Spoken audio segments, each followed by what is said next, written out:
You are watching the Vodka stream.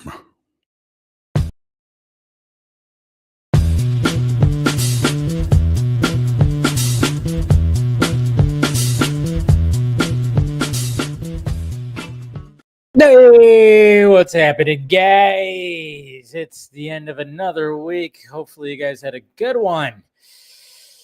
Pour yourself a drink, and hey, we got some things to talk about. We had a movie that came out this weekend, and a lot of people are talking about. Of course, we're going to be talking about it tonight, and you've been warned. There's going to be spoilers, and I'm going to do my little full-on review of Thunderbolts for sure, but I won't go into spoiler territory right away. But then there is something I do want to comment about when it comes to spoiler things. So hopefully you guys are doing great. Let's turn on some mute music right there. There we go. Cheers, guys. Got my little vodka, my vodka junkie drink that I create. This time with ice. That's right. I was like, oh yeah, I have a fridge with ice. Or a freezer with ice? Why not utilize that? Delish. So hopefully you guys are doing good. Who is out there? Let's see who is out there. Joseph the Castle. Thunder Rock delayed. And then it follows it up by, oh no. Anyways. Let's see. We got Ryan right here. I saw an article today. Delay could make room for season 2 for the Penguin. If that actually does happen, though, that is a question of whether they actually do a season 2 Penguin. I mean, we have to remember that the Batman Part 2 is supposed to come out. It's supposed to be timeline-wise. There should be a Batman Part 2. And what if the Penguin doesn't survive the Batman Part 2? So we mustn't forget that. We got Monique right here. Good to see ya. Hello, all. Happy Friday. It's $5 Friday at Safeway, and short ribs are on sale. Hooray. Gonna make short rib lasagna. Jeez. It's not the first time you've mentioned a dish that you're making. You're just getting me hungry there, Monique. But yeah, short rib lasagna, that sounds awesome. And if anybody has a Safeway around them, by all means, get on it. What's going on, Jose Ravello? Good to see you. What is happening? We got Eleanor right here. Happy Friday. I got the privilege to write and direct a DC Noir styled show. Did you really? Wow, that sounds pretty cool. Watch Thunderbolts. Yeah, I did, for sure. And then, of course, we have Mr. Jason McKenzie, $30 super chat. Appreciate you helping out that pirate ship. You are awesome, sir. So cheers to you. And yeah, any super chats are, hey, they're appreciated, that's for sure. And like I said, if ask questions now, but when the panel comes on, obviously we're all paying attention to the discussion. But if you do have a super chat, if you have a question that you want the panel to answer, a little super chat, I see those and I make sure I get those. So for sure. All right. And we got somebody over here in the Twitch world, because I am streaming on Twitch as well. What's going on? Tro Barton, good to see you. Just finished Thunderbolt. You came to the right place. Vodka, soda water, and lemon. Pretty much that's the drink right there. You know what? I need to try lime. I like lime a little bit better. I meant to actually get some lime, and I thought about making it a lime. Yeah, essentially it's just it's vodka, mineral, sparkling water, and a lime. But or a lemon. I should try a lime. That's for damn sure. You said Thunderbolts is 8.5 out of 10. Okay, interesting. Okay, what's going on, Daniel? How's it going? I got a worthy quest. Take a shot every time he says, I don't know. Uh-oh. Do I say I don't know a lot? Is that what's happening? Probably. I probably do say it way too much. I say a lot of things way too much. I'll try not to say it as much tonight. What's going on? The Sad Service. Happy Friday. If you could see one film this weekend, what would you recommend? Well, I mean, if you haven't seen anything this year or the last 2 months, I would say Sinners. I would definitely say Sinners. So I would definitely say Sinners. And did I say hello to Mama Film Junkie? Hi, Mom. There she is. Good to see you. Cheers, Mom. Always great to see you. Oh. Hopefully you had a good week. Of course, I saw you on Tuesday, so it's great. See you on Tuesday, of course. We got First Seed right here as well. All right, guys. Well, there you go. Giants are about to start right now, so we'll see what happens.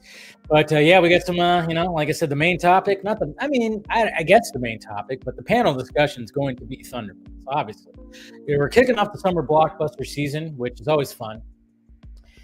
And I did see it last night.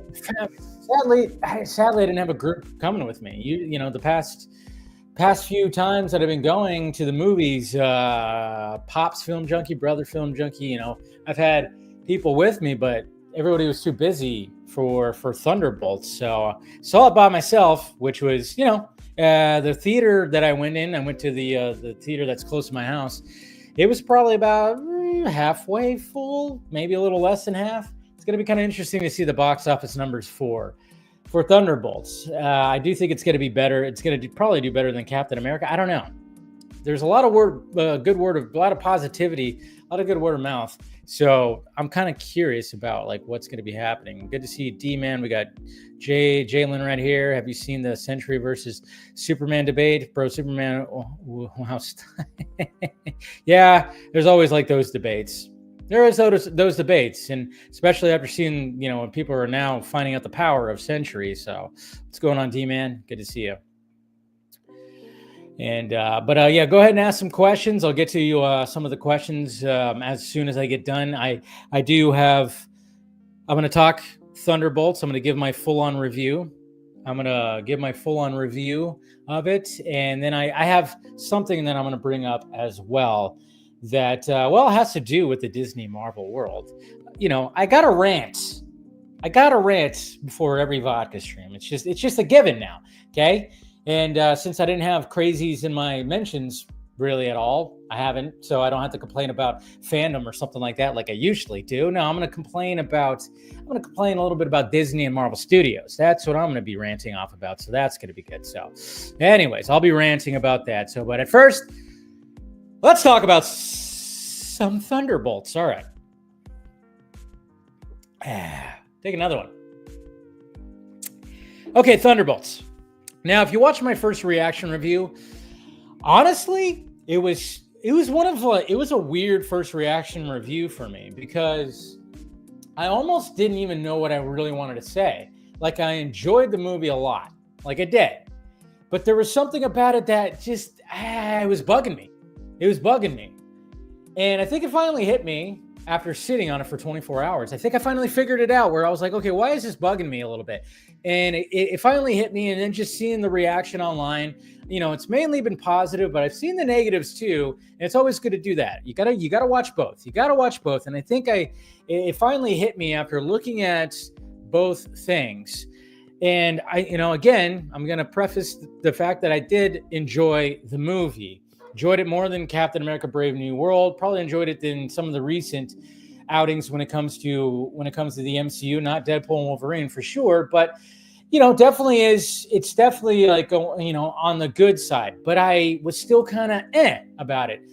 And what I liked about it, of course, was a good old Florence pew pew pew pew, because there's just something about her. She's adorable and hot at the same time. It's like a deadly combination, and she's a badass, and it's just something about, and I like the Yolanda character. So, and obviously we've only seen her 2 other times. She was the best part, I thought, about in the Black Widow movie. I liked when she showed up in the the Hawkeye series. I was like, Jesus, I almost said Arrow. I almost said the Arrow series. Yeah, well, similar type of hero, just in a different universe.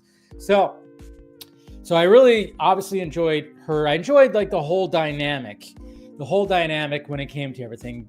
And there was some good fight choreography. There was some good character depth that they went into, because there's a lot of things, talking about mental health. And I think that's what a lot of people are resonating with. A lot of people are just kind of walking out of this thing going, holy crap, we saw a movie with super people or superhero type people that are dealing with loneliness and depression and this, that, and the other thing, and trying to, hey, I want to create something I want to right my wrongs that I did in the past and everything. And I really enjoyed that aspect of Thunderbolts. And you could resonate with that, but we all feel lonely at times. Come on, it just happens.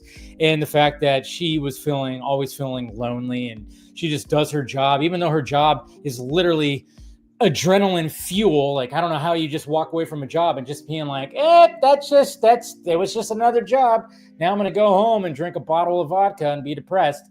I don't know. It was just kind of like, man, but then again, it just shows you no matter what, whatever profession you're in, even if it's killing people or destroying property, government property, and being like a secret spy type of person, hey, guess what? It gets old and it gets dull, apparently. So I did like that aspect of it, but I think what I just couldn't quite put my finger on that was kind of bugging me about Thunderbolts is just the fact that I think it was the buildup of Thunderbolts. At first I went, okay, it's just trying to be like Marvel Studios, like Suicide Squad, somewhat, right? And then, of course, when I kept seeing more, I went, okay, maybe they have something here. The trailers are really selling it, especially when they did that A24 trailer. My God, that was brilliant because that even got me going, holy crap. So I think I went in going, and then seeing the reaction from people online, everybody's just going, oh my God. Of course, I hated when people were saying that the MCU's back. I already griped about that because I'm going, the MCU was back last year and the year before. I don't know. We always do that thing. Everybody, it's back and blah, blah, blah. But I think like the biggest thing was, I think I just it didn't quite hit that I thought it was going to. I thought it was going to be, yes, it's different. And yes, I still enjoyed it. But at the same time, there was just times where I was going, this feels like the same shit. The Marvel formula is just still right there. It's still right there. And you get into the final act where they have to face Sentry.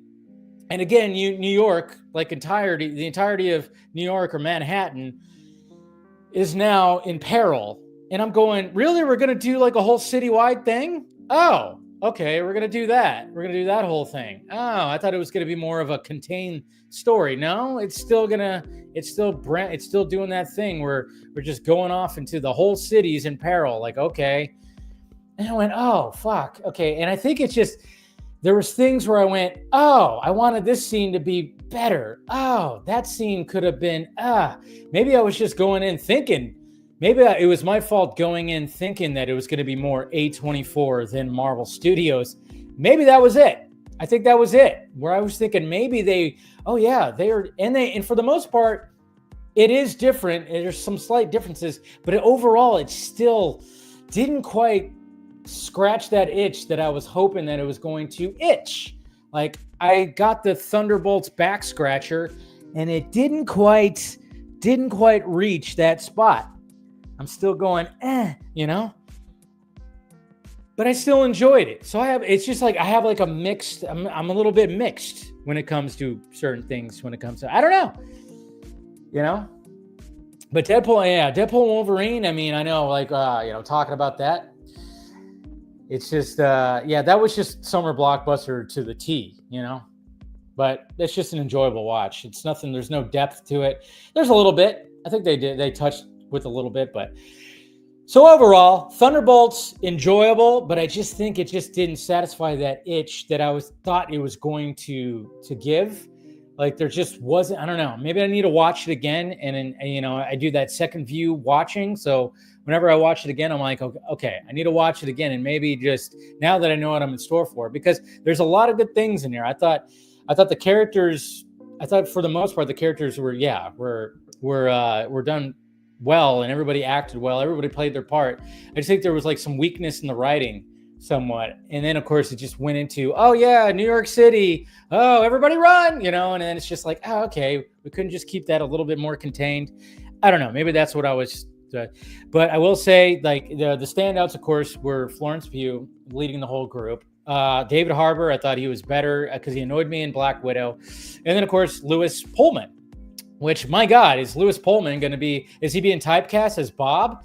Because he's Bob in here and he was Bob in Top Gun Maverick. So pretty much if you see Lewis Pullman in a big summer blockbuster movie, odds are he's going to be named Bob now, which I totally forgot. I was like, oh yeah, he was named Bob in Top Gun Maverick. He's named Bob here before, it turns into the Sentry. All right, spoiler time, guys. All right, so if you haven't seen it, or you don't care about spoilers, don't click away. But if you don't want to be spoiled, I'm going to get into some spoilers right now because I got some gripes.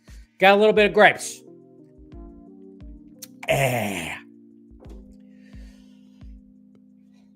Taskmaster, why the fuck did they even... It's so funny. Did Marvel Studios, did they actually think that they were going to pull a fast one on us? Did they actually think by injecting, I mean, even in the very thumbnail, the poster that I used for this thumbnail shows the group. And we know that this shot right here of the group in the background, this is the final act of Thunderbolts. You could tell that this group shot for the poster was specifically for that. And just right there in the corner, they're like, yeah, squeeze in Taskmaster because, you know, we're going to make it seem like she's not going to fucking die within the first 2 minutes that she shows up on screen. I mean, are you kidding me? And it was such a shitty way and stupid way.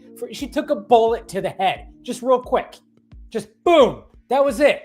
She like showed her face, and I almost feel sorry for the actress Olga. Can't remember her last name.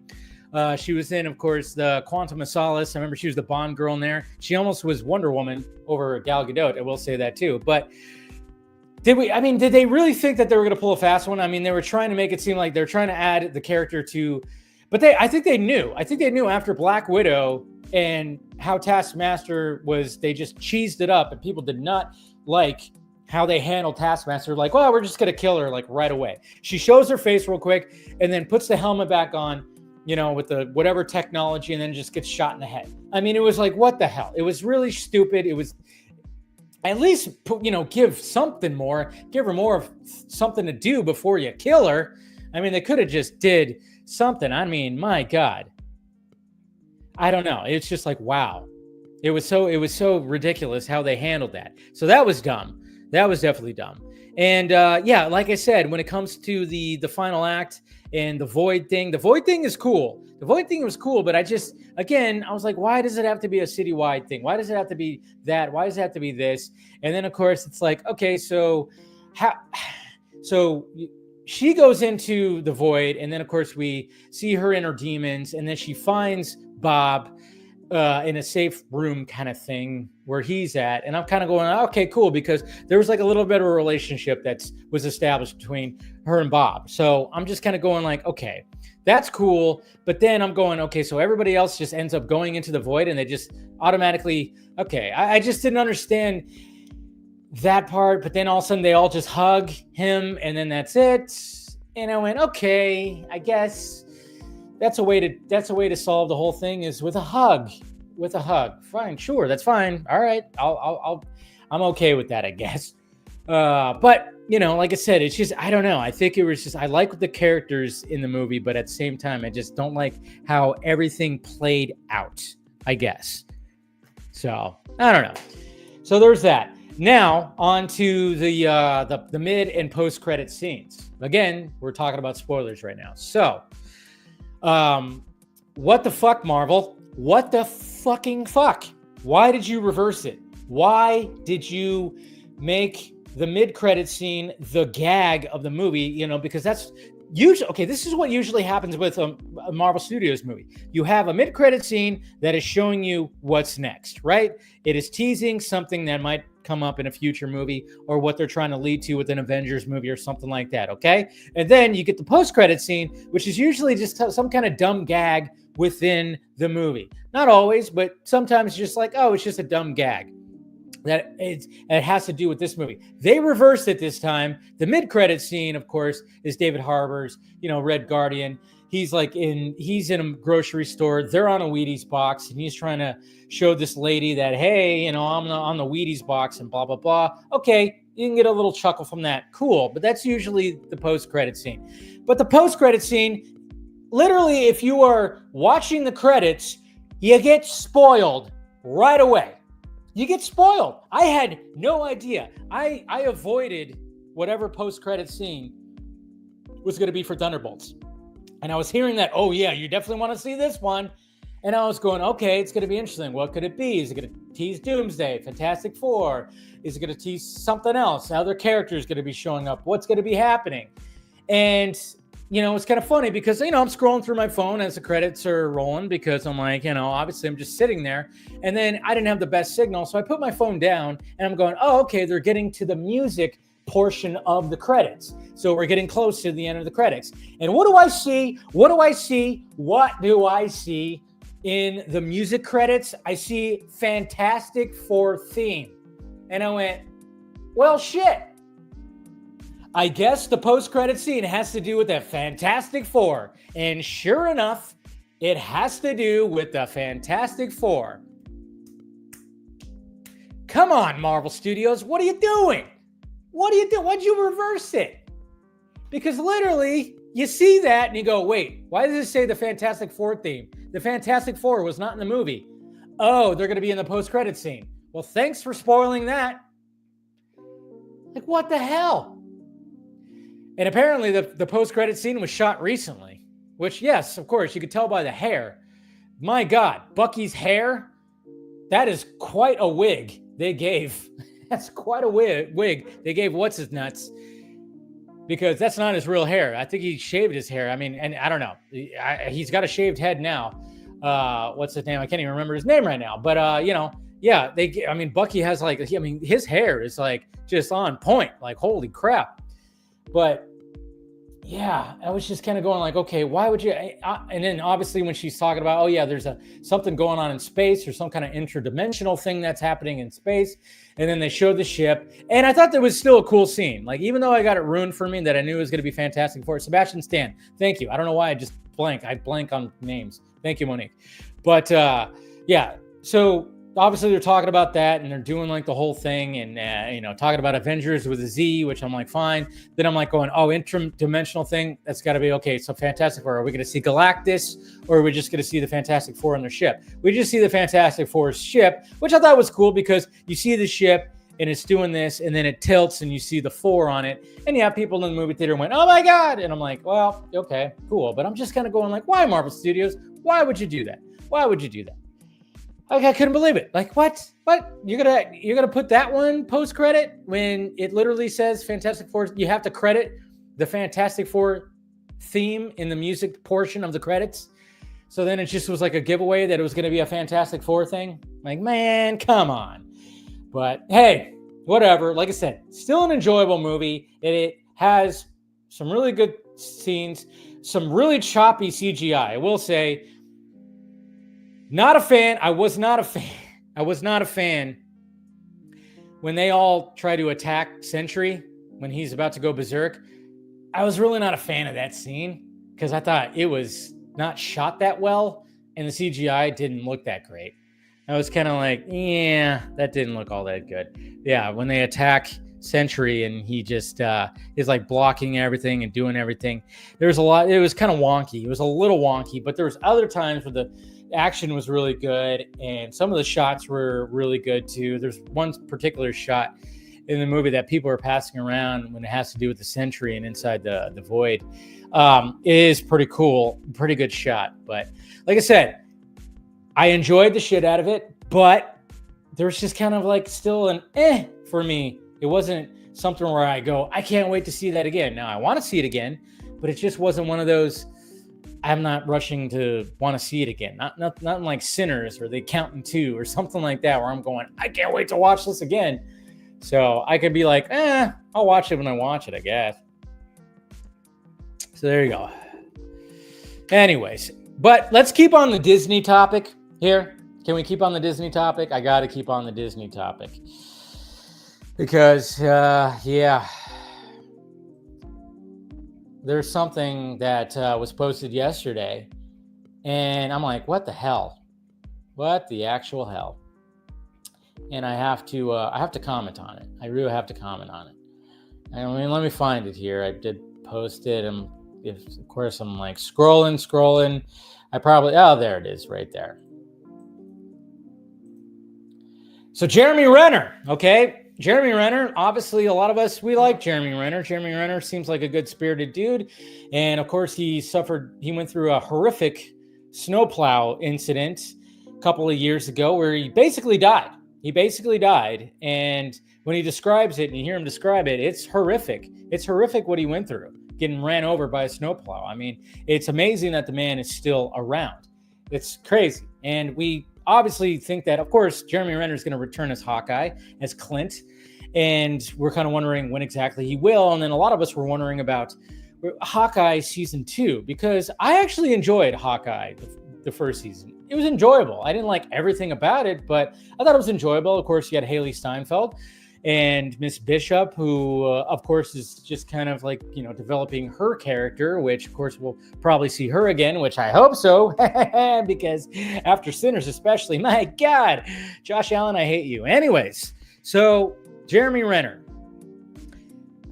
He was talking recently on in a little junket thing right here about season 2 of Hawkeye. And this is kind of effed up because I'm going like, what the hell? Disney, Marvel Studios, what are you doing here? What are you doing here with our boy? But listen to this. They asked me to do season 2, and they offered me half the money. Half the money. I'm like, wow, it's going to take me twice the amount of work for half the amount of money. And so 8 months of my time, essentially. And to do it for half the amount. I'm like, I'm sorry. Why? Did you think I'm only half the Jeremy because I got ran over? Maybe that's why you want to pay me half of what I made on the first season? And this is not Marvel, mind you. This is like this Disney, not even really Disney. It's just the penny pinchers, the accountants. I told them to go fly a kite. I mean, just at the insult offer. And we didn't see eye to eye on that. And sadly, and I still love the character. I still love to do it. But I had to defend myself. I didn't ask for any more money, mind you, right? It just paid me what I made the first season. So it was a little disheartening that didn't happen, but that's fine. I'm happy to let that go because my body's probably thanking me, time and time again that I'm not doing it right now. But we'll see. Half the money. Half the money. I mean, this is Disney, this is Marvel Studios. Now I get it. They spent a lot of money when it came to, obviously, during the pandemic, and they were just, feeding a bunch of money into shows that probably shouldn't exist. But Hawkeye, the first season, was one of the better ones. It was better than She-Hulk. It was way better than Secret Invasion. I think Secret Invasion was probably the worst Marvel Studios show. In fact, yes, it was the worst Marvel Studios show. But you have Jeremy Renner has been there since the beginning, since phase 1, since Thor. He showed up in Thor. That was the first time we saw Clint, Hawkeye. And he's been around. He's been coming around. He's been showing up. You give him his own series. And then after everything that's happened, where especially now, physically, yes, it's a lot harder for Jeremy Renner to really get into all that shape. I mean, he almost died. And that's why he said, hey, Jesus Christ. And wait, now you're just going to pay half? And I like the fact that he said that, no, just pay me the same. He was okay with just the same paycheck. But they were like, no, half. And I'm like, kudos. Kudos to Renner being like, that's bullshit, man. You're going to do the half where I have to do all this. And now it's going to be even harder because my body is not ever going to be the same again after what happened. So you're expecting me to do that for half the price now? No. So I say good on him. Cheers to Jeremy Renner for but I mean, what the fuck, Disney? What the fuck, accountants at Disney? What the fuck, Marvel Studios? What are you doing? It's a veteran right here. This is one of your, again, he's been around since the beginning. And you're going to do that to him? That's why I'm just don't even have a Hawkeye season 2. They're probably not going to. But then I heard a rumor that, yes, they are going to do a Hawkeye season 2, and it's just going to be with Haley Steinfeld. Fuck you. If they do that, fuck them. I probably will just be I'm not going to watch that, even though I love me some Haley Steinfeld. But at the same time, I'm just kind of going, if you're going to do that, if you're going to do a Hawkeye season 2, there's a rumor. I don't think it's true because it's how do you even do a Hawkeye season 2 without actually having Hawkeye? I just saw that on my feed, and I'm like, that would be really ridiculous. And hopefully Haley Steinfeld goes, no, we're not going to be doing that. I'm not going to just lead this. No, if anything, they should just do a thing where maybe she's in something else, like a Young Avengers thing or something like that. But they better not. They better not do that. So cheers to Jeremy Renner for for, just going, no, I'm not going to do that. If you're going to do that, no, pay me the same thing. I mean, that's great. That's what's so crazy. Usually actors want more. They want like double the pay or like, 30% more, 50% more. I don't know. They usually want more. He was saying, no, just pay me the same. And they wanted to cut it in half. Bullshit. Now, maybe after all this could actually help that happen. I don't know. We'll see. But Jesus Christ. Okay, let me see. Let me get to you. All right, that's the rant over with. Let me go ahead and all right, let me start right here with Jay. Hey Dave, what's your summer movie list that you're wanting to see the most? I mean, Mission Impossible is like the one I want to see the most.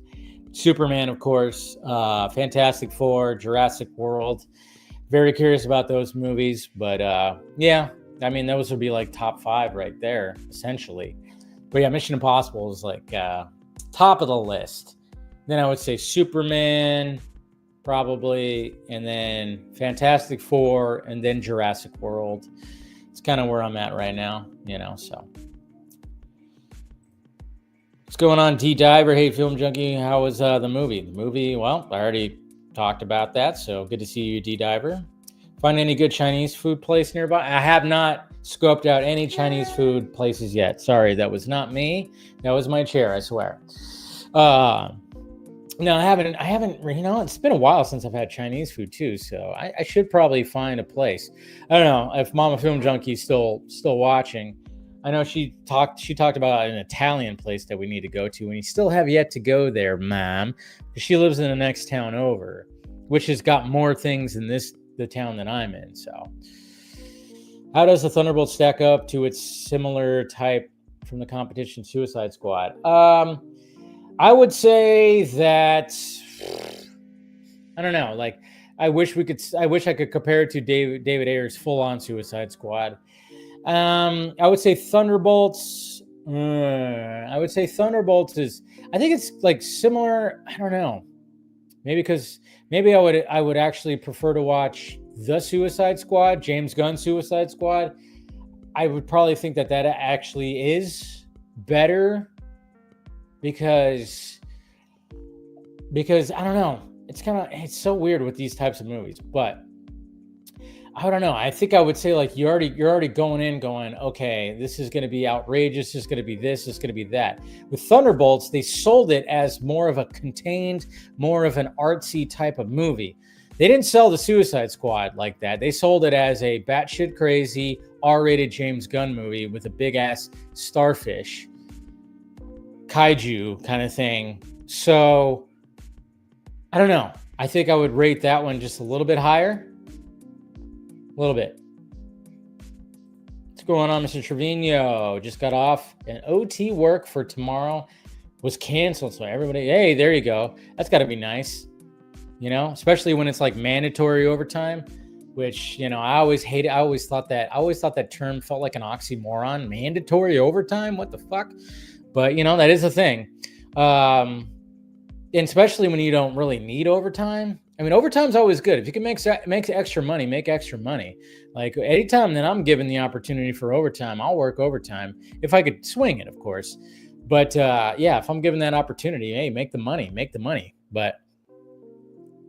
But when it's mandatory and you don't really want to do it and then it gets canceled, oh, that's great. Do I have to watch Black Widow before watching Thunderbolts? You don't have to watch really much of anything. They actually do a good job of just like kind of recapping, to be honest, versus they really don't have to. They kind of do a recap a little bit for Yolanda, but yeah. Lewis Pullman was impressive how he got into Marvel superhero shape. Yeah, because I had a Top Gun Maverick type of a second notion, and they stuck with his. Yeah, no, it's kind of crazy how they stuck with Bob. It's interesting, but yeah, no, Lewis Pullman was great. Was Bucky in it for a little screen time? Yeah, he was in it for a good chunk of the movie. He definitely was. What's going on, Kenny? Good to see you. Hopefully your Friday's doing good. Taskmaster is going to get the Mandarin treatment, probably, right? I wouldn't be surprised if that could probably fucking happen, so. That could probably happen where they just kind of, that's how. Let's see what else. What other questions? Is this the Scarjo Widow versus Scarjo Widow Hulk versus Yelena Black? What? Is this the Scarjo Black Widow Hulk versus Yelena Black Widow Century? I don't know. I'm kind of confused on what you're saying there. There's so many things. You're talking about, okay, so Black Widow versus Hulk, or Black Widow Hulk. Oh, okay. So it's okay. I think I see what you're saying. You're saying because like in Age of Ultron, how Black Widow, how Natasha goes, hey, the sun's getting real low, and tries to calm down Bruce to get him down where he's at. Is that like a similar thing, like when Yelena just goes to Sentry? Yeah, I guess you could say it's a little bit. She does like give him like that hug and everything. So Elena just called Valentina at the end of We Own You Now, and I'm like, Elena just dropped a hammer. Yeah, I did like that, and I should have mentioned that in my initial review. It was like, and I did like Julia Louis-Dreyfus. I thought she did a great job as being like essentially, obviously essentially the villain, the main villain. I think she's actually a really good villain, to be honest. So, that was one of the things I didn't mention, was the fact that I think Valentina is actually a really good villain. Actually, like, because I mean, it does get to the point where it almost feels very much like almost like The Boys a little bit, where she's trying to stir the media and everything in her direction, and using these super people and these people with special skills to basically help her out. So, I mean, it definitely did work. They probably thought, who really reads these anyways, right? He's a local here in Reno. Saw him in a restaurant, and he is a bit of a shake tremor, but looks great. Who are we talking about? You're talking about Sebastian Stan? You saw Sebastian Stan? Or are you talking about? Oh, you're talking about Jeremy Renner. Yeah, he's probably got a little bit of, because his nerves probably got a little shock, so. Thunderbolts is so overhyped. I mean, I think it's a little overhyped. Honestly, I think it's a little overhyped. I actually with you on that. I think it's a little overhyped, to be honest. Have him appear in half the episodes. Problem solved. You talk about Jeremy Renner, yeah. So him retelling the story on Rogan was wild. Yeah, I didn't know it was. Yeah, his eye popped out of the socket. Like, what? Ugh. It would be nice if Renner does show back up in Mission Impossible. So just got out of Thunderbolts. Pretty good. Yeah, I was just talking about it right now. RJ, good to see you, bud. Just talking about it and talking about, that the fact that I was a little underwhelmed. I enjoyed it. It was still pretty enjoyable, but I don't know. I think I just went in thinking it was going to be more A24, maybe because of the A24 trailer, just kind of like, maybe I just thought it was going to be a little bit more contained. So Chinese food is the number one fast food for me. Chinese food is good. You're 15 shots in. Look at you go. Jeez.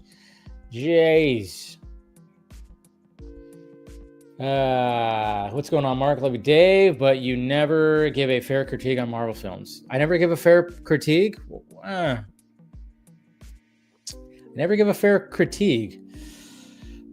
I just give what I feel. I don't know what a fair critique would be, to be honest. So, let's see. We got Game City Savior. It's easier to hate, but it's stronger to love. There you go. From Smallville, apparently.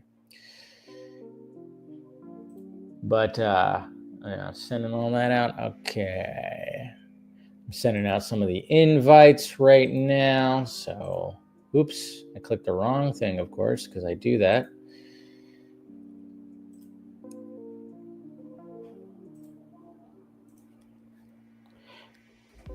Sending out the invite. That was just now. Okay, cool.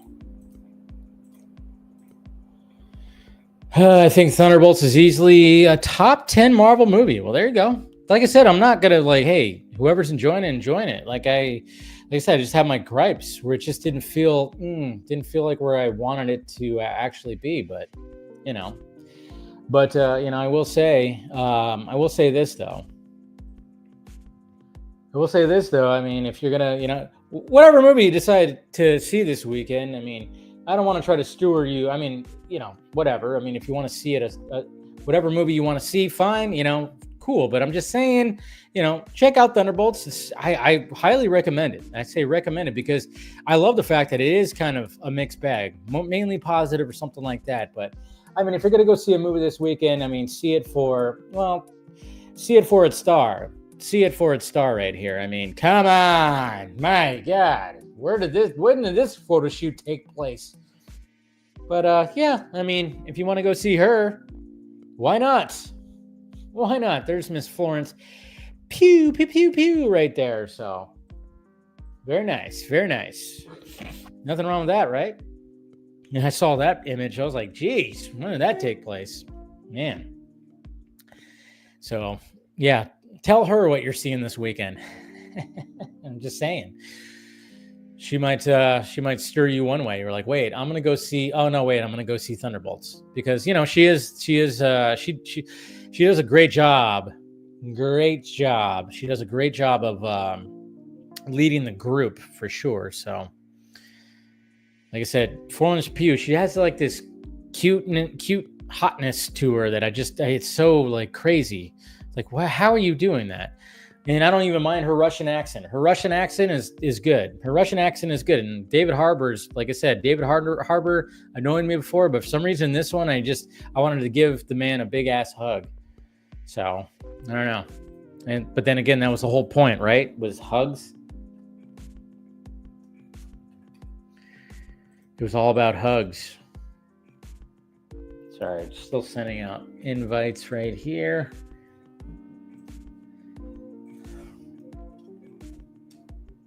Apply. There we go. Okay, we're good. Anyways, thought I'd show you guys that. How much is Thunderbolts projected to earn? They said 80 million plus domestic. So I don't know. Maybe it'll exceed that. Again, I'm rooting for the box office. I'm rooting for the box office this year. Seems like the box office might be just, seems like people are getting back to the movies this year. I don't know. That's what it sounds like. So I don't know. Yeah. See, I'm saying I don't know too many times. Anybody's like taking a bunch of shots, right? What's his name taking a shot? Time to get the Jeez, relax there, D-man. Whoa, buddy. What's going on, Jonathan? Imagine if Red Guardian was wearing red chonies. red wearing the red chones. Yeah. I mean. I don't know. When it comes to Red Guardian, I never was really familiar with his character. So I'm only being first introduced to him. I only got first introduced to him when it came to the Black Widow movie. So, but yeah, it's cool. Yeah, see it. Wait, what? Sorry, I was just looking at my feed right now. I'm like going, wait a minute. Final Destination, next movie up. Is that really? When is that coming out? Is it the next movie? That's not next week. Next week is that Josh Hartnett movie, which I'm kind of looking forward to. I'm like, okay, I'm going to see that. So I saw a behind the scenes of Pugh doing a Tom Cruise type stunt for Thunderbolts. Yeah, yeah. And it's kind of cool. Yeah, she basically... She did leap off a super tall building. She was of course harnessed, but she did, when you see her actually walk off that was not CGI. That was not on some soundstage. That was actually her on top of that building and stepping off. So it's coming out in 2 weeks, Final Destination. Damn. Because what comes out in 2 weeks? Mission Impossible, right? It comes out the same week as Mission Impossible. That's May 16th. Oh no, Mission Impossible comes out after that. Okay, May. God damn, I don't even know what's coming out in May. I'm like so confused by all that.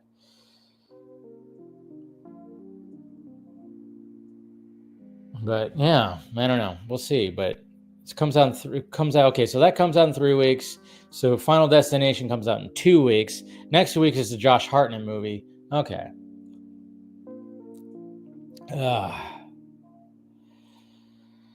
Heard something about monkeys in the new Superman movie. If it's true, crazy as fuck. Yeah, there's like this whole thing that's going around out there about possibly an out of context little thing that is talking about. For some, yeah, I already kind of can understand what it actually has. A lot of people are taking it at face value, like the whole plot has to do with mutant monkeys. But yeah, it's out of context big time. So there's that whole thing. Florence is kind of built funny. No neck and shoulders like a linebacker. I don't see the hype. Okay, what do you look like, Game City Savior? Go ahead and send a pic, and I'll show what you actually are built like. How about that? How about we do that? Game City, you tend to say some interesting things in the chat, but if you're going to go ahead and criticize her, let's go ahead and say what you look like. Go ahead, you can DM me. Selfie, just, nothing, just a standard selfie, just stand there. Let's see what you look like. See if you're built funny as well. So if you want to, go ahead. Jesus Christ. I love that. I love it when people who are behind profile pictures or avatars or whatever comment on other people's appearance. It's kind of funny. Let's see. Jonathan Noble. Do you think we'll get a Superman trailer attached to Mission Impossible? I actually do. Yeah. It seems like that would be, if they didn't have it with Thunderbolts, they're definitely going to have it in front of Mission Impossible, and then Lilo and Stitch comes out shortly after as well. So, yeah. So that would be my guess, is when we're actually going to be getting that second trailer. That full trailer. And that's what's going to be interesting about that full trailer too, is the fact that we're actually going to be getting plot points. We're actually going to be getting dialogue. We're actually going to be getting exchanges between characters and everything when it comes to Superman. We're actually going to be getting more of that. And you never know, maybe it'll be funny when it comes to a lot of people talking about specifically that particular scene of the whole super shit and the monkeys thing, whatever the hell. It's true, but ironically, it's aimed at the people crying about it who are now spamming the hashtag, and it's just a quick joke. Yeah, see, that's the thing. I mean, it seems like this whole, because I even talked about it on Film Junkie Live when it comes to this whole plot leak, which again, people are making it seem like it's the entire plot. It seems like it's just one little cut to this, somebody explaining something this, but at the same time, it's like, hey, if there's going to be something to do when they talk about people trolling and people creating a hashtag when it comes to Superman, I mean, if you're going to do a Superman movie nowadays, you might as well inject the social media aspect to it, right? I mean, when Man of Steel came out, you were still okay. Back in 2013, 12 years ago, social media was not where it's at right now. Yeah, there was social media. Sure, there was social media. And I think what Zach did with Man of Steel and using the modern technology, like certain things, of course, he utilized that even with BBS and everything. But he didn't tackle the social media part of it because, it was still social media. The way that social media is now was really kicking into gear, obviously, when they were making BBS and Justice League. So now that we're in 2025, and now that, James Gunn, of course, who spends time on social media, sometimes he might spend a little too much time on social media. Now he's actually written that aspect into the movie. So I'm kind of going, okay, I'm kind of curious of how that plays into the whole Superman lore in this new DCU, because let's face it, anytime you have a different Superman for the different generations, you got to have him. If it's going to be modern day, then we got to have something right there. Even though the world that he has created seems like it has a retro feel to it, which I don't mind that, but I'm willing to bet that there's still very much social media things that are happening that are happening within that Metropolis world. And if he's going to utilize that, I'm kind of going, okay, let's see how he does it. Will I like it? Maybe, maybe not. I don't know. Yeah, see, like what Gilmer says right here. So when it came to like BVS and even Man of Steel, it's like BVS particularly, obviously there was always like the debates on like the news shows. Like, does the world need Superman? And then, of course, there's a lot of debate. You had Neil deGrasse Tyson. So Zach did a really good job for 10 years ago. How would the world react to Superman? How would people react? Now that we're 10 years later, and now that social media is so ramped up, and the way that social media has been in the last decade, now James Gunn has to tackle that very thing in his movie. It's going to be interesting. While I'm sold on Superman, I do agree. Superman and Jurassic World Rebirth need to step it up. Yeah, it's going to be interesting to see how that all plays out.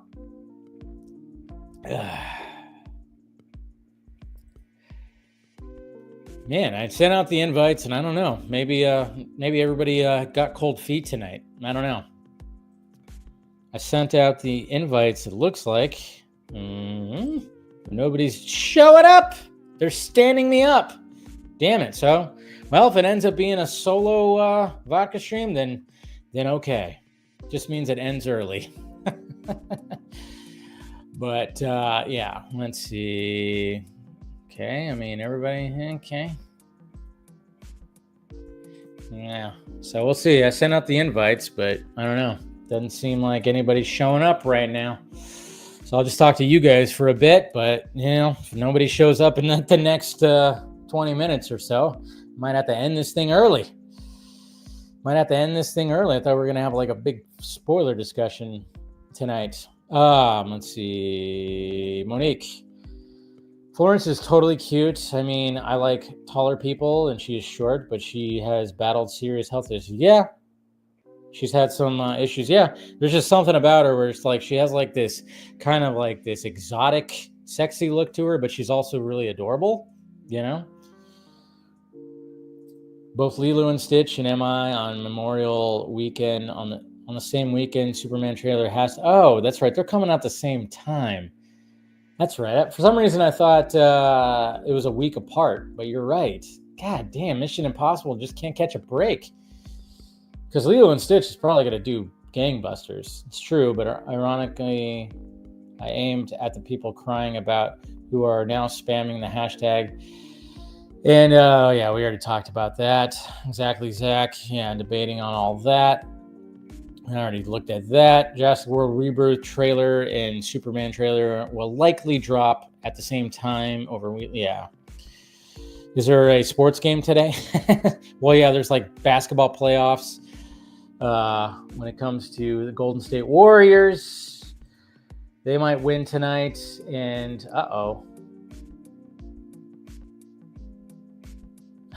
somebody, are you kidding me?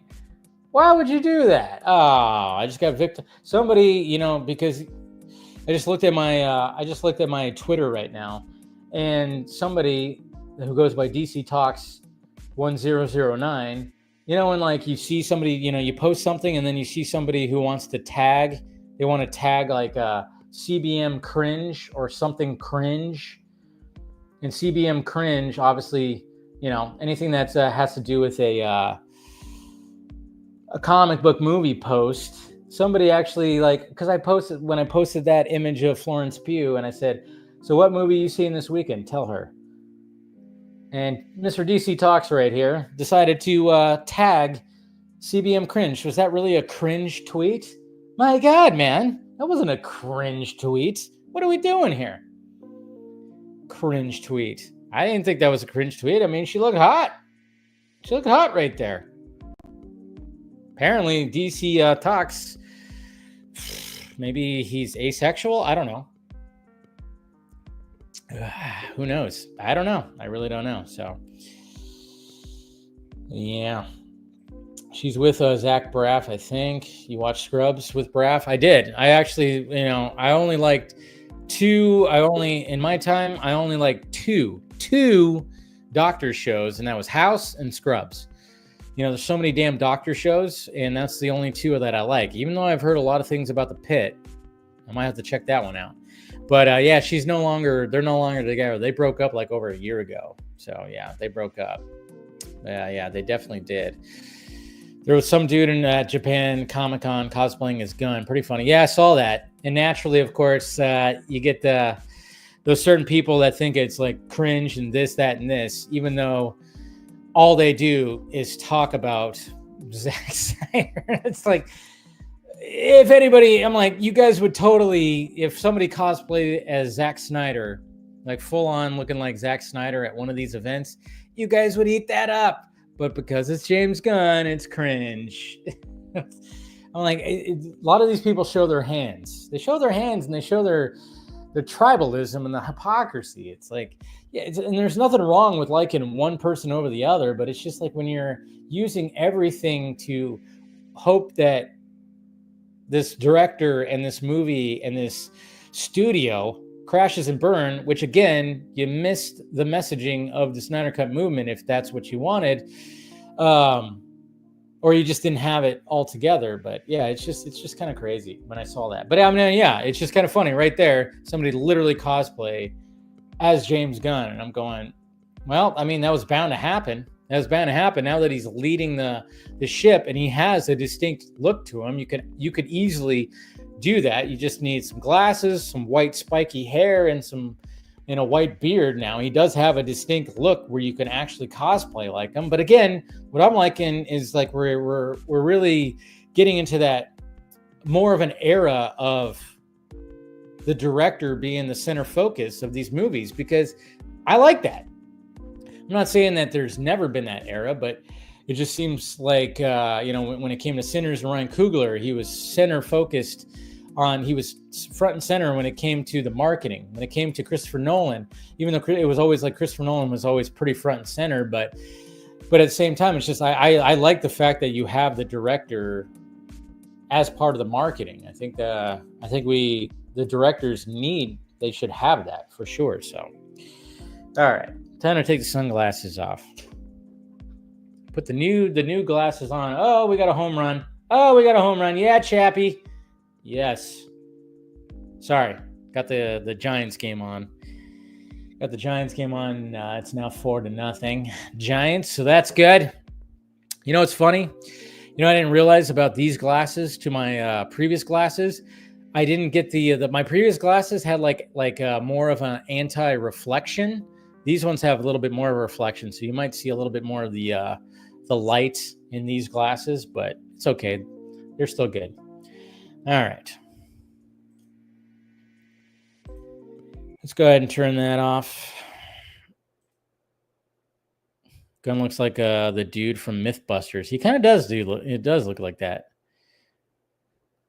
Yeah, he kind of does look like that. And let's see. Oh, yeah. Oh, she's with Florence Pugh is with Poulter now? Well, all right. He's a good-looking chap. I mean, he got beefed up. I mean, he was great. He was great in Warfare. Didn't really like him as Adam Warlock. I'm not going to lie. I didn't really like him as Adam Warlock. That was like the weakest part of Guardians of the Galaxy 3. I really liked Guardians of the Galaxy 3, but I thought the Adam Warlock stuff was kind of, the unicorn in Death of a Unicorn is fucking awful. Yeah, I've seen the images, but I still want to watch it and see what it's like, So we'll see. But all right, we got our first person that's showing up here. So like I said, it seems like we're getting a delay on some of the people joining for the discussion, but hey, we got Paul right here. What's happening, man? Not much. What's going on? Just doing my thing as I do. And usually you're the last one to show up. This time you're the first one. Look at you. Thanks. Yeah. No. I got your. I mean, you sent the link out early. I think. I don't know. But no. I got it. I just got it from a nap too. So I'm a little bit unhinged here. Sorry. But okay. Yeah. No worries. I'm pretty sure more people are going to join in. And oh yeah. So. No. Yeah. It's just a little delay tonight. So. Yeah, I'm digging the shirt and everything. That's cool. Of course, yeah. I have like Mhm. I don't know, 5 of these shirts. Not the Yeah. same shirt, but the different ones that came out when it came to Hmm. the AFSP Ink. What is it called? Ink to the People, Yep. Ink to the People, eh, something like that. Yeah. Yep. No, Uh, anytime that one of those shirts came out, I was always on top of it. I was like, "Yep, got to get nice. that." So yeah, but I think this one might be my favorite one. The one with the is it this one? Yeah, the one with the gauntlet. Yeah. The gray one with the gauntlet. Yeah. I really like Hmm. this one the most. And it's kind of funny too, because last year when I went to the Rebel Moon director's cuts screenings, when it was intermission in between, I was talking to DJ, the VFX dude, DJ who did the mic drop on Yeah. Full Circle and everything.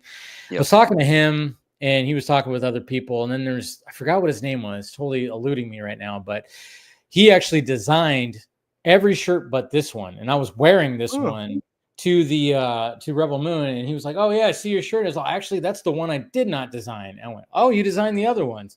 That's cool." But yeah, he didn't design this one. God, I can't remember his name right now, but he designed the other ones, like the first one when it came to like the this little sperm and the fucking kid at the bottom Yeah. and all that stuff. The Yeah. weird all that stuff and the 214 on it and everything. He designed that one. He designed, I think there was one other one that he also designed, which I have as well, but he did not design this one. I'm not even sure who designed this one, but I don't know. To me, I just like the gauntlet Yeah. mainly. No, the chalice and stuff. No, I mean Yeah. it's all. Zach's love of Excalibur and all that Yep. stuff is really cool. And but yeah, I have a lot of those shirts too. But again, all in storage basically at the current moment and stuff. But no, I loved a lot of the designs and the mythology dealing with that campaign and Into the People and integrating because at that time too we still weren't really 100% sure or unless people were like really really following it in terms of like how everything kind of interconnected with all of because Zach thinks about all of the mythology and all of the interconnectivity of the DC universe and stuff. But I really appreciated the Snyder Cut again. I know not to keep talking about these things, but Nothing wrong I with that. No, we could talk no about it. No, no I know it was an interesting time, and yeah it's weird when you think about how much time has passed since yeah it's actually been released. It's yeah the fact that it's been 4 years. It's just crazy, and I'm yeah remembering when and what was happening during that time and all the craziness. And obviously, things are crazy now, and they're hmm obviously there's just fans that think that everybody's just going to drop what they're doing and come back. And as much as that would be awesome, sure, but there's reality, of course, about that. yeah.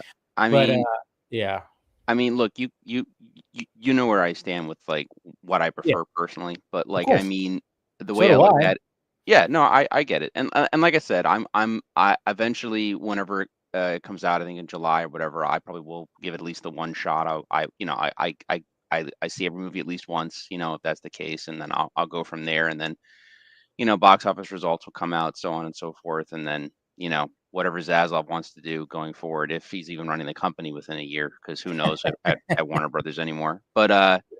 no, I mean, I like to see a completion of it at some point. I mean, like I said, I'm at this point I'm more in the corner of backing the stuff that needs to get out there, like the David Ayer cut or the Schumacher cut, stuff like that. I mean, at the same time, I want to see Matt Reeves, universe flourish as well. I mean, we talked about this since day one. I've always been wanting everyone to get their stuff out, basically. So yeah, so give James a shot, see what people think, see how it Yeah. goes. But if it also sucks, I'm also not going to be like, And yeah, give me more of that's that. the beauty part. That's the beauty part about all this stuff, and that's what, Yeah. when people are already just going like 100%, they want everything to crash and burn and this, that, and this. I'm going, okay, you don't have to like the guy. You don't have to do this. But I mean, Mm, for the most part, what we were trying to fight for when Zach was there or after Zach left, and what we actually wanted for DC and Warner Brothers is like, hey, have the dedicated studio, have it where you're allowing these filmmakers to tell their stories. And what I'm seeing with Warner Brothers, and yeah, there's been some hiccups and whatever, it just seems like they have been trying to take that approach. It seems like they put the people in the right place, like DeLuca and Pam Abdi. It seems like they all want to, get back to what made Warner Brothers great. And, with all the losses they had, I mean, they lost Christopher Nolan, for fuck's sake. I mean, hopefully they can get him back. But the deal that they made with Ryan Coogler was really like a big deal that really shook up. It shook up the industry, because you never heard about a deal like he got. But it was very filmmaker driven deal. And it was like, okay, this is what we want right here, because he got complete control, and he was allowed to do what he wanted, and he gets to keep his IP that he created. And look what's happening with the movie. The movie, everybody's talking about it. It's like, it's on, it just keeps on just going and going and going. I mean, they are re-releasing, because obviously with Thunderbolts coming out, I don't know if you heard about this.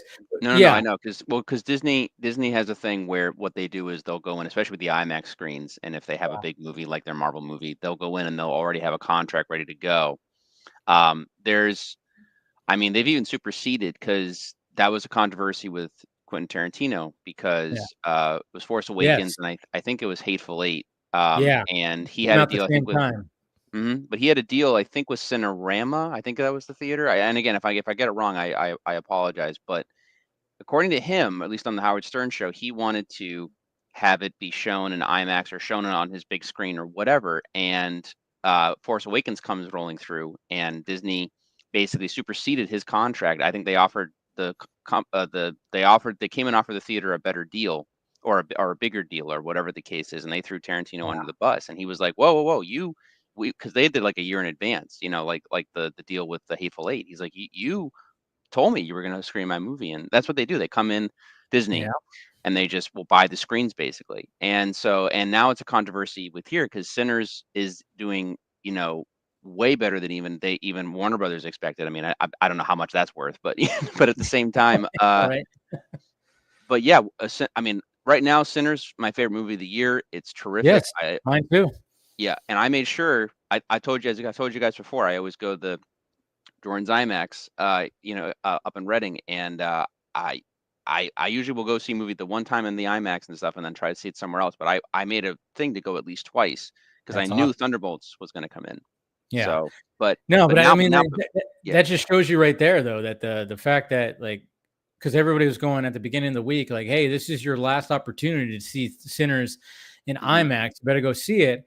And then, because Thunderbolts is going to come in and just take all the IMAX screens, and then all of a sudden they just release, it's going to get re-released in IMAX again a couple weeks, from now, or a week from now, or something like that. And it just shows you the power of that movie, and the power of a good filmmaker. And just, I mean, it's funny, because it's not like he came up with some super original idea. It's still a vampire movie, but he just he added such a fresh take to it. Yep. And the way that he filmed it, and with the music involved, and then just everybody on their A game when it came to acting. I mean, it just that's what makes it work. It doesn't reinvent the wheel. I mean, it does in a sense, but it's still a vampire tale where people are trapped in a spot, and there's vampires, and people are getting bit, and you got to figure out how to get out of the situation. We've seen that 100 times, but the fact what Ryan Coogler did was just, he had so much, and the fact that it was taking place in the 1930s, and the music aspect, and just there were so many levels to that movie, that that's why people are going, holy shit, this is not just some crazy vampire movie. This actually, I mean, there's like 2 movies here. I mean, just like what I always said with From Dusk Till Dawn, there's 2 movies there too, and you better, and we know that there's inspirations there for sure. But that's what makes that's what makes both of those movies kind of iconic. They'll make them both iconic vampire movies, because they're not just straight up, here's vampires, they bite people and people turn and blah, blah, blah. You got to figure it out. And blah. No, there's a whole other, both filmmakers, Robert Rodriguez and Ryan Coogler, and Tarantino, because he wrote From Dusk Till Dawn.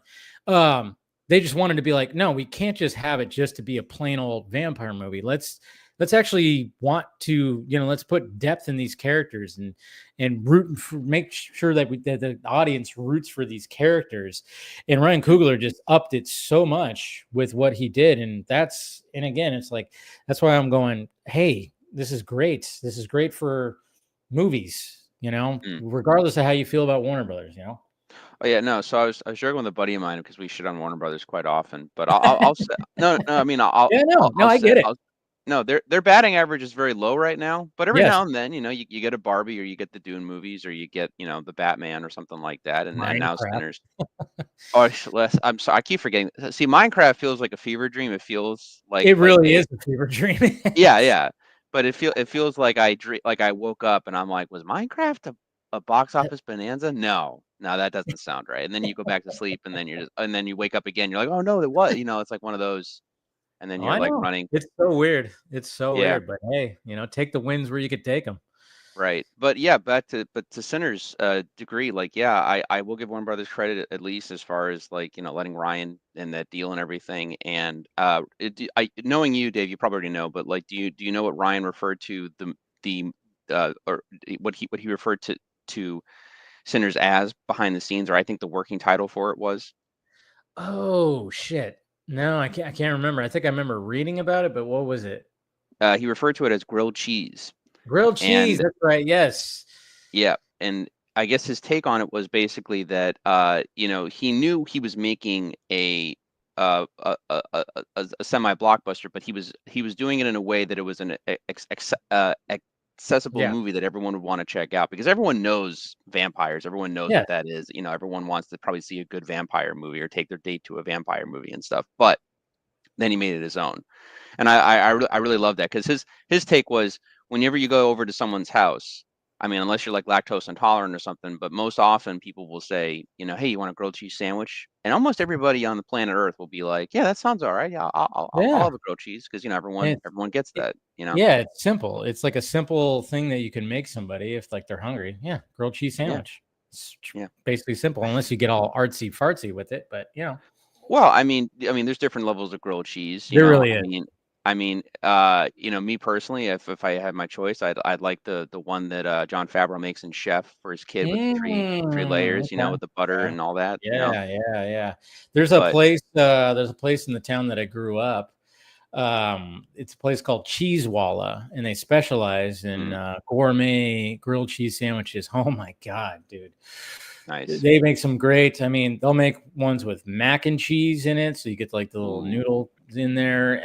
They'll make ones, of course, with like buffalo chicken, or they just have all these gourmet ones, and yeah, it never disappoints. It's so freaking good. But yeah, it's like, but at the same time, but if you want to just make a standard grilled cheese, you can make it. I mean, my mom made those for me so many times. But yeah, hey, we got Chris joining up right now. What's happening? Hey, Chris. Just in time with all the grilled cheese talk. Yeah, and I'll be the odd one out. I said I'm not a grilled cheese. Don't do it for me. So I'm you're not a grilled cheese guy, huh? Yeah, not a grilled not cheese for everybody. Guy. My kids love it at that point. Of course, basically their weekend kind of lunch request, grilled cheese. So it's easy to make. I mean, I'm down with making something easy at that point.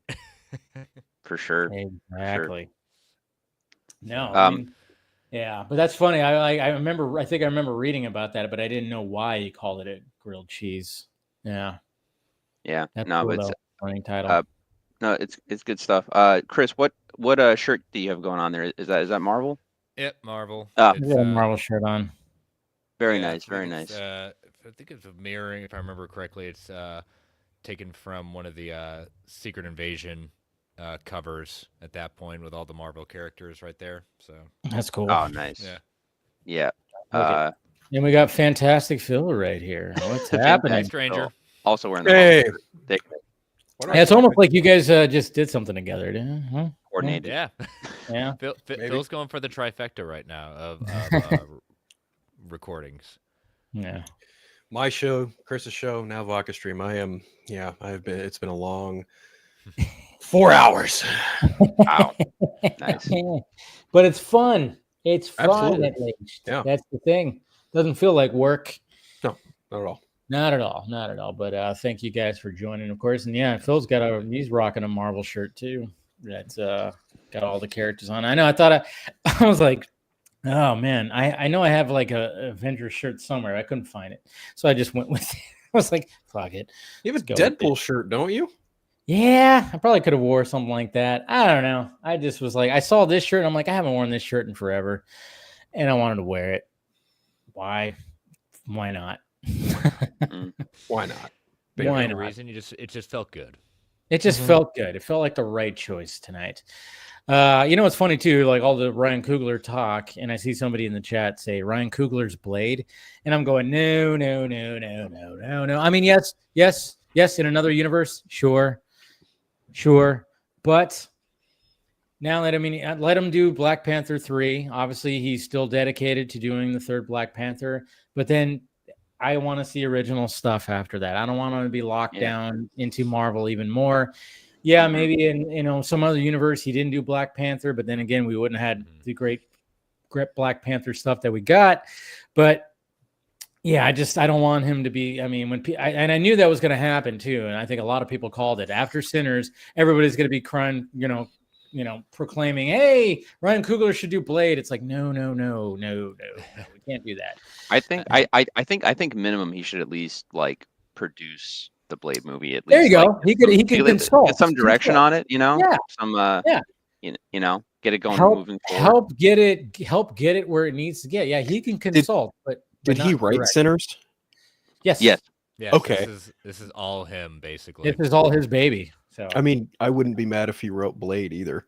I mean, yeah, same. Like I said, whatever script they have, just talk Or to scripts. it would be pretty cool. Scripts. Or whatever yeah. scripts. I know there's probably like a fucking pile this big. But whatever like Mahershala Ali is like leaning towards, or Marvel Studios is like leaning towards, take a look at the scripts, talk with Mahershala, talk with Feige and whatever, and just kind of just do a run through and make notes. Just have them, like I said, just have them look at it, make some notes. This is what I do here. This is what I do here. Take it or leave it. But no, don't lock down the guy for another year and a half or so. I think for another Marvel Studios movie. I think at the bare minimum, there probably might be conversations had between, Kevin Would not Feige be and Ryan surprised. Coogler. Wouldn't be shocked, obviously after the massive success that Sinners, it's phenomenal. Let's be real. It wouldn't shock me if Kevin Feige went, hey man, like maybe don't take on Blade, but like give us your perspective. Like what would you do different? Because they've been through 2 directors, they've been through a slew of different writers. It's so crazy. It's bananas to me that you have such a prominent actor in Mahershala Ali and you can't nail down fucking Blade. Yeah.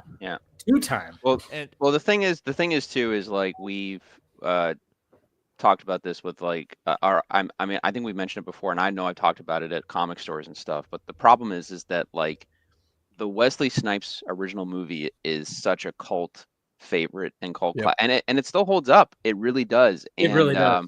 It's not necessarily that I mean, again, I loved that she shows up in Deadpool Wolverine. I think that's awesome, and it's not. But I wouldn't say that it's like a Christopher Reeves kind of hanging over his head with the Superman type of mentality, because they've shown that they can take a property that's beloved and they can make it their own, even with the fact that the Spider-Man movies have come out as well as they have. Fantastic Four looks like they're going to do their own special thing. So it's not that they can't tackle like a pre-existing thing. I think the R rating has been an issue, because for me, if you're gonna make Blade, it's got to be bloody as hell. You just have to do that. And the thing is like the Marvel movies are fun, they're enjoyable.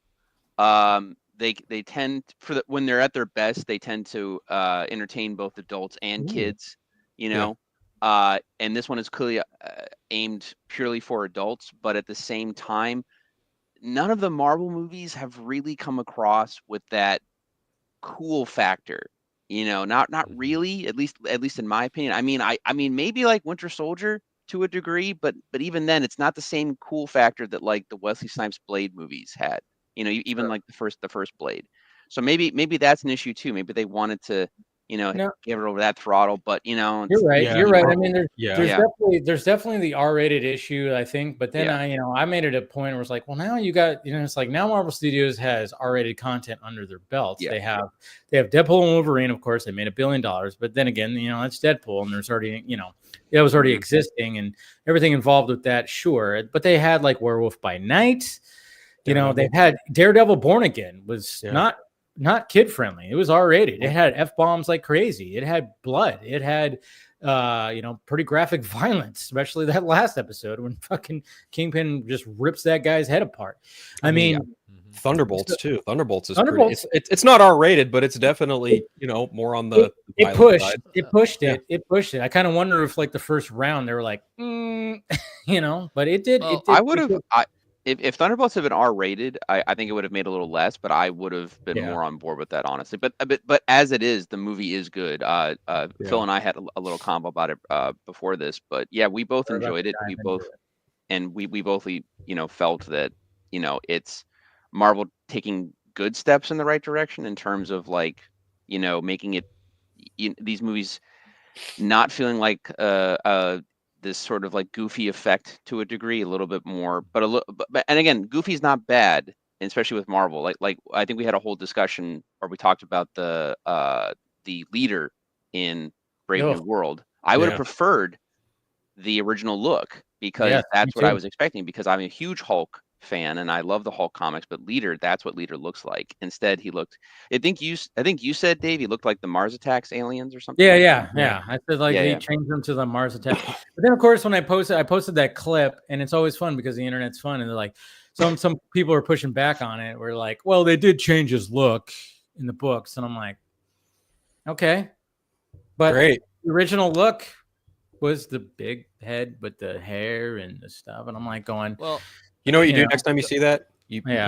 post a GIF of someone moving goalposts. Sorry, Chris. Go on, man. no, you're Well, absolutely correct. I should do that. the thing with Coogler at this point, he is going to direct Black Panther 3. Mhm. Yeah.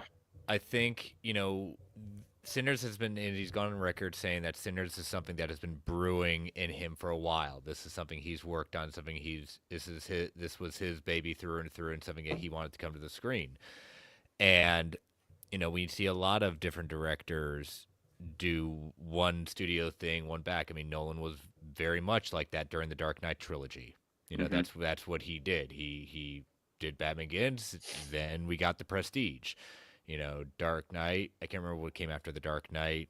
Inception, maybe. Yeah, Inception. Okay, and then Dark Knight Returns, and then he hasn't done a studio thing since. I could see basically Ryan Coogler basically at this point saying that after Black Panther 3, he's done his time for King and Country. He's gotten his stuff. Doesn't mean he'll leave Marvel forever, to your point of a executive producer thing, maybe possibly writing stuff, but a lot of times for the long time people who have stuck in Marvel and or DC in this case, a lot of them aren't necessarily built like a James Gunn to the extent like I want to make this my life. James Gunn has done a lot of like he's gotten a chance to do what he wants to do, and then he said, this is what I want to do. I want to be a creative force and make my mark and say like I did something like for a whole IP that is in let's be honest, That has it's been with him done. for since he could remember, probably. Yeah. Mhm. And Coogler, I'm not saying he can't do that, but we see him. He's done some great work, outstanding Yeah. work with Marvel. But where is it that everyone always goes back to in the sense of like Fruitvale Station, Creed, Sinners, things that like he's got all the money that he's needed to make with Marvel. He's got his ticket. I think Sinners right now next to Fruitvale are his magnum opus when it comes to him right now. Mm. But I think that this is probably going to be it for him after he does Black Panther 3, and then he was executive producing Eyes of Wakanda. That's going to be coming out in August, the animated miniseries. Yeah. I think that after that, he's going to take probably a long break, if not permanent break from any kind of major studio stuff and just focus on what he wants to do. And would I love to see him do Blade? Great, but I think he's the better creative to do something more that I want to see more in this, not necessarily just in cinema. I want to see more of what he makes him creative, because that's what I love about seeing Ryan Coogler films, is how creative he can get. I mean, that's the thing, is like, and that's what, some of these people who get all tribal when it comes to things. It's like, yeah, James Gunn is one of those guys where he goes, you know what, this is my space. I like this space, and I want to do this space, and he has a very unique knowledge of that space. And I've said it many times. I mean, if you're gonna choose somebody to co-run and be the creative side of a studio with when it comes to DC characters, yeah, he's probably the guy to look at, regardless of how anybody feels about him. But he just has a unique knowledge, because you could just kind of tell, and just by how he talks about it and everything, but you get people like, like your Nolans, your Zacks, Zack Snyder, yeah, they could do some really unbelievable things and shake up that space. But then I don't want to keep them in that space. It's like, I want the Cooglers and the Snyders and the Nolans to really just create their own things. Yeah. I mean, Nolan, he came up. If it wasn't for doing Batman Begins, he created his name with Batman. Mm-hmm. Memento was like one of those really indie culty things where, that's still my favorite Nolan movie, just because I just love that movie so much. But the fact that he did Batman Begins and then The Dark Knight, which just totally shook up the CBM space. And then, of course, he goes off and let me just do this random movie about two magicians called The Prestige. And that ends up being just fucking cinema. And then he just, that is my favorite of the Nolan. Dude. Very good movie. Outside of Batman. That's up my there. favorite. So good. I didn't say his best, but that's my favorite. Yeah. And then all of a sudden he just, he does Inception, he does Interstellar, and it's just like, but it's just kind of funny because, it's almost similar. And Ryan Coogler looks up to Christopher Nolan so much. I don't know how many times I saw him talk about Christopher Nolan when it came to, Press for Sinners and the inspiration that he got. From him. And it seems like Coogler is really trying to be like, yeah, I'm going to come up. Yeah, I did my IP movies. Like Creed was it was a big IP movie. Sure. But, when you get into the comic book space, that really parlays your career. And both of those movies made him the money, gave him, put the name out there. And now it's like, okay, do one more, got to round up your trilogy. And then I'm just going, all right, now do whatever the fuck you want, man. Just keep on make original stuff. Just like I want Zach to do original stuff. Anybody who can come out of that space, make your mark, and then just leave it, maybe you can come back. The Russo brothers, they came back because maybe that's just their space. This is James Gunn space. Maybe it's a Russo brothers space where it's just like, hey, I don't know. Maybe this again, it's just their space. They, you try to do, I don't know. We're probably never going to see, who knows if we'll ever see like an actual like James Gunn original movie ever again. Who knows? I know Super, but at the same time, it was still his take on kind of the superhero genre, the comic book genre with Super. I don't know if you guys saw that movie.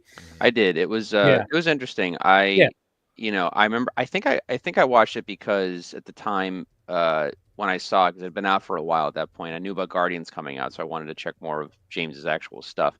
I have not seen Slither, but I've heard it's sort of like it's a cult favorite, basically. But a really messed up movie. Yep. But yeah, as for like the Russo brothers, I think the Russos. I didn't hate The Gray Man. I thought that was pretty good. I haven't seen Cherry. I think it's called. It was entertaining. I didn't see Cherry. Yeah. No, but it didn't really intrigue me. I was like, what?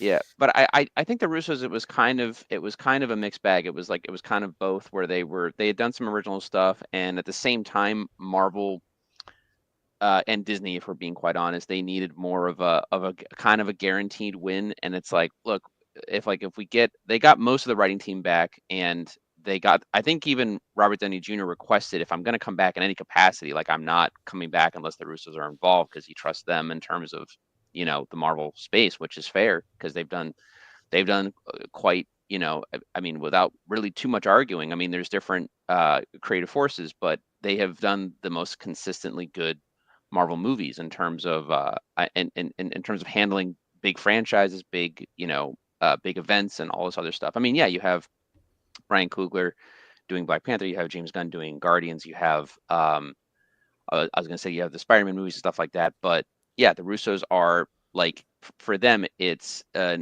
safe, and they know that the Russos can handle like these big expectations and stuff like that. I mean, whether Doomsday and Secret Wars will live up to the hype, that's to be seen. But I'm gonna be there day one because I'm going to the end, so Yeah. I'll leave it at I- that.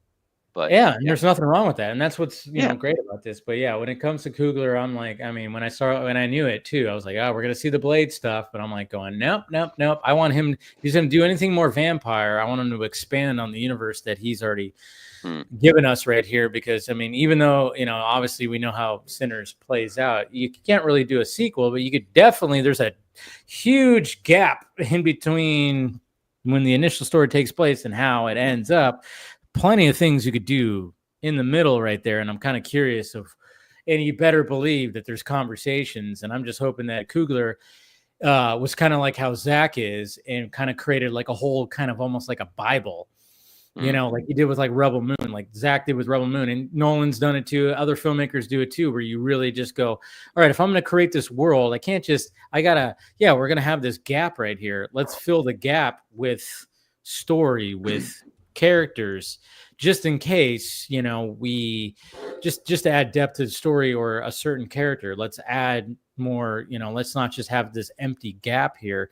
So I'm willing to bet that Coogler probably already has 3 or 4 fucking ideas that he could add to his Sinners world that is in between that gap from like what we see in the movie to where it ends up. And I just would not be surprised. And maybe we'll have other filmmakers that come in and, do something. I don't know. There's just there's a lot of meat on that bone, I think, when it comes to Sinners. I just, don't rush it and make something where it's going to have, a good word of mouth like this movie is. Don't just, hey, we're going to announce this and we're going to announce a TV show and an animated series and all this stuff. And all of a sudden they just start making it into like this crazy mess. No, just do another one, either Coogler does it or he gets somebody where he just gives the opportunity to some other director to do something that puts his stamp on the genre or something like that. That's what I could hope for, at least when it comes to that. But as much as like in another universe, I would love him to do a Blade movie. Like I said, I think consulting, perfect. Let him look at the script that is the current script, which has had probably see like, Blade V23. It'll be like version 23. I don't know.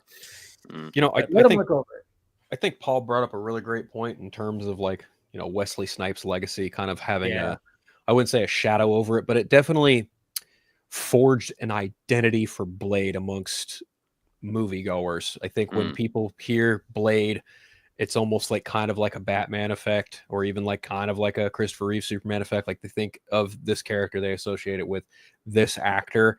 And I think on one hand, Marvel has the ample opportunity and the tools to present another version of Blade. And Mahershala Ali is very much a suitable conduit for that. I think the problem is largely, I think, number one, trying to nail down a story that fits an R-rated setting, but also not trying to be derivative of what those first 2 movies, because let's be honest, they're probably not too concerned about retreading anything from Blade 3. But honestly, I think that like the biggest hurdle for them creatively is not trying to step on the toes of what has already been done before. And it's kind of a tall task, because Blade, in a way, specifically like Wesley Snipes' Blade, it is kind of like how Christopher Reeve is so associated with the role of Superman, and that's largely predicated on the first movie. Depending on who you talk to, people like the Donner Cut, I'm sure Superman 3 and 4 have their fans. But largely when people think Superman prior to like Man of Steel, it wasn't Dean Cain. It wasn't, unfortunately, like, Tim Daly or George Newbern. It wasn't too many people. Like people immediately thought Christopher Reeve. And when it comes to Blade, I think like Wesley Snipes has kind of cemented himself as that character. You know, like ask anyone the first thing they think of when they think Wesley Snipes. More often than not, you will probably hear Blade. Blade, yeah. And that's why I always thought like it would be cool. And I think like what we talked about on here is like if they couldn't come up with a story, like if you want to stick with some multiversal stuff and have the passing of the sword, literally, you have, you know, Wesley Snipes and Mahershala Ali. But then of course a lot of people are sick of the multiverse stuff. But then I'm going, yeah, but I think that would actually probably be good if you actually like had Wesley Snipes and Mahershala in one movie where it's like this crazy. I mean, I remember William, he's not actually going to be joining tonight because I guess it's free comic book day. So he was like preparing for that. Yeah. So tomorrow busy day tomorrow. Yeah, I should probably go to that local shop again, see what I can get. Maybe they'll have that All-Star Superman. Anyways, no, but I mean, he even agreed with that too. It was like, yeah, why not just do something like that? I don't know. Because it just seemed like with the I'm wondering if the whole bringing back Wesley Snipes for Deadpool and Wolverine, if that kind of pushed back the MCU Blade movie a little bit more, because people were just like, oh my God. And it was like freaking out. People were just going crazy over that. And I don't know. And will we see Wesley Snipes again? Maybe. Secret Wars? Would not be surprised. I'm working on a video where I kind of talk about that. But like, yeah. It's tough to say, right? Because they're coming up on Secret Wars, and I feel like introducing Blade now would almost maybe be a disservice to how well you can utilize the character down the line. Mm. And while Wesley Snipes appearing in either Doomsday or Secret Wars would be a fun, like, last hurrah. I know a lot of people like to say or think that Deadpool and Wolverine was like the farewell, the goodbye to the X-Men of Fox, and I'm like, that's more like a thank you letter. Doomsday and Secret Wars is going to be the thank you for your it's the send off, right? And I think you could argue that, like, I've been categorizing it for the video that I'm making, like people who could or could not show up in terms of, say, like a Wesley Snipes or a Nicolas Cage or even like a, God forbid, Ben Affleck. Fun surprise. In terms of Wesley Snipes, probably more likely than the other two. But the other two I feel are like kind of highly unlikely because we all know Ben Affleck is not eager to hop in a skin suit anytime soon. Nicolas Cage, he came back for The Flash. I don't know that he would come back for something for Ghost Rider unless it was something like truly like fulfilling in a certain respect. But then again, you know, he came back for The Flash and that was all of not even 2 minutes. So yeah, I don't know. It's kind of a tough say. This would be a different one. I mean, the Flash thing was like, I mean, I don't think, and he talks about that whole thing like he didn't even know what the hell was going on, to be honest. I think when it comes to if he were to come back for Ghost Rider, I mean, he would, well, first off, he would actually physically be, you know, on screen. It wouldn't just be a total VFX thing, right, like the Flash. So they would actually have him on screen. So I think if that was, if he was given the opportunity, I think he probably would. And then it would be kind of cool if he was standing next to fucking Wesley Snipes. Yeah.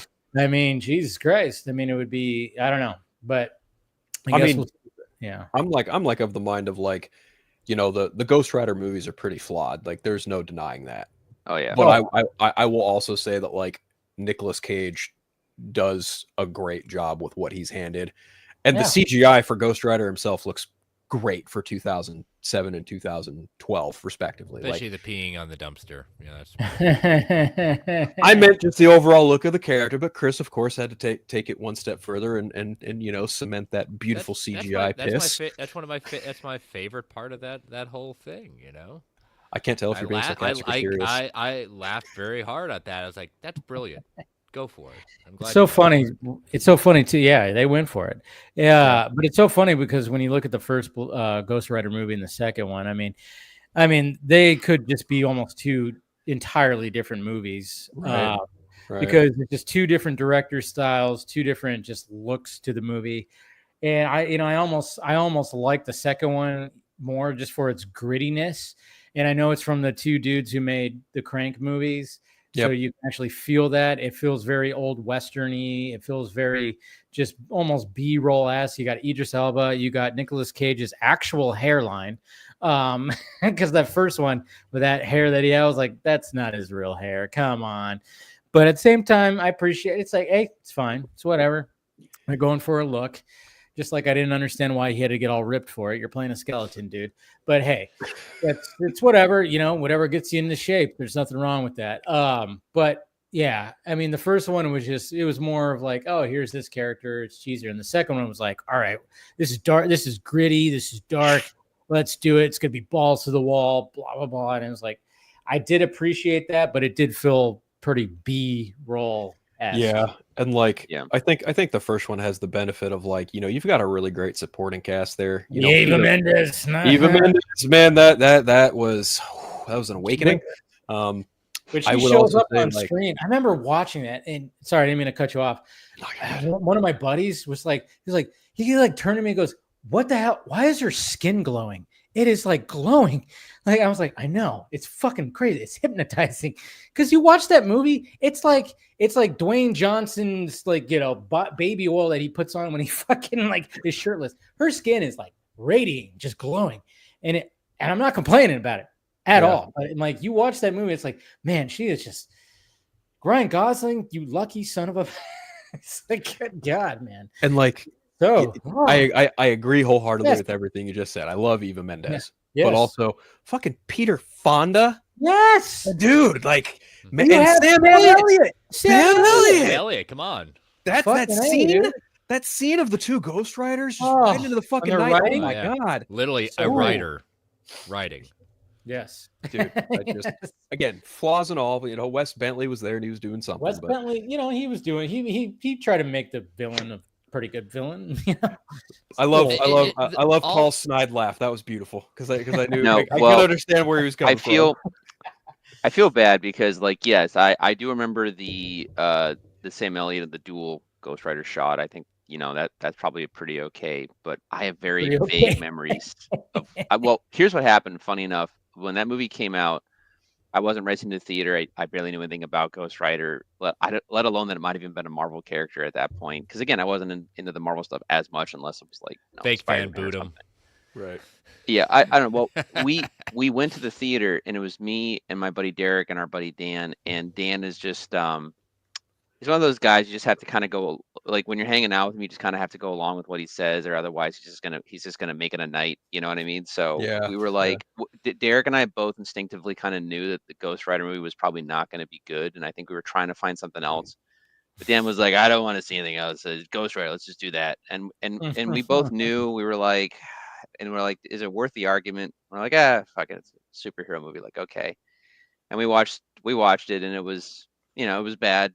And but that was it. I mean, I knew from the opening scene of the whole origin and the making the deal with the devil and stuff like that, and then his dad, and you knew his dad was gonna die, and I'm just I already want to leave, but we're stuck with this. Maybe it'll get better when Nick Cage shows up, and it didn't. And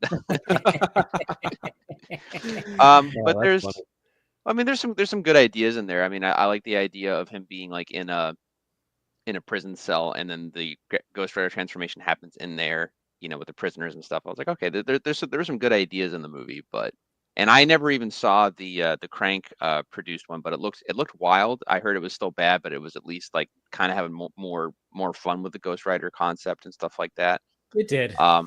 Yeah. Well, that's we got Idris Elba supporting in that, and I mean, I again, I almost appreciate it more because I like both in their own different ways, but they are so distinctly different. I mean, I would say, Paul, watch that one just to see, if you just feel like, why not just put it on just to see how you feel about it. I mean, it's B-roll, but at the same time, there's just something that it's, it's those guys and it's crazy. Yeah.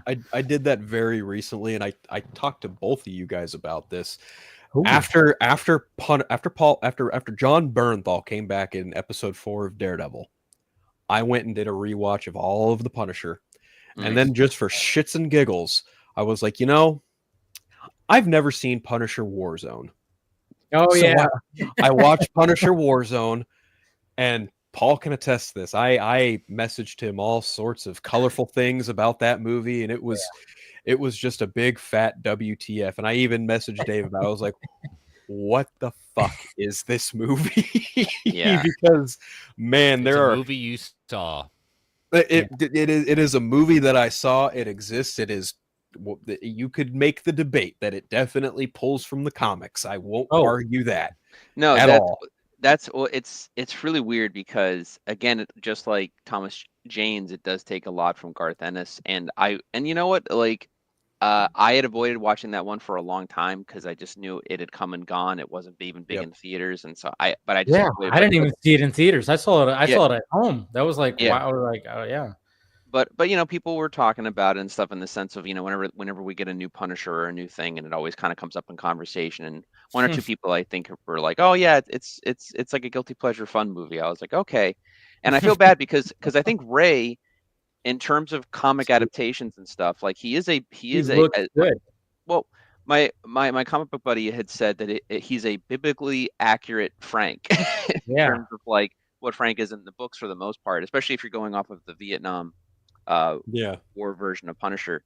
But everything else around him is like a, you know, B-C list movie from like back in the day, basically. But just there's I don't know. Like, I mean, it would be really bad, and then it would do something really fun and get me back in, and then it would go right back to being bad again. It's like they do all this bad stuff.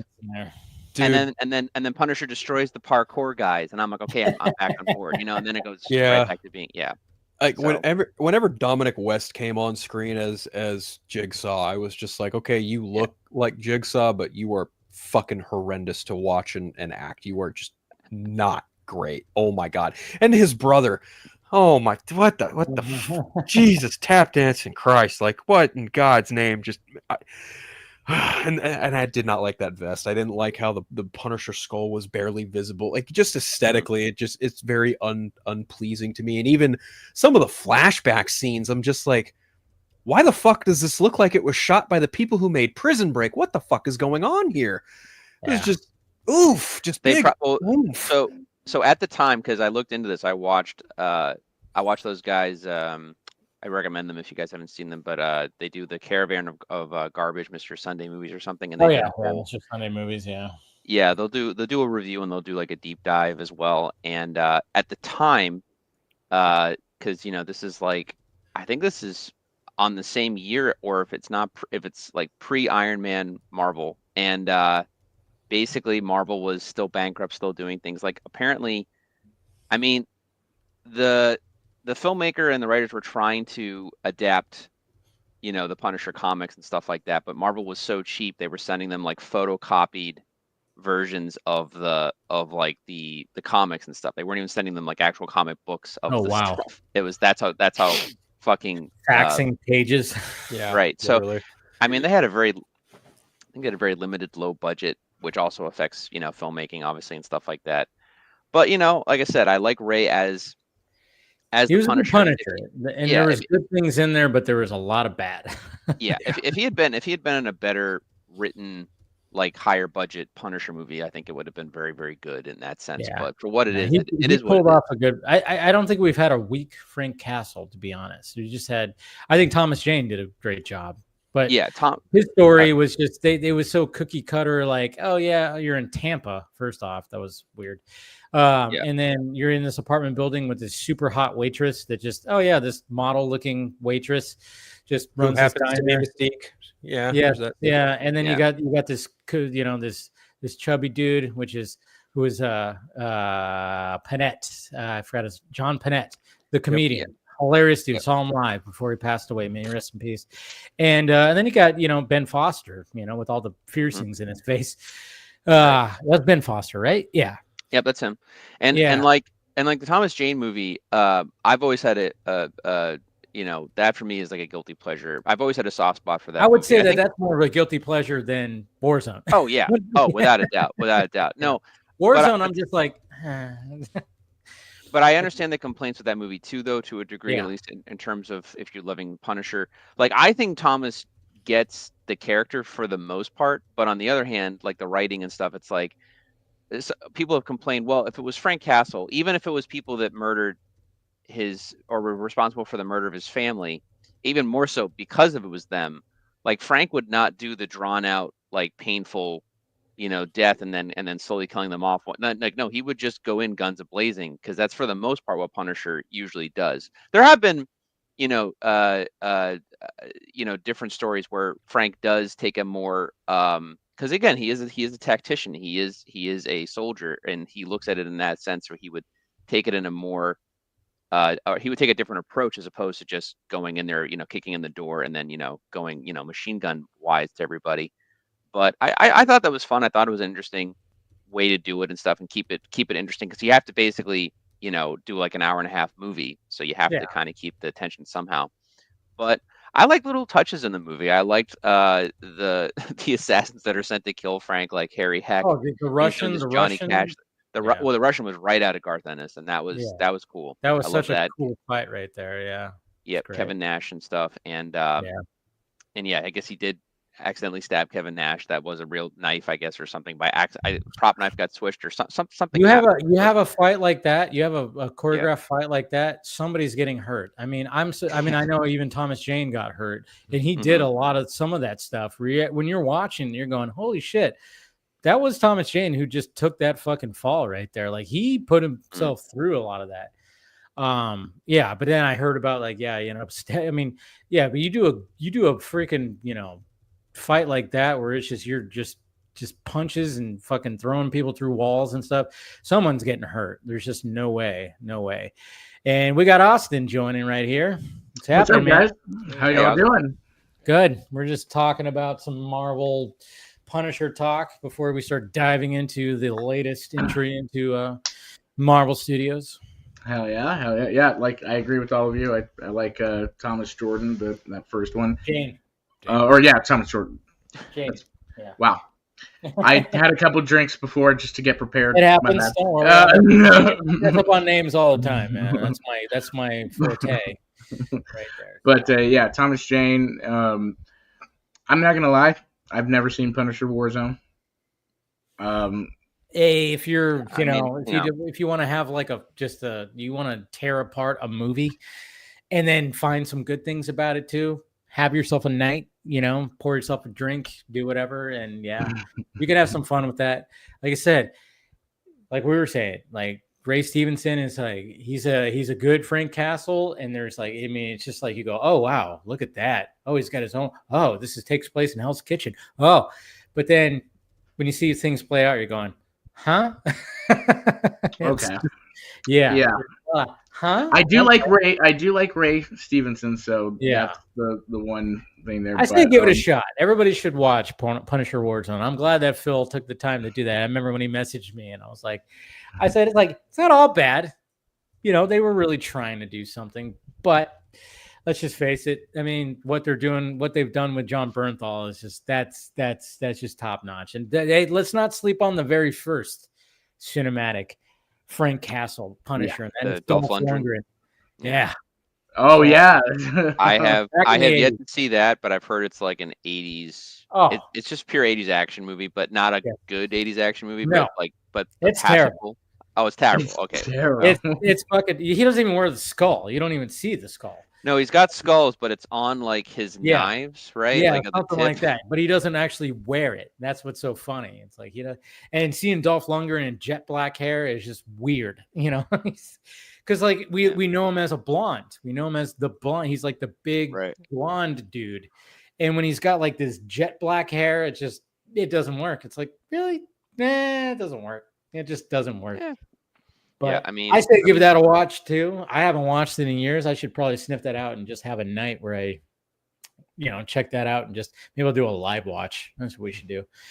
Yeah. But it'd be fun. But let's start diving in now that we have pretty much everybody here and everybody's seen Thunderbolts. Let's start diving into this thing. Spoilers, guys. I mean, I already talked about some spoilers already, but obviously at the beginning of the stream, but let's dive into. Let's go around the horn. We'll start with you, Paul.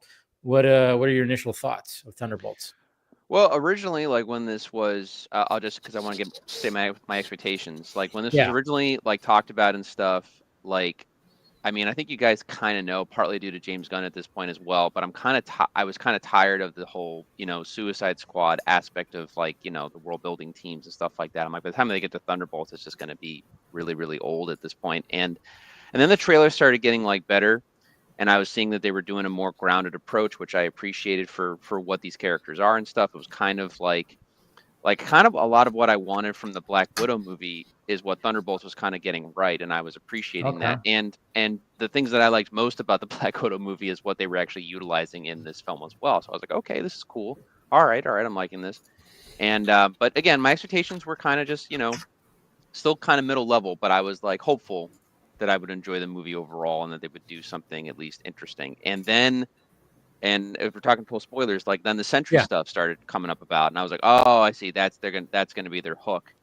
But more for comic book fans because general audiences have no idea what the fuck Sentry is basically. But still, so I only knew so much about Sentry. Like I had a general understanding, but I had not actually read a lot of the books dealing with him. So I at least read like the origin by Paul Jenkins and Jay Lee, and very good book. I recommend it if you guys haven't read it. Chris, you probably have, but like in general, very, very good. I'll get into that real quick, but the Sentry in the books is a way more fascinating character because the whole idea of him is that he has been around in the Marvel universe. I mean, yes, he was introduced in 2000, but his thing is that he had been with the Avengers and all these guys. Like he had essentially been the Superman of their world. And he was friends with like, Reed Richards and I think even Tony and all of these guys had known him. And his whole thing is he has to keep fighting the Void. Of course, in the book, you don't know yet that the Void and him are the same person, and then that obviously plays into the big twist as to why he had to disappear and vanish and become Bob essentially.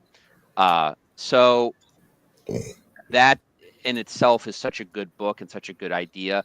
So I knew right away that the MCU would try to retweak that and rework it. Not only that, because look, for better or worse, like the MCU, I don't think they know what to do with godlike characters. For the most part, they end up kind of fumbling them or watering them down to a degree. And I think we can kind of agree on that. That being said, I do not mind, at least in terms of the MCU, I should preface, but I did not mind all of the changes that they made within the context of the story for the film. And I also like Pullman as Bob. I think he was really just like, that could have been a very annoying character very, very quickly, but they actually made him like likable. And I liked that. So when all the Void and the Sentry stuff does happen, you want Bob to kind of pull through as a person.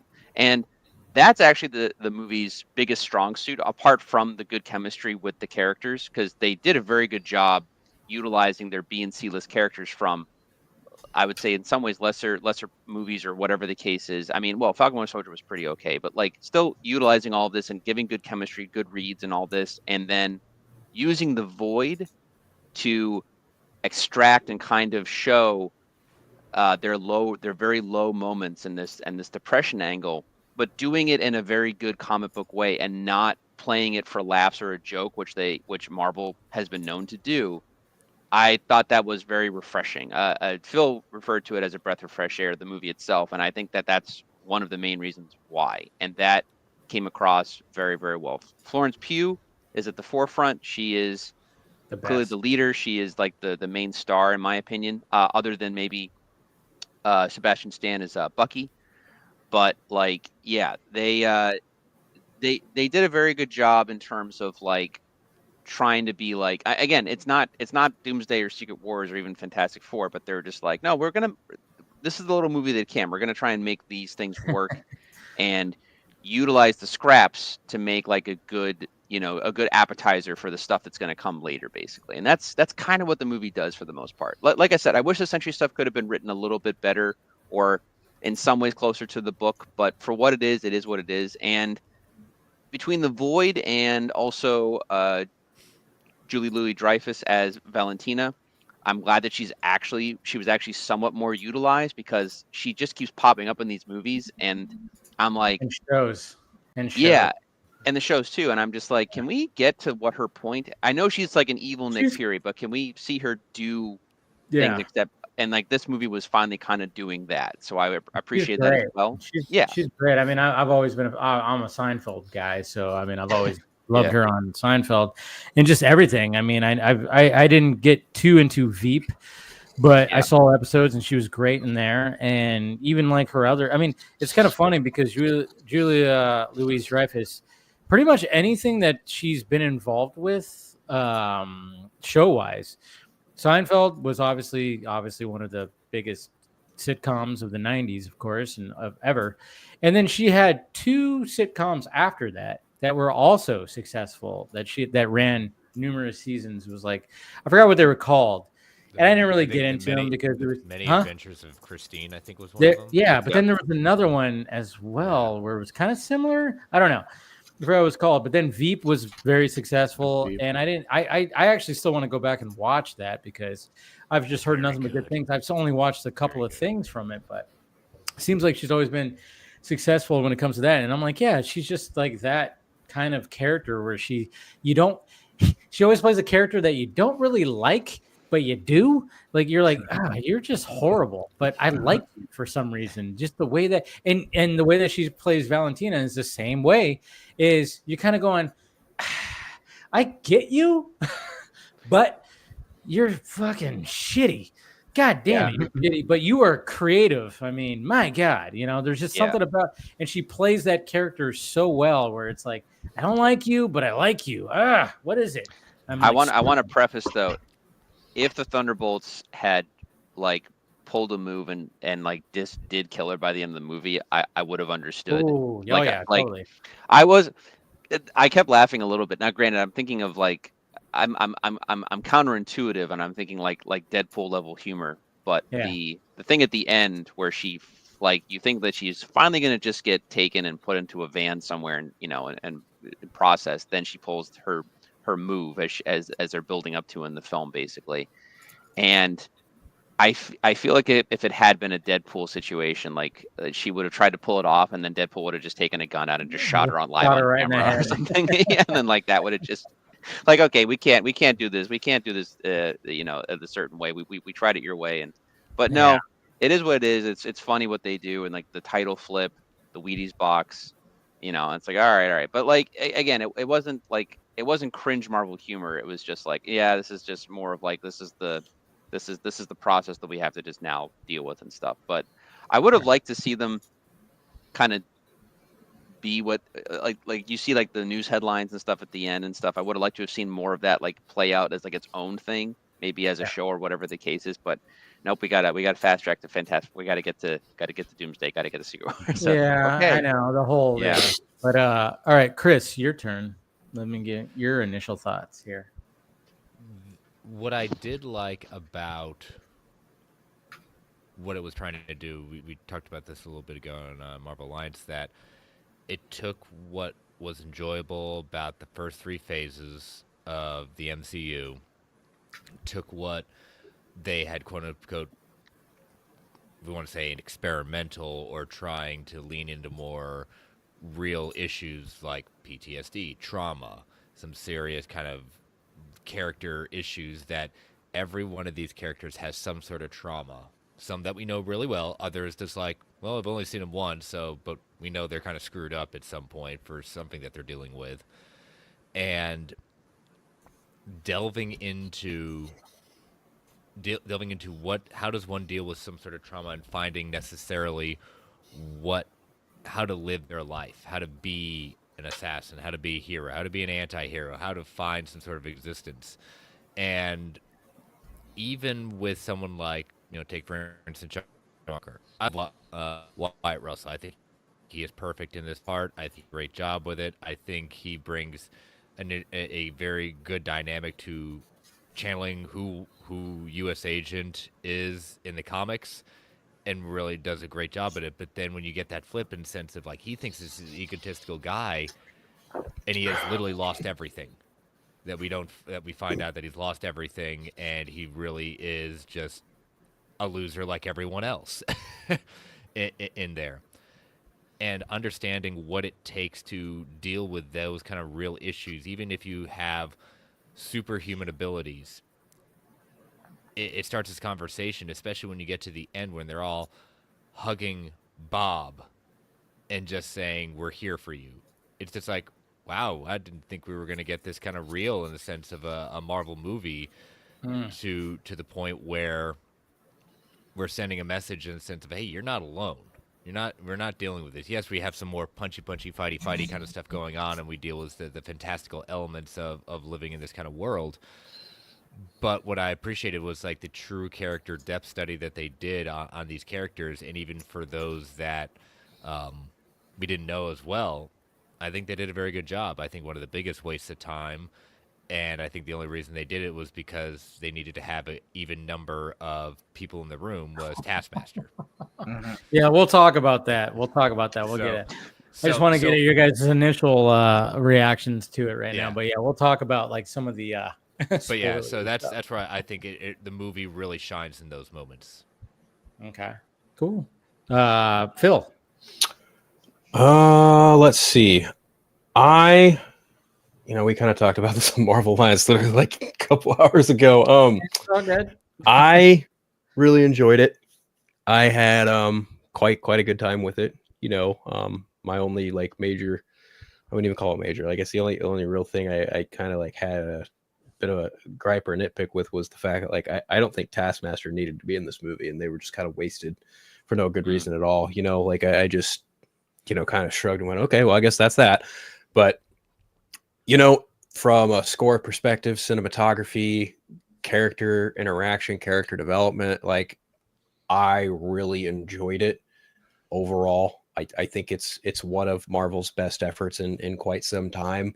I think the last time I felt this good about a Marvel movie, before Deadpool and Wolverine, because that's just a whole different conversation, but prior to that was probably Doctor Strange and the Multiverse of Madness. Like I know that one was kind of divisive, but not as nearly as divisive as some more recent stuff. But yeah, I feel like the last time I walked out of a Marvel movie going that had identity and substance to it was Multiverse of Madness, and now I'm walking out of Thunderbolts and I'm like, yeah, that was really good.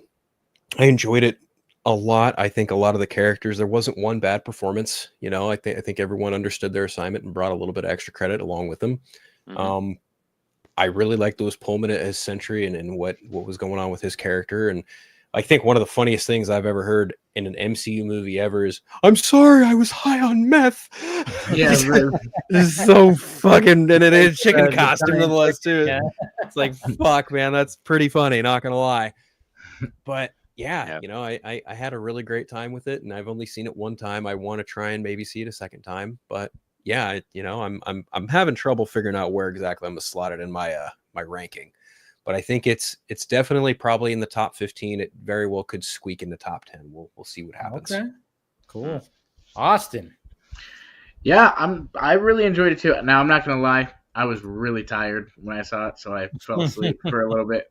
But for the parts I did, I was really invested. I agree with all of you guys. Pretty much like this was a lot better. I had been hoping it was going to be good because I'd been starting to like the trailers more and more with kind of each one that they were putting out and stuff. And so, this definitely, I was surprised, again, like Chris said, that we went there with some of the themes and stuff and that they actually didn't ruin it with humor all the time. And that was my one thing too, worried about as much as I like David Harbour about the Red Guardian character. I was like, what's he going to be like in this movie? And that moment at the end with him and Yelena was just like really, really, really good. They all, I think, did a great job and stuff.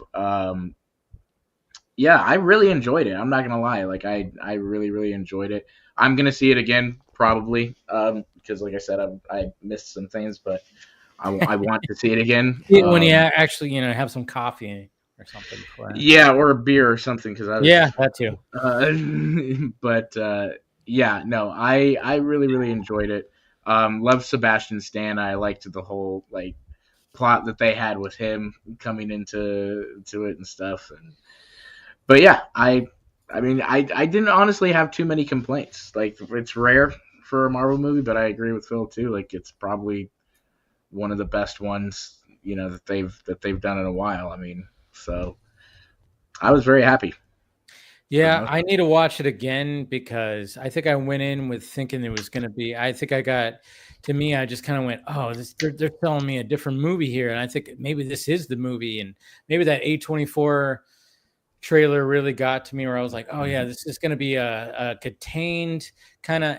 And when it came to the final act, when New York City was in peril again, I went, oh, yeah, of course it's going to be like this whole stuff. And as much as I like the Void stuff, I really did dig that. But I was like, but does it have to be? I don't know.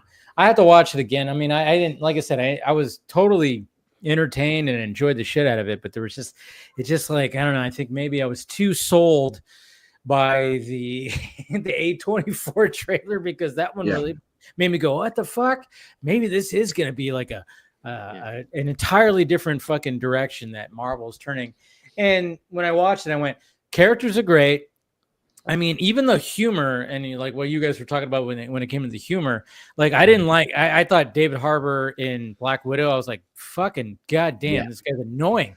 Yeah. I'm like, I don't like him, but I liked him in here. Like they kind of like scaled. I felt like I only saw Black Widow once, but it just felt like they almost scaled them back a little bit, and when the humor needed to be injected, it was good. And then Yelena, I always say Yelena, and Florence Pugh, the way that she plays that character with the way that the style of humor that character has, she's always nailed it. Even in Black Widow, I always loved the whole thing when she was making fun of Natasha and the way that she lands, like the almost superhero landing. And then when she does it, and then she gets up and goes, ugh.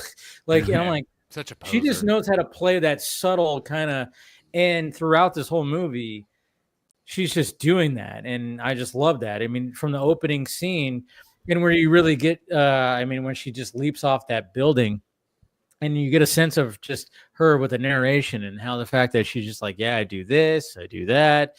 And I'm like going, Jesus Christ, imagine having this job where you're literally you could die. You get assigned something and you could die. She leaped off of a fucking skyrise, parachuted into this thing, took out a bunch of dudes, ended up rescuing a guinea pig, and then she's not fulfilled. Holy shit. There's that. I mean, my God. I mean, my job is dull. Right. I'm over here just clicking the mouse and doing all this stuff and, figuring out things. But you just kind of go like, no matter what you have, you just kind of, sometimes like for, it's not enough. And then when she tries to reconnect with her father, that's a touching scene too, when she shows up at his house. And, and the fact that she wants to be like, I don't want to do this covert things anymore. I want it to be known that I'm doing things. I'm doing good things because I've done a lot of bad things.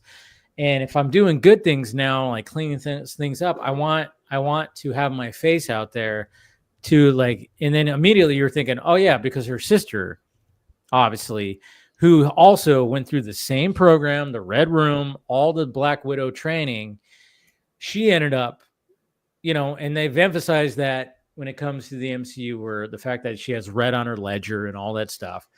And she ended up putting her face out there and doing good. So you could tell that Yelena really wanted to follow into her sister's footsteps of, hey, I don't no longer want to do this kind of stuff. I want to like be recognized of doing good with my talents, because this shit is not fulfilling anymore.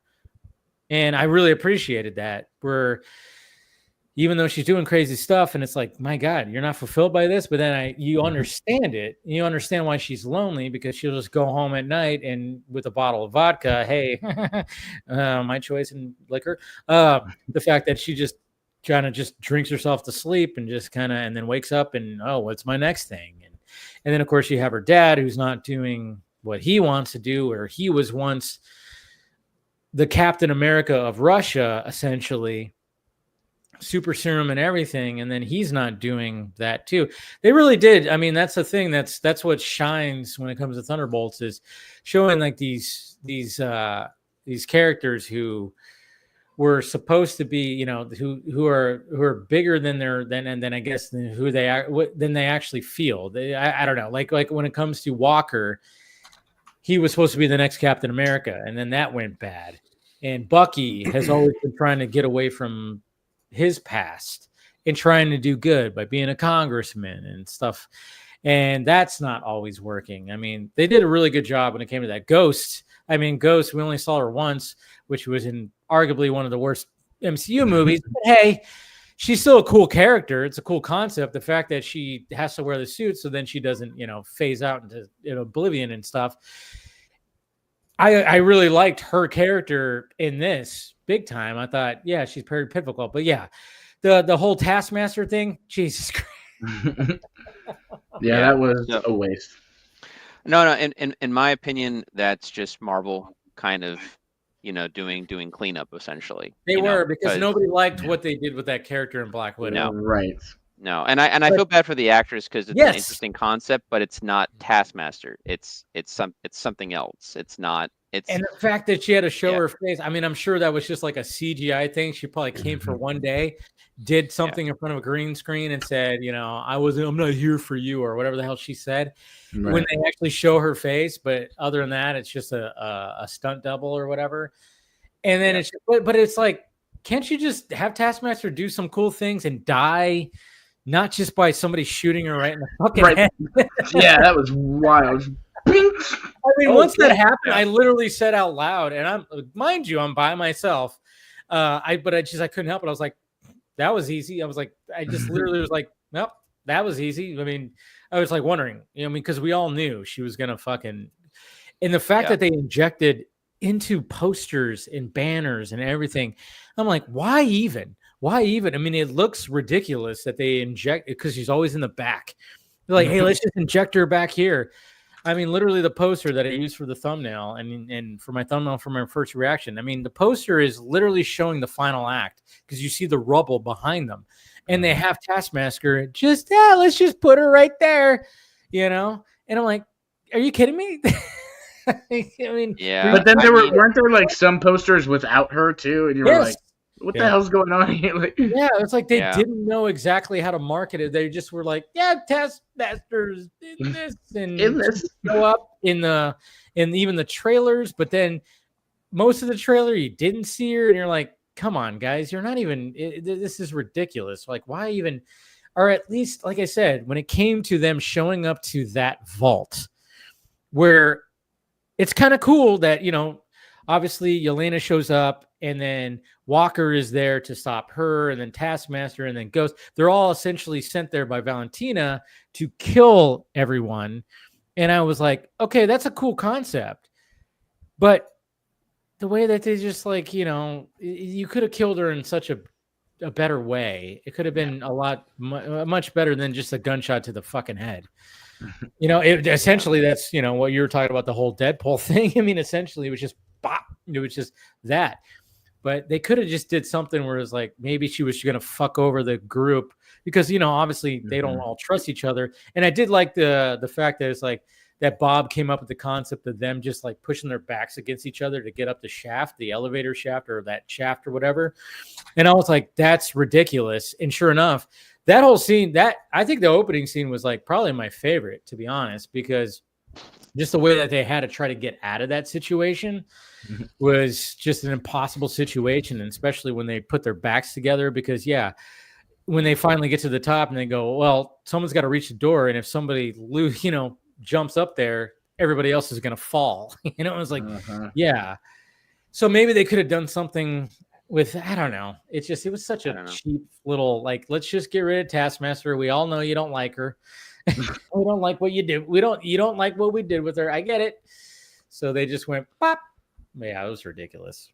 Yeah, I liked her costume, so I thought that was nice. Yeah. But in the flip though, as far as like the beginning or the ending of the movie, I'll give props to the end to a degree because we've all joked about the infamous Marvel third act where something has to happen and they have to fight the bad guy or Skybeam or some bullshit happens. I liked this in that fact that like you see Sentry and you see the Void And the movie, in a sense, kind of basically says they can't beat the bad guy by just fighting him. That's just not going to work. And instead, it's about them confronting themselves and confronting their inner demons and trying to navigate that and trying to, in a way. Well, I mean, not so much Bob, but the Void is another antagonist basically, but defeating it by confronting it and dealing with those problems. And I thought that was at least different and at least a little bit more interesting than just like being Pang Pow or whatever, and Zap Zap and all this other shit. So I thought yeah, and the Taskmaster stuff could have been handled better, I guess. But like, I'm not gonna lie, when I was in the theater, I knew that character was going to die at some point in the movie. The fact that it happened that quick and that fast, I laughed out loud. I thought that was funny. Yeah. I mean, it was quick. I think a lot of people. Yeah, but I mean, I think at this rate, at least my theory is, because Secret Wars is like right around the corner, they're just kind of trying to get stuff that they can do well, like Fantastic Four, and just kind of race to the finish line, and just kind of, and then they'll be able to soft reboot whatever they need to reboot, and then we'll get a new Taskmaster, or we'll get a whatever else, and then that's that basically. So Yeah, it is what it is, and it's a Suicide Squad movie, so someone needs to die. I thought the Red Guardian possibly might die by the end of the movie, doing something for Yelena, maybe saving her in some fatherly way. But they still focus on him in an interesting way, which I thought, and I at least like the Void's powers. Granted, it's they do that Marvel thing where you think something might horribly happen, and then they revert it. But I like the fact that he saves that little girl, and then he does the when they were going around and saving everybody. That was awesome. I love that. When you see like Bucky, stand in front of that car and he uses his arm to deflect it, that was cool. I mean, and then Ghost, like, showing up and pulling people away. I mean, like when they had that little, it was almost like, it wasn't like a montage, but when shit was going down and they were all trying to save people, that was really cool. I really loved that. I was like, yeah, show a lot of that.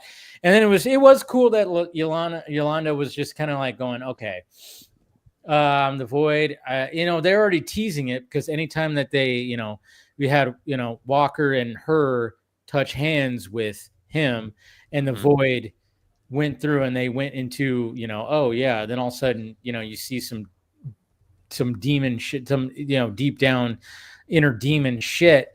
You already knew, like, okay, yeah, the Void doesn't exactly kill people, and I think that's what she was like going, oh, okay.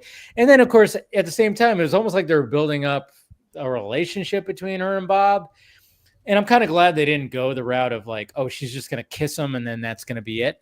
I'm glad they didn't like do that whole thing, because obviously he says how lonely he is, she says how lonely she is.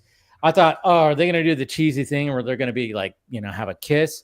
So even though I thought, yeah, maybe it was like a little cheesy, oh yeah, let's all just hug it out. But then I get it, even though I didn't like the fact that it was like, man, again, New York has to just be in peril like that. I don't know.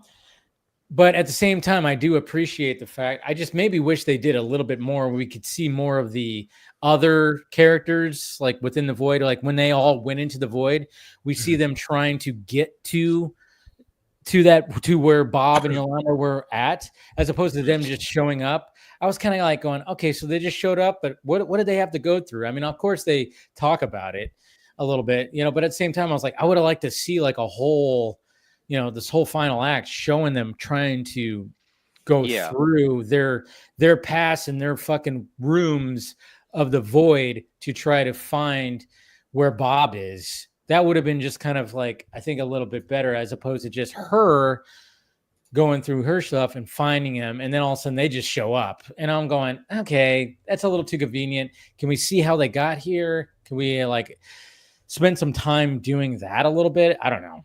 I like what Bucky had to say though. He's all, mine were fine. I had a great coming up here. No, I agree. I wanted to see more, maybe some more stuff with Bucky and Red Guardian and like them dealing with those demons and stuff. That would have been cool. Maybe it was a budget thing. We've already got the set. Yeah, we've already got the set for Yolanda. Let's do that again. But I don't know. Bucky, not saying we don't want to see other things, but I think Bucky's the one that we said. I think even if you haven't seen Falcon and Winter Soldier and you've seen the movies, you've got an idea of what demons could possibly be with him. I mean, just Winter Soldier alone at that point. Red Guardian, his whole thing, if you've seen Black Widow, is just like his trauma is he's looked at as an embarrassment instead of what he strived to be, like Steve Rogers. He wants to be this popular thing, and you even see it in the post-credit scene. It's like, yeah, the dude just wants glory. He's not necessarily like, he does have a heart, but he's seeking the almighty buck. Yeah, for sure. I'm trying to think. What was I going to ask? Was it about Red Guardian or I mean, what character for you guys in terms of this like group and everything? What I mean, I think Red Guardian was, vastly improved. Yes. Yelena I already liked, and so I liked her even more in this. But like, let's just say Florence Pugh. But point being is that I liked everybody. Is there any particular character that you guys liked the most out of this, or felt was improved the most, or like what? I think Yelena was just the one. I don't know. Standout. Yeah, she was just, and I think that she needed to be, of course. Obviously, she's leading the group, but I mean, I think they improved on. I mean, again, I think all of them got a pretty. I mean, maybe not Bucky so much because Bucky's already been so established already. Right. Bucky was kind of like, all right, he's there, and he did have a cool little, when they're in the limo and they got that convoy that shows up and starts firing at him, and then all of a sudden, Bucky just comes in and Terminator 2 style, which was kind of I thought that was that was cool. And the fact that the way he got injected into all that, but I mean, I think I think with every character, besides Taskmaster, is the fact that they just were like, hey, every character you liked more at the end of the movie, and because Ghost, like I said, we saw her in Ant-Man and the Wasp, which is a very forgettable entry into the movie, into the MCU, and now all of a sudden I'm going, oh yeah, she's actually pretty cool. Like, I mean, when it comes to the whole group, yeah, you have the super soldiers and you have some skilled fighters, but she has a suit that she essentially has the an actual superpower, I guess you could say, in the sense that she can do what she does with her suit. It's just kind of funny. And then this is supposed to be the new Avengers. I'm like, wait a minute. New Avengers, but then you got Bob, who doesn't want to go back into the void, because if he goes into the darkness, that's where he can utilize his powers, which was kind of like, all right. It seems also too that they worked a little bit more of the origin, well, somewhat. I mean, they used this idea, but like, in the books, when Sentry, makes everyone forget, he makes himself forget too. So he only knows himself to be, Bob, essentially, who's just kind of this alcoholic, midlife crisis kind of guy. And this, they have it so that every time after the void, Bob's memory kind of lapses a little bit. He seems, at least it's by the end of it, he seems to remember who the Thunderbolts are, but he doesn't remember all of the shit with Sentry and everything else. Like, he seems to have forgotten that. So it's like, but again, I think it's him surviving. It's his, because then I guess they told him, because when they're at the hideout, he's like, yeah, I'll be here. I did the dishes, but I can't go do that because I don't want to become the void again. And you guys, you guys know. And they're like, yeah. But so it's like, it's played off as a joke, but it's also true of the character. But so it's like, my only thing, and this is more of like me being an adult looking at a comic book world, but I'm more of like, they never really talked about the Avengers copyright, I guess. And then like, someone's like, what is it? Sam Wilson's now suing them for the Avengers name or something. It's like, if he had the Avengers name, why did he need to get a loan for a boat in Falcon? I thought that was kind of, it's like, I didn't like that. I didn't like, it felt too like they were trying to be like the boys a little bit, like they were trying to there's definitely, which I don't mind that. I don't mind. I mean, that's the thing, is like, now that we're in 2025 and the MCU has to adapt And I don't mind that. I mean, I think we're going to see, obviously, we're going to see that kind of stuff in Superman. But at the same time, I was like, I don't know. I just thought it was kind of cheesy. Like, really, Sam Wilson, the Captain America, is suing. They're talking about like they're trying to do copyright for Avengers.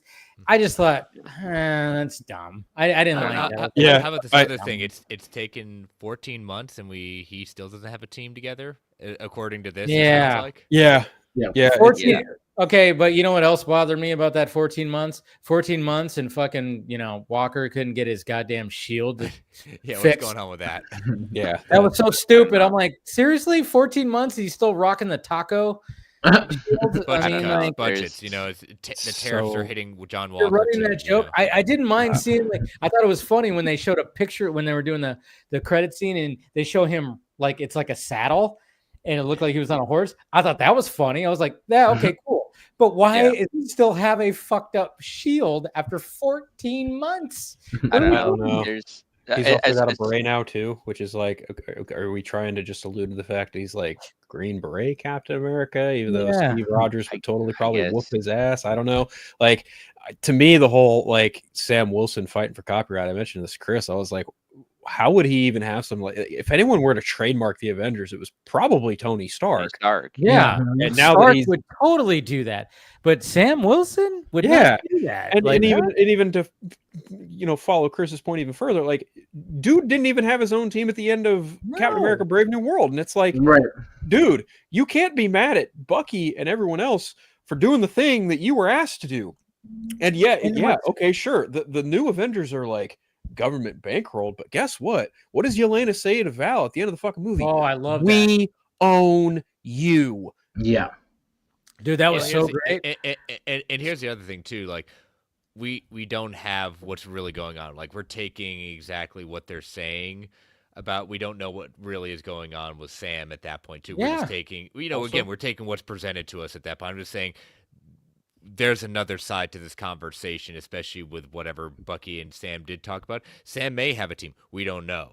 This could be just kind of a smokescreen of saying, oh, he's trying to sue us for that, when he's really not suing them. He's just having an argument at that point. So, because I mean, again, some of those, particularly, Alexei, they're not the most reliable in the sense of they believe their own press, Yeah. And also, like, there's also, oh, sorry, Phil. It just occurred to me, a lot of people were under the impression that like Thunderbolt Ross was going to be the one to fucking coin the Thunderbolts, and he was not present at all in this movie. Now, also, these are new Avengers. Where's Ross? The Raft. So you now have a team of Avengers who operate without any oversight or any fucking pushback from Ross too. Just throwing that out there. So Sam Wilson has absolutely zero reason to be mad. If anything, he should be like, yo, man, you got a spot? You got a spot? I'm fucking Captain America. Like, come on, man.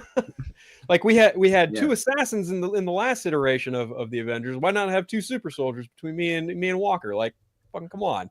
But I don't know. Yeah. We'll find out in a year. We'll find out. Yeah. Well, yeah, and that's the other thing too. As soon as he said, he's like, because they asked him how'd the conversation go, Bucky's like, not well. I'm like, oh well, they're not. We're going into Doomsday with them having a rift. Now with that having like Jesus Christ. And I will say, like, when it came to that post-credit scene, I mean, Bucky's hair, my God, that thing was like, he was styling. I mean, the Avengers, the new Avengers definitely have, some good style. I mean, 100% a wig. I know that. I mean, there was no way that was his real hair. Yeah. Especially since I will say I liked that. I will say I agree with everyone. I like that suit Bucky is in that. Oh yeah. I mean, obviously that was pretty sick. But it was funny because it was showing, like, a lot of people were talking about today were like, oh yeah, that scene was shot like recently. Yeah, no shit. Just look at their hair. I mean, even Florence Pugh's hair is like not the same. I mean, and Bucky's clearly wearing a wig. And then if you see him in the press junkets, he's got a fucking buzz cut now. And I'm like, I was going, that's not even. When I saw it, I was like, that's not his real hair. That is a total wig right there. I'm like, all right. And of course, David Harbour's hair, facial hair was different. But I mean, like, obviously that scene was like, what are we gonna? But again. and I expressed this when I was talking about the fact that Marvel Studios flipped it. Usually they have the mid-credit scene being the pivotal one and the post-credit being like the gag. They flipped it. And I was going, when I saw the mid-credit where you have, when you have the, Red Guardian, I always forget what his real name is. But when he's in the grocery store and he's trying to impress this woman, like, I'm on the Wheaties box, that's usually the post-credit scene. Right. But they flipped it. And then, so I'm sitting there going, okay, I'm looking at my phone. I'm waiting, but I don't have the best signal in this movie theater. So then I just kind of like, all right. Oh, they're showing the music. They're showing the music. So I'm going to put my phone down. We're getting close to the end. And then I look and I see Fantastic Four theme. I went, oh, fuck. The post-credit scene has to do with the Fantastic Four. God damn it. I'm like, what do we do? Spoiled it for you. I mean, it didn't kill it. I knew it had to either do with something with either it was going to be something crazy with Sam and maybe there'd be like Chris Evans. I don't know. There would be something crazy like that, or it'd have to do with something with Doomsday, or it would have to do with something when it came to Fantastic Four. So I was like, oh, okay, it's Fantastic Four. So then when it finally did show, I was like, okay. But it just was kind of funny. It was like, Marvel, you're literally like, you just gave it away because you have to give credit to the theme. And it was like right there. And I remember just saying, like, I was like, well, shit, this is going to have to do with Fantastic Four. And then, of course, when you see it, yeah, there it is. Hey, we know how they get to the sacred timeline. I don't know. Yeah. Yeah. But I didn't mind that. I mean, I kind of guess that's what was going to happen anyway, but now we know for sure that that's pretty much what's going to happen unless this is another parallel timeline, but I doubt that's the case. But you're making comparison to The Boys earlier as well. And I noticed, now granted, it is Valentina's point of view, which should be prefaced on that, but it is interesting because it did cross my mind where she makes a good quote. She's just like, when you're a kid, you were told there are good guys and there are bad guys. And I know Phil liked this moment, especially from his review and stuff. And then she's like, but then you get older and you realize that there are bad guys and there are worse guys. Mm-hmm. And that's pretty much it. But I thought it was funny because even though it's her viewpoint, it's like you're in the MCU where you have Captain America and you have legit good guys and you're making that point, which I thought was funny. But again, from her perspective, she might not necessarily feel that like Spider-Man or Captain America are like full good people, that maybe there's this, underlying thing up with them, maybe possibly. But I thought that was kind of an interesting choice. But still, I think Valentina was still like an interesting villain for the most part in terms of trying to. He was a good villain.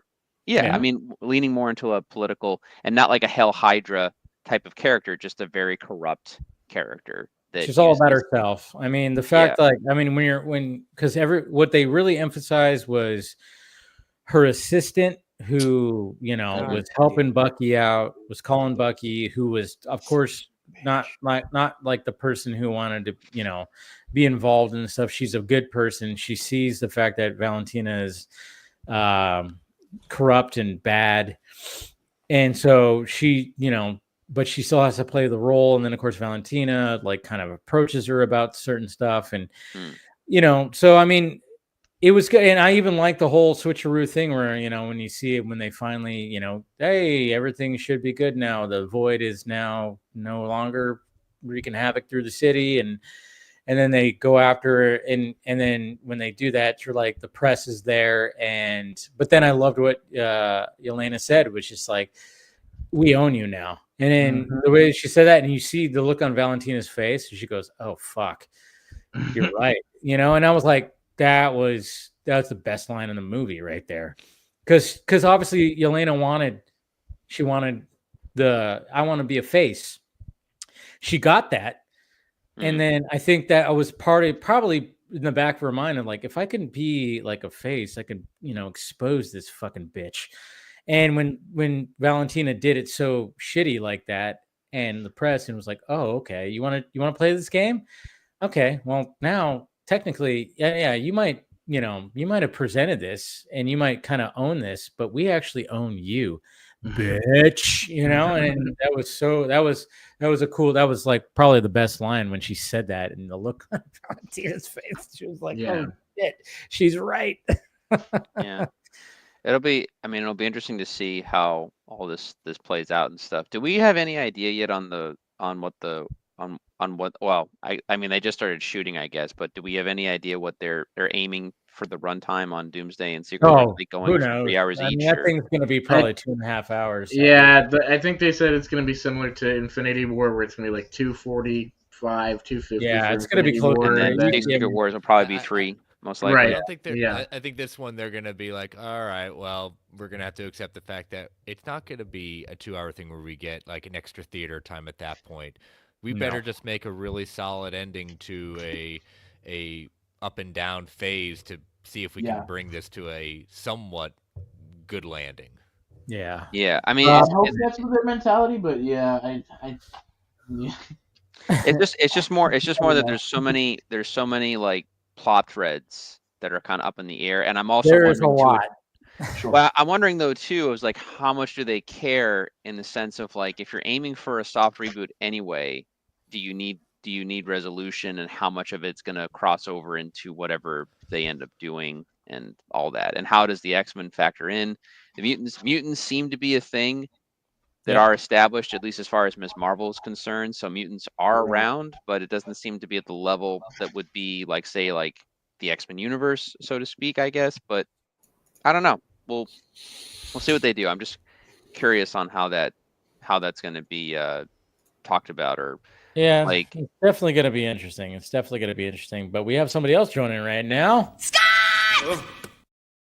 Scott's here. But not on camera. Kinda. No, not on camera because I'm driving. Okay. Oh, okay. Did you just get out of the movie? Not that movie. Another movie. Yeah, my plans were originally to see Thunderbolts last night, but two things happened. My sleep schedule for my overnight at work got completely fucked up, and because of that, I never got to finish watching Falcon and the Winter Soldier. So I have now seen 5 episodes and just got to watch the 6th and final one. Just, for the John Walker and the introduction to Val and all of that. So my plan is to see Thunderbolts tomorrow night, as long as those plans don't, go up in flames. But in the grand reshuffling, to get a good IMAX showing of Thunderbolts, I had to take the movie that I originally was going to see tomorrow night and go see it tonight. What's that movie? The Surfer. Oh, okay. The Nicolas Cage movie. Yes. Nice. That- How was it? That was, you can check out my Letterbox if you go over to Letterbox, and I posted links on Twitter and X and on Vero, but I describe it as a Kafka-esque masculine hellscape drenched in the heat of the Australian summer. Wow. It is Nick Cage at his Nick Caginess Nice. in like I said, it's like a Franz Kafka novel, but set on a beach in the middle of Australian summer, and Nick Cage is losing his shit. And it is I also use the term a kaleidoscope of stark Australian imagery, and it was Wow. it is just, if you like Nick Cage and you like Nick Cage movies, you need to see this movie. It is so. You've already sold it. You already sold it, Scott. And by the way, I thought I knew how it was going to end. Yeah. And I was wrong. Oh. Okay. They God, you've really intrigued me now. Jesus. Yes. Christ. So it's kind of funny. It's been happening a lot over the past 2 or 3 years that when the big new MCU movie comes out, I'm seeing the other thing. Yeah, because there's not going to be anybody in it. Yeah. Well, or because, I I can't find the right showtime. And I know that if I don't go this opening weekend to go see, because I did it with, I forgot which one it was when I went and saw Nightmare Alley. And like, I always find myself going to the small little theater on the side and seeing the little independent movies that come out. And, I haven't seen an MCU movie in the theaters. I keep on forgetting about this one. I keep on thinking it's Multiverse of Madness, and it's actually Guardians of the Galaxy 3. I actually, because of this phase 5. 4 and 5. 4 and 5 combined, I've only seen 3 of the movies in theaters. Because I saw, No Way Home, Multiverse of Madness, and Guardians 3. That's all I've seen in the theaters. Good choices. And in addition to that, because I saw Black Widow on Redbox, and I saw Wakanda Forever on Disney Plus. So, like, that's it as far as, the movies go that I've seen. I've missed a lot of movies, and yet I don't seem to have missed, it's not. Yeah, you really haven't missed much. Well, and I'm not saying that there aren't good movies that I might enjoy in there, but as I watch stuff in the MCU, I don't feel out of the loop. If that makes any sense. That makes sense. I think Marvel's just really just trying to find their footing, and it's been. I would say the only other one worth watching was Shang-Chi or Shang-Chi. Well, Shang-Chi that's the one that got, and that's the one that's been sold the hardest to me. So, like I said, I'm kind of looking at. I know technically, if you go by the MCU timeline, Shang-Chi is actually set just before Falcon and the Winter Soldier, but I am kind of planning on doing a little bit of going through that MCU timeline on Disney Plus and kind of catching back up. But it's been so episodic that it's been easy to just kind of pick and choose what I want to watch. Right. Yeah. 100%. You ain't missing much with Quantum Mania, I'll tell you that. You know what? You could skip it. I'm going to go back. I'm going to watch them all eventually. Yeah, do it. But it's not. But once again, it's not a priority. So like tonight, I wanted to see The Surfer because I wanted to make sure that I saw it because this is one of those movies that within a week it's out of the theater. It's going to be gone, or it's going to be in such. It's going to be a time slot desert to find a showtime that I could actually, see the movie. So I would rather give my time and effort to catch these little independent films, knowing that it's Disney. They buy up all the good. They buy up all the good time slots, and what's funny though is like The Surfer. I remember it actually doesn't come out. There's no theaters around me right now that have it, but next week, that's when the theaters around me actually have it. Because next week is kind of like, there's the Josh Hartnett Fight or Flight. Yeah, Fight or Flight, which I do want to see. But I also want to see this Nicolas Cage movie too. So I'm like, I might have to find time for both. Because I already, like I told you guys, my dad, who's retired, is all about coming down and like, let's watch a movie. He couldn't see Thunderbolts, of course. He went to Catalina today, Thursday. So, which he didn't want to. He would rather come to watch a movie. But, the wifey wanted to go to Catalina for the day. So he was doing that. But then I was like telling him, like, he was like, well, what's next week? Because, we had dinner with my on Tuesday when it came to my my nephew's graduation. So then I said, well, there's this Fight or Flight movie if you want to see that. But he was like, I don't even know what that is. And I'm like, there's The Surfer with Nicolas Cage. And he's like, well, it's Nicolas Cage, but I'm like going, they're both looking pretty good. I was like, I might have to catch both because what you're saying, Scott, you're kind of selling it to me. Well, that's what I want, and that's my job here. That's what your job is, right there. It's like they come onto the Vodka stream after y'all talked about the big whatever movie, and I come in to sell like the small one, the small ones. That I'm like, don't sleep on these movies. Yeah. I don't, and you know what? I accept that burden. Yeah, I, you should. I As you wear should. that. I wear that mantle proudly. Yeah. As I go see my little my little movies. Scott, so can I assume that you've seen or have you not seen Sinners yet? Oh, Of course. I saw Sinners in IMAX twice on opening weekend. I went to Wow. Great. I went to a 12:45 matinee on the Friday it came out, and it was so damn good. I went back 10 o'clock at night on Easter Sunday to see it again because I needed to see it again in IMAX. And that was going to be like my one guaranteed opportunity to see it again.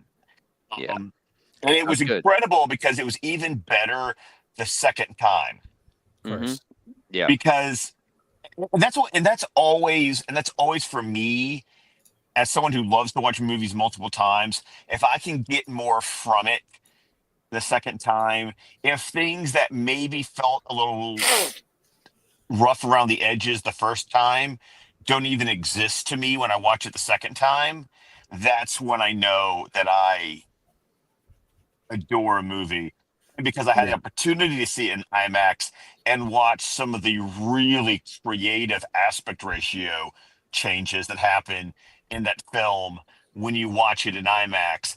I mean, Coogler was, and his cinematographer, they were cooking. And it was, and I've already pre-ordered the soundtrack and the score on vinyl. Yep. Oh yeah, that is currently my favorite movie of the year. Yeah, And, I think that's a lot of people. Yeah, I mean, it's not even close. It's three of them. We're going into May. April was stacked. I think I saw 12 to 13 movies in April. Yeah, it was wow. big. I was busy, but I have my top three as of quarter one of 2025. So I'm interested to see how that list if that top three changes, as the year goes on, because it could. But I've got a undisputed top three right now, and so everything else has to live up to those three. Yeah, no, I did on Wednesday's Film Junkie Live. I did my top 5 because we're like a third into the year, and I was like, you know what? Let's talk about it. Sinners was number 1, Accountant was number 2, Warfare was number 3, Companion was number 4, and Black Bag was number 5. Black Bag is on Peacock now, which I got to watch. Yes, dude, everybody should watch that goddamn Everyone should movie. See, for me, Sinners is number 1, Warfare is number 2, and Black Bag is number 3. Interesting. I really want to see Warfare. I was so entertained by Accountant 2. I just was like, oh, I'm going to be watching this movie so many times. It was just so entertaining. But but Black Bag, do not sleep on that movie, everybody. It's on Peacock now. You have no excuses. You have no excuses. Go watch Man, it. I've been dying to see that movie. If I would have had the time to go see it, because I'm the same way, Scott. I like to go support the little movies in theaters. I know it didn't do that great, but that's my type of movie. But the problem with the movie was it was the kind of movie that wasn't going to, quote, do great. Sure, It's the movie that it's the art that matters, and the box office is never going to reflect. Nope. But if you pay attention to the word of mouth that was going on, it was crazy. Was really good. It was crazy good word of mouth, but that just didn't result in enough people going to the theater to see a movie that, let's be honest, you didn't have to see it in the theater. Like, it wasn't a theatrical experience kind of movie. You're going to be able to watch it on Peacock and still appreciate and enjoy it there. It's a fun spy-y, sexy, like whodunit kind of thing. And I think it's I would not be surprised when we see like, oh yeah, Black Bag's doing great with streaming numbers and blah blah blah. I hope so. I really hope so. I really hope so too, because Soderbergh did Soderbergh things, and it's very well acted. I mean, Fassbender and Blanchett are just powerhouses. And The it's whole just cast, written, and it's written just it so. So flows. tightly, yeah. It's a short Oh, it's- movie. It's a short movie. It's a 90-minute movie.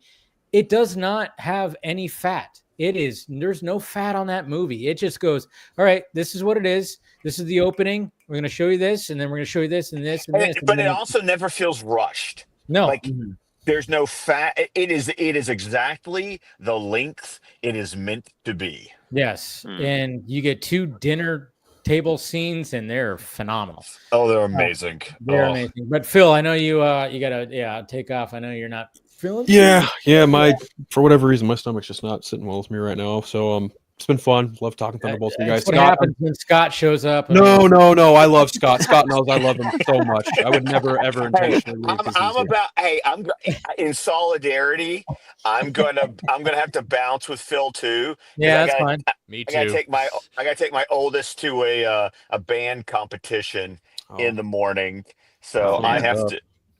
have to be up. My oldest is a trumpet player now. So Very you cool. know, Nice. Very cool. There you go. uh, All right. but if all I did was sell people on going to see the Surfer, my work here is done. I love it. If I provided anything worth a damn about Thunderbolts, job complete. Yeah, There you go. good discussion. All Absolutely. right, thanks a lot, Phil. Subscribe to him. Please subscribe to his channel. Just unfiltered on YouTube Unfiltered. and Threads, Instagram, Blue Sky. Give me a follow. Much love, guys. Take care. All right, See you, man. Feel better. See you, Phil. and Scott, yeah, thank you for joining, man. It was Of great course. yeah, when you popped in, I was like, oh shit, he's right there. Hey. Yeah, I was trying. You guys were still talking about Thunderbolts, and I was like, la la la la. I know. I was like, and I had a feeling because I did not see you post anything about Thunderbolts, so I was like, I don't think that Scott has seen it. And I remember I said, you did say that you would probably make an appearance tonight, but the fact that I did not see you post about seeing Thunderbolts, I was like, all right, well, we're winding down Thunderbolts. That's what I'm going to bring you in, and hopefully you didn't hear anything we said. I heard things, but luckily everything was so generic. It's the kind of things that like I would go into the movie, already expecting kind of stuff. Yeah, guys. Of course, follow me on X at ScottDC27, on Vero at Scott McClellan. Check out my letterbox, Scott McClellan. I think you can also use it through ScottDC27. Dave, thank you for promoting my little video about Keanu Reeves' Berserker. Check that out on my socials. I also posted it on the Squadcast Media YouTube channel. Guys, I know it's rough, but it's my first. I'm playing, and you're watching me. You're watching me experiment. So, but please enjoy it. I'm all for my Keanu Reeves right now. I have pre-ordered the Wicked's Pain documentary. I'm ready for all of that. It's fun, and check out my review of The Surfer. It is posted on my socials as well. Nice. All right. Thanks, bud. See you guys Bye, later. Scott. Talk to you See you, soon. man. Have a good night. Thank you too. Yeah. Chris, did you say you had to leave too? Yeah, bet it's called name. So, Yeah. Okay. That's fine. I mean, we got through the Thunderbolts talk, so at least we got that from you. So, yeah, I know it's late for you. Oh, absolutely. Yeah. Hey, but hey, you know what? I enjoy staying up late with y'all because y'all are my buds, and if Yes. I don't mind Same, sacrificing dude. sleep to hang with you all. So Yeah, man. It's always great talking to you, man. Always love it. All right, promote. absolutely. All right. Yep. You can find me on all the socials at Chris Balga. You can check me out every Thursday night at 9:10 Eastern Standard Time for Marvel Alliance on the Geekverse Podcast YouTube channel, or you can catch the audio only just by searching for Marvel Alliance. And then catch me every Saturday at 4 p.m. Eastern Standard Time on the Brave and the Boys channel for the Organic Price Books Weekly Buyer's Guide. So, as always, Dave, thank you for including me in this lovely get-together. Paul, everyone, Yes. Have a good one, man. Bye. Take care, dude. I'd give you a hug, just like they did. There we go. Thunderbolts, There we like go. that. We all group Yeah, hug. let's There get we an go. all There we group go. hug right here. That's There you go. All right. Catch all y'all right. later. Thanks, Chris. Always great talking Good to you. seeing you, Austin. Take care, man. We'll see you, man. Have a good one.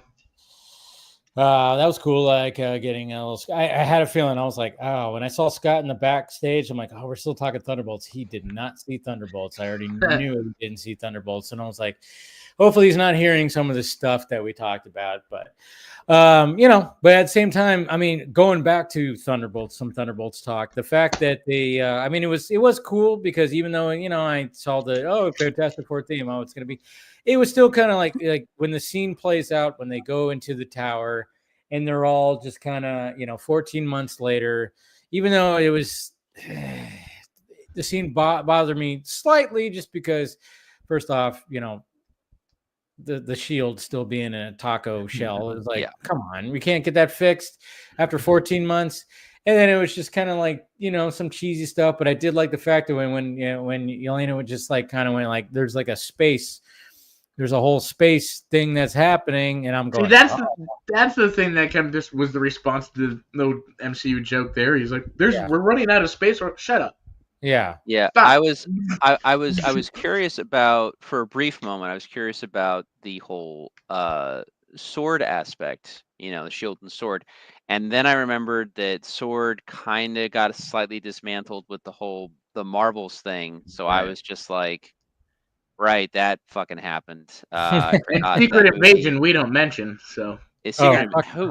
No, the fact that Secret Invasion and the Marvels came out and felt like entirely different Marvel universes, even though they had similar. I'm like, no one was apparently talking to the other person when those things were being made. So that's cool. Glad that that's cool.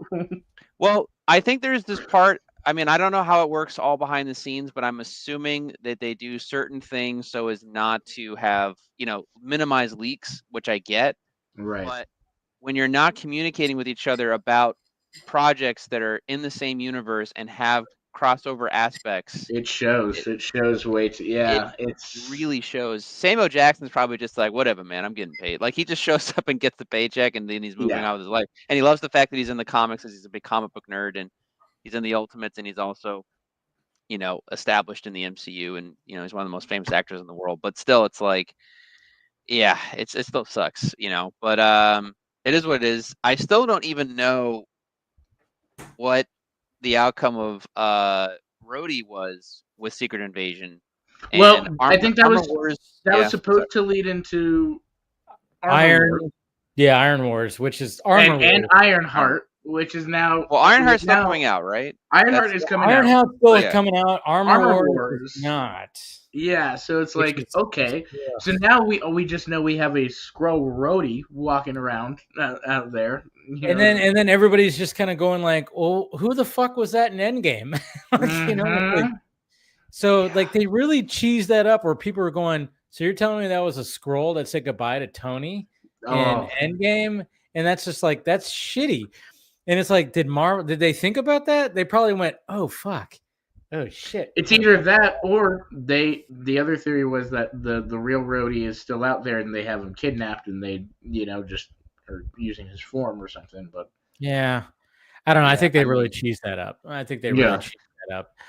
Yeah. With Secret Wars had so much potential, and then you mean Secret Invasion? Yeah, we don't want to get those confused. Yeah, you don't want to get those. I forgot. There's two secret things.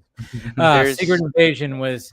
It had potential. It had. I mean, I like the exchanges between Fury and Ben Middleton's character, the main Skrull. Yeah, he was. There were some good moments. There's good things in it. There's good ideas for sure. Definitely, Jackson is great. But Amelia Clark doing the whole fucking Draxler thing. Oh God, no! Her and the villain were shit. I'm not gonna lie. I liked the little storyline with him and his wife, with that was cool. Fury and his wife, and that whole thing. Yeah.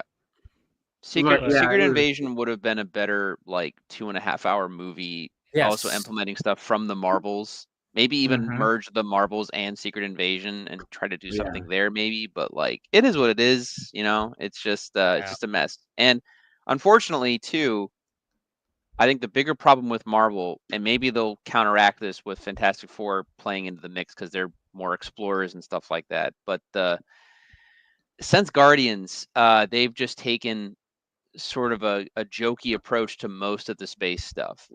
or I should say cosmic Marvel. Now, granted, you have Thanos, you have that stuff, which is kind of cool, and the Eternals was interesting. It played around with that and stuff like that. But every time they kind of default to this like jokey aspect of the space stuff to a degree. There can be serious moments in there, but I'm trying to remember even what I remember from the Marvels. Like I think I remember kitty cats.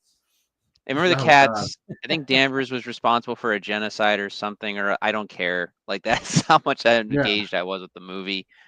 Yeah, it's just even the first Captain Marvel. I'm not even still like there's the intelligence or something. Like I don't know. They never had a solidified real.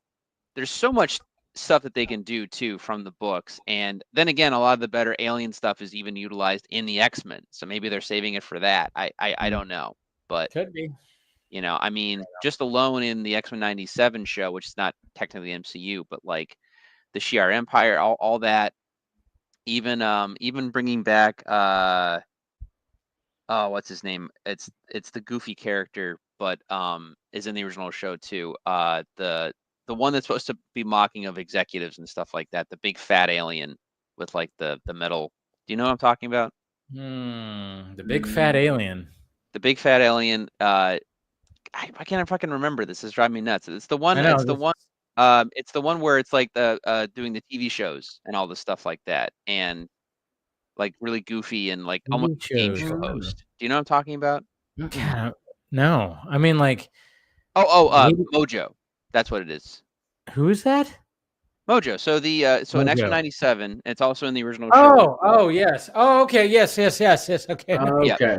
The alien that's like obsessed with television and ratings and that's all right. And kidnaps the X-Men multiple times, and I think came back for the Jubilee episode for '97, and it was more about video games, but also nostalgia, trying to make a point about that as well, and coming from one show to the next. And okay. Yeah. Mojo is referenced in Deadpool 2 because Shatterstar is from that world, and I think he says, "I'm from Mojo World," and then he gets hit by helicopter blades, and then doesn't show up until Deadpool 3. But regardless, like Mojo has been mentioned in live action at one point. He has been. Wow. Damn. Yeah. Wow. Crazy. Yeah. But I mean, like when it came to like like going to that post credit scene, obviously that was so late injected into. I mean, I always say like just look at the hair. That's all you got to do is just look at the hair, because that'll tell you everything you need to know. And I mean, obviously, Florence Pugh's hair was longer and not as bleach blonde. But of course, it's 14 months later. It's a year and 2 months. But I was just like, Jesus Christ, Sebastian Stan is wearing a full-on wig. I mean, I just went, that's not. I even think what's her name was wearing. She was wearing like a wig too. Her hair looked. Who plays Ghost? I forgot what her name is, but yeah, I mean, like when they were talking about, I'm like, okay, so now we know, like, oh, okay, the Fantastic Four. We know that they're eventually going to get to a point where they get into their ship and they go through a dimensional portal and show up to the main timeline, which we all knew that was it. It's kind of funny because when I was thinking about that on Thursday, like thinking about it, I was like, I mean, I guess I went, man, they really just kind of just gave that away already. And I went, well, I mean, I guess that makes sense with the movie that's prior to the movie, because now we're kind of going, okay, we know that they end up getting to the main timeline, which we all suspected. So it's not really a spoiler. It was kind of cool because, again, when you go on opening night, and like I said, even with a halfway filled theater, it was kind of cool how they did it, where it's like you see the video image of the ship, and then they're like, "Oh, that's a cool ship," and then it turns and you see the four on there. People in my theater went, "Ah!" They started going cheering and stuff, and I was like, "All right." I mean, that's cool. I mean, so I think I think this is true, but the director of Thunderbolts has said that they didn't direct that scene. That I think the Russos might have directed. Was it the Russos that did it? I think they said. They said it was directed on the set of a production that is starting right now. Okay. Yeah, which is probably Doomsday. So they probably shot that. They probably shot that 2 weeks ago. Yeah. So that's wouldn't be why, I shocked. mean, if you look at Sebastian Stan during like recent, he's got a shaved head. So it's like, yeah, 100% not his hair that you see Right. in that. And it's very Yeah. noticeable. And I'm like, come on, guys. But hey, it's fine. I get it. But okay, so that was probably shot. Yeah, that was probably shot at like a few weeks ago or a couple of weeks ago or whatever the hell. Yeah. Oh, So and that was probably the shot by ghost. the Russos. I was thinking, I was like, yeah, that makes sense. That does make sense. Because I think it was Brandon Davis that teased that he knew who shot it, but I didn't see his video. I think he posted it. And that probably was revealed in his video. So that's cool. Wow. Yeah. Yeah. And the ghost actress is Hannah John Kamen. Yeah. She's in a few other things. She's quite beautiful. I will say that. That's just me. You know, She's cute. she's a but yeah, looker. But yeah, no, she's. I wish Ghost had more to do, maybe in Thunderbolts. But like I said, I liked her, and like the fact that I liked all the characters, the fact that I think for the most part they had all of them had pretty good chemistry too, which I think was Yeah. The chemistry was what really was great about it. I mean, Telling obviously point. when you have like these type of characters, they're always just going to be arguing, Mhm. but there's a way to do it and there's a way to not. And I think like they, for the most part, like maybe not all of it, but most of it was, you know, especially when it came to Yelena and, you know, and Red Guardian, her dad. I mean, there was a lot of just good moments right there too. And then of course emphasizing, you know, how they were feeling about things. And yeah, I mean, it did work, but at the same time, I'm going, really? They're supposed to be the new Avengers? Yeah. Yeah, But I think you're supposed to have that feeling anyway. Even the newspaper headlines make jokes about that. Like they're like, Avengers. really? Yeah. So I think that so if that's, you know, that it, and of course that if that's the case, they achieved it, because I was like, but and I think that's going to be, when it comes to Doomsday, I guess there's going to be conflict between two Avengers teams, right? Because there's going to be them, and then there's going to be whoever Sam Wilson has on his side. Yeah. But then here's the other thing too that I was just thinking about the other day, because it popped up on the timeline. It's like, so whatever's happening, my guess is that it's going to be based off the end of this and based off the end of Multiverse of Madness, because Multiverse of Madness ends with Cleo coming in and saying, oh, then an incursion is happening and we have to stop it. I forgot about what Cleo actually. I was distracted by Charlize Theron, but I forgot. I forgot the exposition that she gives. She literally says, "There's an incursion that you started, and we have to fix it." And so I'm guessing that's the incursion is Fantastic Four coming into this universe. My guess is that in that next cast announcement, it'll be her and Benedict. Better come back. My God. Because you can't just again, we're already seeing the Fantastic. We already know that what's her face from the Marvels ended up in the X-Men universe. Yeah. So my guess is that universe is also going to, come into ours because of the cast announcement and stuff. So yeah, it's going to be interesting just to see how it all plays out. But for right now, for what this movie is, it's fine. Like and better than fine. It's good. Like I enjoyed the movie. It got the job done. I would have, again, more nitpicks. I would have been I would have maybe handled Sentry a little bit differently in terms of adapting from the books and stuff. But Bob is good. I enjoy Bob and all that stuff, and I enjoyed the chemistry. The movie works.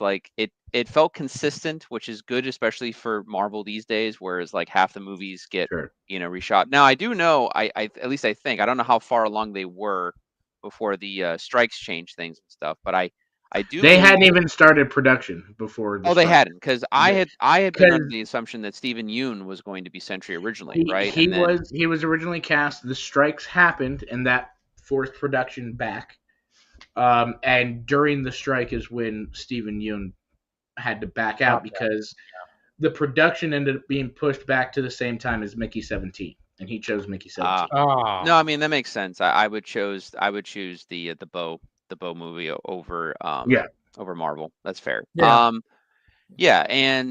on top of all of that, I think Pullman in my mind, I think was, you know, I think a very good choice for the character and everything. But yeah, He's I great. mean, yeah, this is like this was I'm with Phil. This was a better effort from them overall. It didn't feel like a mishmash posh of a like Brave New World Yeah. definitely was a movie that was all over the map and stuff. Like it was okay, but it was Yeah, it it was a mess. wasn't the Marvels where they Yeah. like brought No, like these three, which could have been great.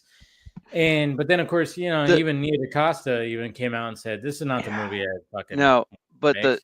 yeah, I mean the Marvels, I don't know. I can't say consistent. It's just more of like I feel bad because I enjoy the casting for the most part. Like I liked Miss Marvel. I Yeah, liked I thought the Miss Marvel series was fantastic. To be honest, I yeah. thought I it mean was again good. I was mixed I was Yeah. mixed on like the last couple episodes, but I like her. I like her as the character, and I liked uh, uh, uh, Rambo there from WandaVision, and I think Brie Larson had more of a personality in the Marvels, but again, I think the movie just was completely unfocused. It didn't know what it wanted to be because on one hand, it felt like a movie that was made for little girls, but on the other hand, it dealt with like mass genocide, and I'm like, what is this? Like, and Yeah, then they're on the. By the time they got to the musical Planet, I was completely checked out. I was like, yeah, please, Yeah, please that just was wrap this. oh Yeah, boy, no. yeah. No, they could have had something there. I mean, like I said, yeah, what's her name? Kamala, who plays Kamala. She's very likable. I mean, they're all Mhm. pretty likable, but it was just like, you know. And then yeah, you got the cat sequence with Nick and Fury, where it's like, oh, we're gotta get all these cat. And I was like, what the fuck yeah. is this? Like, well, what If are we they had doing?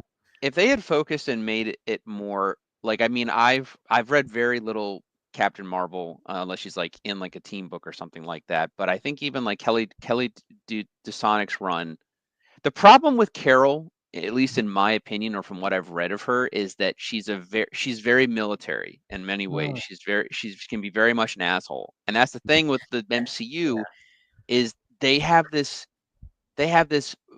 either a mandate or just I don't know what it is, but they have to make every character likable. And it's like Marvel in the comic books, the reason and again, what they have over is a lot of the DC stuff in some ways. And I mean DC does it well too to a degree, but more so I would say with their offshoot titles. But the in the Marvel comics, the characters are all flawed, are so flawed in so many different ways. And I yeah. Thunderbolts I think actually leans into that shit, which I think is good. Right. Mhm. I think that's what you need to do to make characters like Tony Stark is an asshole with a heart of gold. Now, granted, Robert Downey Jr. is so charming. I get the counterbalance. I get why they leaned into it more and stuff like that. But I still wish that they had done Demon in a Bottle. I still wanted that aspect of the character.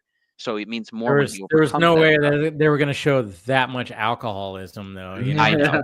I I know. mean, I know. I get they that. kind of did with Iron Man 2. Like It we got see close, him but drunk, yeah. but it wasn't enough. They weren't going to push the whole like alcoholism. You know, when it came to that, there was Yeah. no way that they were going to like do all that. Sadly, maybe in the next run, maybe the next version, they Maybe. can I go. mean, Yeah, they if have this to almost. if they lean into the darker elements of Fantastic Four, not that Fantastic Four needs to be a dark movie. I think it'll get more. I think it'll have its dour moments, especially in the third act, depending on what they choose to do. But like, but yeah, I mean, you know, it's more interesting for these movies when they lean into the grayer aspects of the Marvel universe, and Mm, that because that's what makes the Marvel universe and the comic books so much more interesting. You know, yeah. like I mean, we talk about Secret Invasion and Secret Wars. Bendis did a whole thing called Secret War, which is just dealing with the idea of the Avengers characters working in more of a Black Ops style way. Uncanny X-Force does that with the X-Men, but like that's you know that's what's interesting about those characters and about their dichotomy and who you don't have to be the boys or try to tap into Yeah. that per se, but you know just again look to the source material. That's what when they were doing it, when they were at their best, they were emulating some of the better stories and stuff like that. Or I mean, Winter Soldier I think handled it very well. They Brubaker, when he wrote it out, he made a point about being the Cap is still Cap, but for the most part, let's not gloss over the fact that he killed a lot of people in the war. So did Bucky, and the Winter Soldier is an extension of that. And let's utilize that. And that's what the movie did very well. They emphasized those aspects and stuff, and still made it about a good man trying to save his friend. But yeah, again, it's hard. Maybe it's hard. It's just hard. It's easier said than done. It's hard to balance those things behind the scenes. Maybe I don't know. Yeah, it is. Everything's always hard when it comes to all that, but yeah, I mean, like I said, Thunderbolts. Like I said, I think it's gonna be interesting to see the box office for this and how the good word of mouth. Maybe I don't know. I don't know if it's gonna have obviously, like when we look at the box office, we just gauging like how people are, what's good about Thunderbolts is next weekend there is, like I said, it's nothing. There's nothing really there except for that Josh Hartnett and that the wider release of what Scott was talking about when it came to that Surfer movie.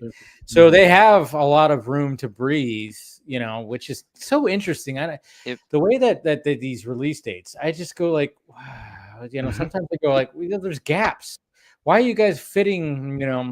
Why are there like a bunch? There could be like 3 movies in one weekend, and then this right here in this weekend there's like one, and it's not even a big movie. Like, what are you guys doing? Like spread it out. Like, I don't know. Yeah, it's more of just the timing and the summertime and all that. But I look at it this way: if Brave New World can make over 400 million with what a weird effort that movie was, I think Thunderbolts should outgross it. It might exceed $500 million. I would not be surprised if it does. I think good word of mouth. I think the fact that people want a more grayish Marvel, I think that might attune to that. Yes, there are characters that are more of the B and C list characters, but again, people just want that they want the chemistry, they want that dichotomy, they want like it feeling like it's lived in, and I think Thunderbolts like checks those boxes. Like, here's the thing: when you get to the third act, I generally cared if one of those characters, like obviously Taskmaster's already not alive anymore, but like the other characters, I generally cared if one of them actually died. So I think that says a lot for the MCU. And I was worried. I was like, please,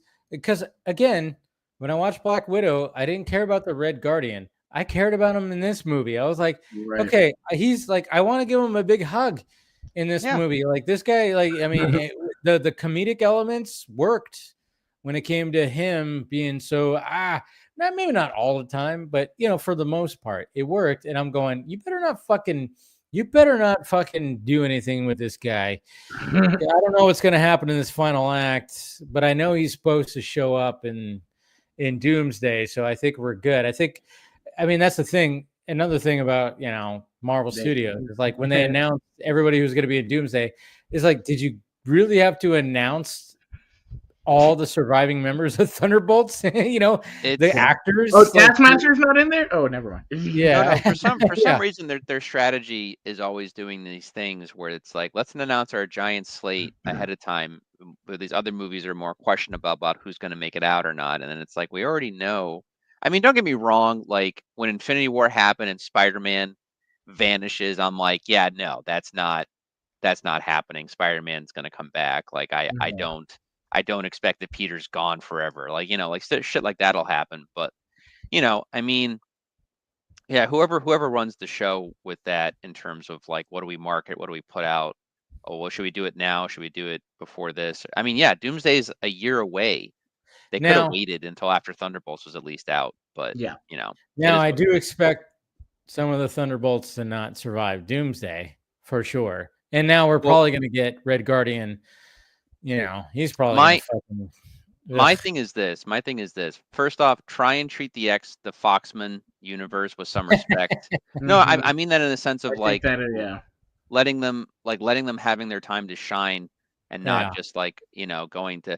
I think more so because the whole point of Infinity Gauntlet and Infinity War was the fact that Thanos wanted to rewrite reality, and so you had that ability to just go back and do whatever and and bring back characters and stuff. But with Secret Wars, you literally have a slate to be rebooted. So you could even I think you could have it mean a lot more if characters die in Doomsday, because that might be their final word on that character, and then they Right. get rebooted, retooled, and they're a different version by the time Secret Wars happens. So like Logan Wolverine or whatever, or who, I'm just giving a random example, but or Halle Berry Storm, that'll might be her last hurrah as the character, and they do something, and then that's it, they die, and then the next one will come in the new universe, so to speak. So Right. I'm hoping that they use that to their advantage. I hope they make actual genuine stakes. I hope they don't pussy out on anything, or just I don't do any bait and switches. Just make a solid story with solid characters doing heroic things, because that's what they're heroes. That's what they're supposed to do. You can have a little infighting, I guess, but unless the X-Men are going into Secret Wars, balance out the pacing and the time and all this, and just figure that shit out. But yeah, but make us care. That's the important thing. Make us give a shit. That's what they're always striving to do. But but I'm kind of curious, like I said, I haven't dug into that post-credit scene, and maybe that's why they flipped it, because like I said, I mean, it's just it was so weird that they didn't have that as the mid-credit scene and the post-credit with the gag, which is usually what they do. And like I said, it's like, and probably they didn't even think about oh shit, if people are just sitting there looking at the screen watching, they might see the Fantastic Four theme and go, oh fuck, so that but it was it was kind of funny, because I was like, am I the only one that sees this? It was like, there's a Fantastic Four scene, and then I see somebody online go, spoiler alert, do not look at that. Somebody actually put in big, capital letters on Twitter, they're like, do not watch the credits if you don't want to be spoiled with the post-credit scene. I was like, Jesus Christ, that's funny. It was just kind of funny, because it was like, jeez, yeah. I mean, the same thing happened to me with the credits. I saw the Fantastic Four theme, and I looked at my friends. I was like, okay, I guess this next thing's about Fantastic Four. But to be fair, 50-50, I figured it was either going to talk about Avengers, it was going to talk about Doomsday something or other, and or it was going to talk about Fantastic Four, because that's, or it was going to do nothing, and we're just going to be like, okay, we stayed all this time for another gag. Okay, cool. And then we leave the theater. So that's, I mean, so I wasn't shocked. I'm glad that they reference it, and now we kind of know what the end of Fantastic Four is going to be, but we kind of figured that anyway, because meet up, the thing and the event and all and that. See, that's one of those things where you kind of go, when they were thinking about it, it's like, well, what do we do here? We're like, obviously we know that, okay, Fantastic Four takes place in a different universe. It's a retro. It's going to be taking place back in the 60s kind of thing. And I think what's kind of cool about where we are now, especially when it comes to Fantastic Four, and I think Feige and Marvel Studios knew this. We're like, okay, our audience has been following us for a bit. They know that now that we have Fantastic Four, how do we introduce them? Well, let's do it like this. It's going to be an entirely different universe, and we're going to have some, we're doing the multiverse thing. So if we introduce them like this, it's going to be different and unique, which is what intrigues me the most about Fantastic Four, the MCU Fantastic Four, is the fact that, oh yeah, we're going to get this retro, kind of 60s, 70s kind of vibe. I'm like, yeah, I'm all about that. And that's going to be different from the previous versions of Fantastic Four. But then of course you still had to get them to the modern timeline, to the sacred timeline, or the main timeline, or whatever. And I just was not expecting, oh shit, so Thunderbolts is actually going to, the post-credit scene for Thunderbolts is going to show that. I was like, oh, I did not have that on my bingo card. I thought we were just going to find out with Fantastic Four. I was like going, when I saw people going, oh, you definitely have to wait through the credits. I'm like, yeah, it's a Marvel movie. I fucking get it. Of course, they have that power over us. Anytime you watch it, you have to stay till after the credits. But I did not. I was like going, yeah, maybe it's Fantastic Four, but I'm like going, yeah, but why? It probably is going to be something with these characters. Maybe there's going to be a Nick Fury showing up, or maybe there's going to be, I don't know. Like I like think I think a Fantastic real Four for me was like probably the last thing that I thought would be on the list until I saw Fantastic Four theme in the credits, and I went, "Oh, I think shit." I think a real I don't think it'll happen, but I think a real twist would just be if, we see them leaving in Fantastic Four, we know that they arrive in Thunderbolts, and then Doomsday, the rocket, lands, Yeah. and it's not the Fantastic Four, it's Doom that comes out of the rocket or something. Wow. That would be Yeah, you're still right. Yeah. yeah, I mean, that would be interesting to me. Oh, Again, maybe the that. Fantastic Four is on there, but they're in cryo sleep or something because Oh my Reed god! invented a thing. All I right, don't know. all right. That Somebody would mark be this. okay. Somebody mark this because I like Mhm. that. I'm actually going to do I'm going to write down this timestamp right here. Yeah, I'm that gonna could blew my very mind, well Paul. be that You that just it's blew Doom my on that mind, ship. Paul. I did not That's even what- think about that. I did not even think about that. You just blew my mind right now. You just I blew my don't know. mind. And we got William showing right now. Is your Oh, mind hey, blown, man. William? What's up? Did What's you just going hear on? what Paul said right now? Yeah, I don't think it's gonna happen though, but yeah, it's Ah. that's No, exciting. I mean, I'm having fun. I don't Yeah. know what they're gonna do. I won I'm I thinking won of 20 something that's bucks. gonna shock the audience. Yeah. I won $20 on the post credit scene. I bet. Oh, you actually bet that it was Yeah, Fantastic Four? I bet some fellow geeks at the very first chance that they got, they were going to introduce the Fantastic Four on the post credit scene. I didn't know how. I thought maybe it was a possibility, but I was like, nah, it's too early. Like I knew they would too, just Well, because no. they're Yeah. typically gonna promote the next movie. Yeah. Coming. So it's like at the end of Fantastic Four, we're gonna get a Doom post. Well, you don't have this storyline without them. They are this storyline. Even Oh, though yeah. the Avengers movies are the vessels that they're using them in, because that's the tools that they've always used to tell these big stories. The Fantastic Four is the lineage that goes from the beginning and the end. What I suspect is happening, this is just geek speak, is that Doom is very much in this movie. Victor Von Doom is in this 100% he movie, is. Oh yeah, I'd be but shocked if he wasn't. he does something to Galactus. He tries to usurp Galactus's power, and it goes wrong, and it collapses that universe, and they have to use that ship to get out, and he gets out another way that leads him to Loki. So do you think Baby Franklin is on that ship? Probably. He has to be. Well, he's born because I think that is Galactus. I think that is Galactus, is right? Galactus. Yeah, that's what I was getting at. I was like, Yeah. so there's like that whole thing. And that's why I think that's when I'm starting to think about like the storyline of Fantastic Four. I'm like, there's going to be a lot of interesting, weird, obviously. When Paul said like, what if Doom is on that ship? I was like, whoa, that just blew my mind. That would be crazy if that happened. Who knows? But I mean, I don't know.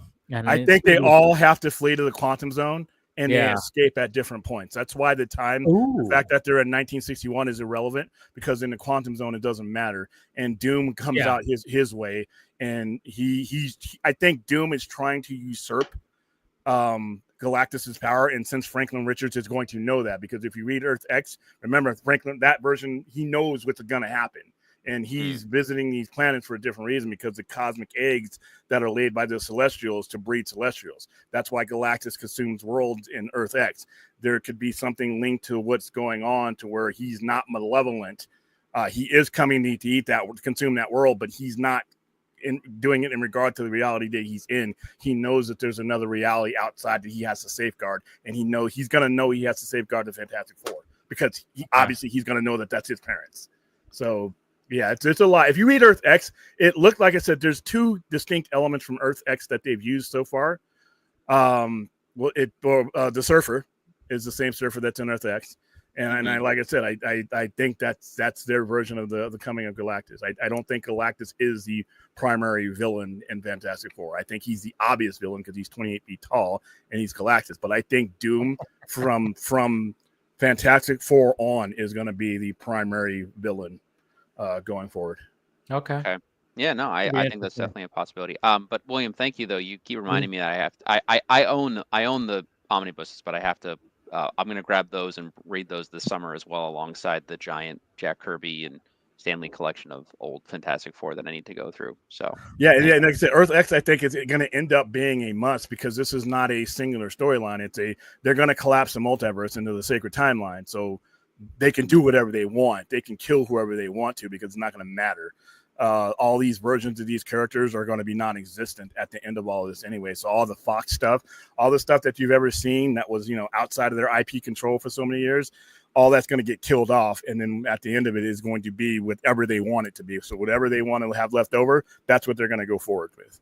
How are they going to do this with 2 movies? I mean, I guess they can do. Yeah, 6 if they're both 4 hours long, I'd be like, okay, cool, let's jump in. There's so much. There's so much. Well, you don't have to do it. I wouldn't be surprised if they end up like, hey, Doomsday Part 1, Part 2, Secret Wars Part 1, Part 2. If they end up doing that, I'm okay with it. As long as they get the story out, that's what. But again, like, I didn't think that they have time to really go into Thanos, and they still haven't done all of his story to a degree. But they did a pretty good job in Infinity War, so who knows? They could do something like that. Yeah, they took liberties with the Infinity Saga that that because Thanos is an idiot. They made Thanos seem like this mastermind. Thanos is a dummy. That's literally the point of him. He's a passionate dummy. He's not very smart. And he can be taken advantage of and manipulated by just about anything. And that's how Jim Starlin always wrote him. And that's how he killed him. That's why Jim Starlin was really the only one that could write that character. And when he left Marvel, or when he stopped writing, guess what? All those characters died. And when he came back in Server 34, all those characters came back to life miraculously. So miraculous. Thanos in the comic books is not anywhere near a dark side level. He's basically just a giant simp for death, and he just happens to have access to killing a lot of people. That's essentially he's a conqueror, but he's and remember how he remember all that waste of paper that was the Infinity War and the Infinity Gauntlet, just literally birdcage bottom is what it was. Remember how it wraps up. How he gets defeated is the dumbest way I've ever seen a comic book. So I like Infinity Gauntlet. I haven't read Infinity War or anything else after, even though I have like the giant collection basically. The Warlock and Infinity Scooby-Doo. Yeah. But doesn't Adam Warlock just come up to him and just say, like, you're kind of a moron. Like, you're just doing this to impress Death. Like, you wouldn't know what to do with all of this if you had control of it. And he's like, oh yeah, you're right. And then that's the end of the book. Okay. No. This is what this dumbass does. Okay, go into it. So wipes out half the universe, has got all power, right? So he sees Infinity, and he's like, well, the next step is to merge with Infinity. So he merges with Infinity. The Gauntlet's there. And for some reason, he's kept his dead granddaughter just hanging around as a zombie. Guess who picks it up? Like recall it. The granddaughter. I'm like, oh yeah, what's her face? Nebula. Yeah. So I'm like, this is this, and the whole story was like I said, once you could feel that at points where Jim Starlin was no longer in control when it got too big to where it wasn't just him. Because when he writes those characters, he compacts it. He doesn't get all completely crazy. But yeah, you could tell a whole bunch of people got involved. And by the time we had, so many Infinity comics, it was like 10 Infinity titles, Warlock and the Infinity Watch, and then Pip and Gamora, and then all that stuff. It just got too crazy. But it went off the rails, huh? That was what the 90s were, man. The 90s was not a good era for comics. The 90s. I think we've talked about the 90s and stuff. Yep. I just basically said it was basically every comic book went through a midlife crisis or something happened to them. Like if you're talking like the big characters. The big enemy, the enemy that these characters have been around for 80 years, but we got to pull an enemy out of our ass to give them a challenge, even though that particular superhero has tons of rogues gallery that you could have used. Let's create one to get on the news and invite a whole bunch of people that are never going to buy another comic in their lifetime. That's right. But Austin, I know you said you got a dip, huh? Yeah, I got to head out. Got work tomorrow, unfortunately. It's all good, man. Thank you for joining. Appreciate it. Like your Deadpool shirt. Thank you. Yeah, Deadpool. Put him on. We're talking Marvel, but yeah, definitely check out Thunderbolts. I enjoyed it. Other than that, I'm moving next week, so really? I'll probably out of town. Out of town? No, I'm still here. You can't get rid of me that quick. I'm still here. Cool.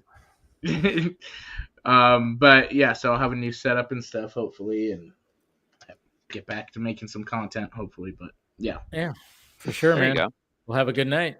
Appreciate it. Good talking to all you guys. All y'all have a good night. Have a good weekend. Free comic book days tomorrow. If I don't see you, I'm going to take it personally. I work tomorrow, but I will try my best. I'm open obscene hours. I will take that as a slight I get off at 11 o'clock, so I'd have to. I am there till midnight. I I will consider that. Remember the Dave Chappelle, Rick James situation where he got to put his feet on the couch? That's how I'm going to feel like Charlie Murphy. He's calling I'm you gonna out. feel like Charlie Murphy if I don't. Wow. I'll try to come by actually before work. All right. So. All righty. We'll talk to y'all later. Have a good one. See you, dude. Take it easy. Yeah, free comic book day tomorrow. Yeah, how's everything looking when it comes to all done. that? I got everything set up. I got all the extra stuff set up that I'm going to give away aside from the actual free comic stuff. I ordered everything this year.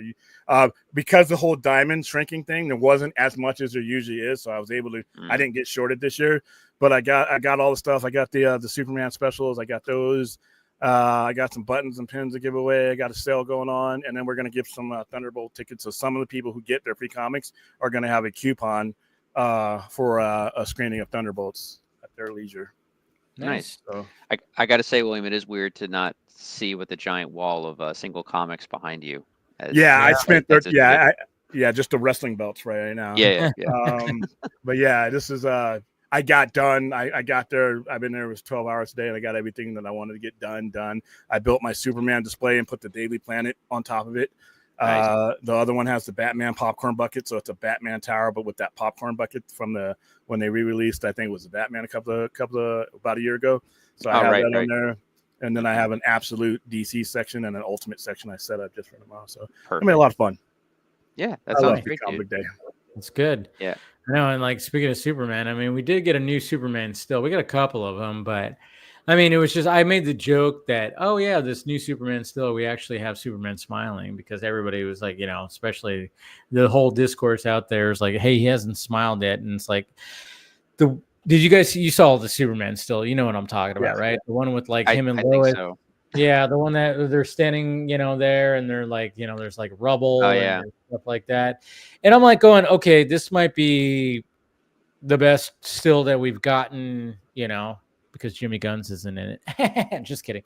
No, but the fact that we're seeing Superman and Lois, and then of course it's like, yeah, I mean, I get the joke, and I've made the jokes, and I've done sketches about the joke about him not smiling because everybody, there's that whole thing, that whole discourse when it comes to it. But to see the height difference, and then of course seeing like just that shot, and I actually like how that image is framed too, because you have like obviously it's like got the Meteors like fan club bar that's like right in the middle of it. You got all this rubble and all this stuff like that, and I mean, cool. I just thought, all right. What's kind of funny is like when that still came out, I'm going, where did this still come from? Oh, it came from USA Today. It's always funny because USA Today will just get random stills from these big movies and then just post an article every couple of months and be like, hey, here's what we got when it comes to the future movies. And then a random shot just shows up. And it's just, that's the thing that fascinates me more. I'm like, USA Today is still that relevant where they can get that shit? It's like, it's not Entertainment Weekly. It's not Empire. It's not, they just get random still shots from these movies. And I don't know, it's kind of cool, but I'm like going, all right, USA Today is just still I just look at that as a newspaper, but apparently it's just still a pretty significant online, Well, it's one of the very last ones, right? That are national. Like I can visualize like walking in a city where they, the newspapers like that are held in those little, those containers or whatever the hell they were called, where it's like it says USA Today, and I'm going, man, they're still a fucking thing. But they get these still shots that would just randomly just show up from these movies that are coming out this year. So I'm like, well, that's cool. Yeah. No, I'm still waiting for a trailer, man. at this point, Mission Impossible. The 2 weeks trailer. I'm waiting for the first. This is the longest I've ever waited for a trailer for a movie that's coming out. Because generally, at this point, 90 days out, you have your third trailer, your final trailer. Well, I haven't even had a first one yet, so I really want to see the first trailer because, like I said, teasers are nothing to me. teasers and that behind the scene footage, that's great, but all that stuff is out of context. The trailer gives me the premise, it gives me dialogue, it gives me going in the direction, okay, now I can begin to get myself in the mode to wrap my, okay, this is where this is where I'm at. And like I said, this is so weird, to not even have a first trailer less than 3 months before the movie. I've never seen that before, but yeah, it's called Warner Brothers has no money. That's yeah, but see, they're not the ones that pay for it though. No, I think it's more of like they're looking at the fact that people just forget so quickly. I don't know. I think in the age of we just scroll through, I would agree with you, Dave, but all the other movies are doing it.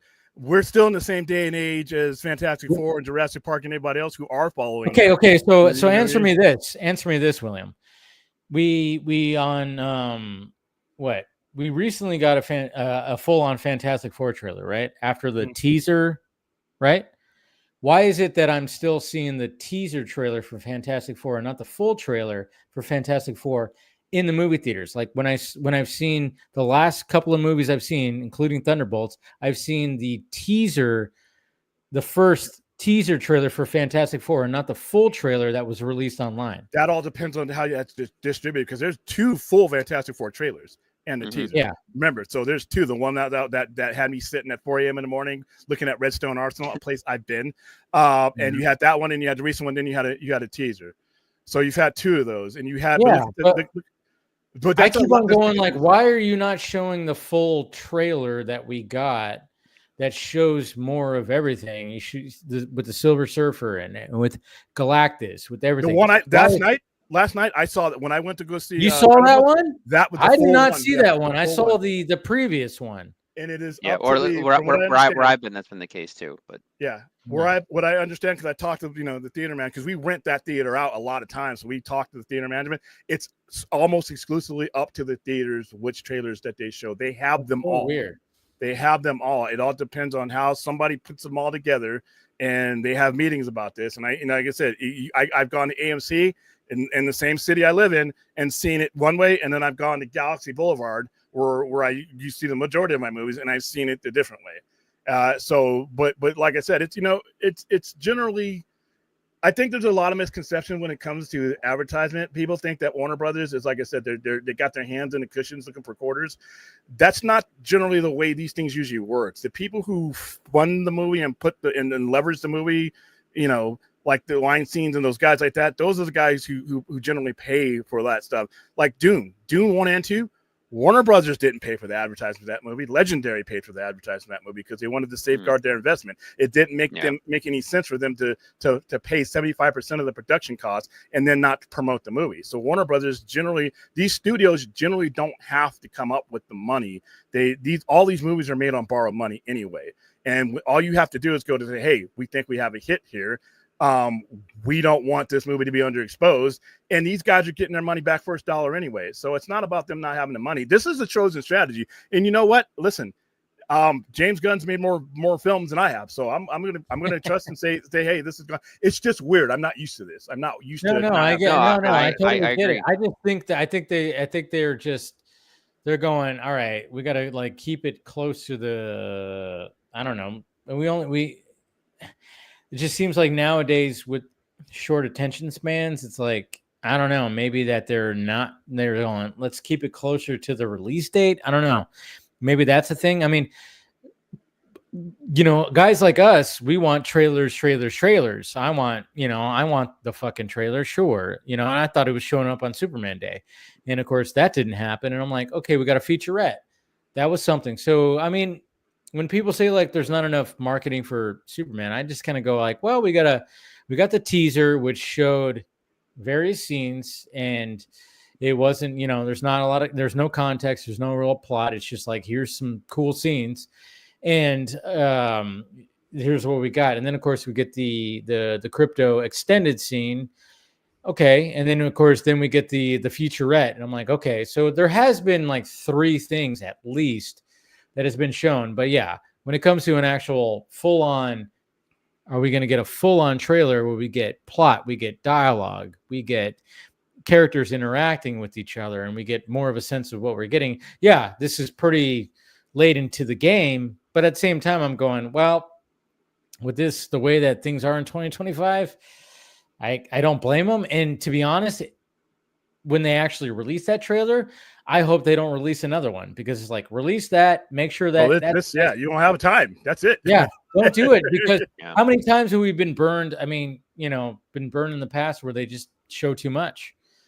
Yeah, they show too much. Like when it came to like Amazing Spider-Man 2. I mean, Sony literally showed the final fucking scene in their trailer, which was Spider-Man whipping the sewer, the manhole cover lid, at Rhino. And I was like, really? That was in the trailer. I'm like, you showed the last scene of your movie in the trailer. That's insane.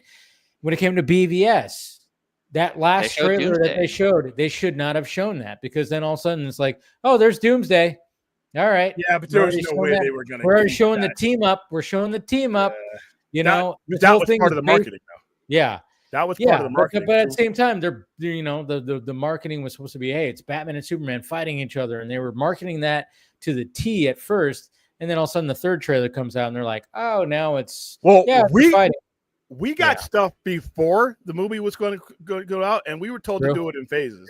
We were told at week 2, make sure that every man, woman, child, and dog knows that Wonder Woman and Doomsday are in this movie, or what? That's how they marketed, because that was their selling point. So that was a specific strategy that they used. And like I said, the biggest thing for me is if I think the average consumer's mind, moviegoer's mind, is trained towards a certain way of doing things. That's the way they take it in. So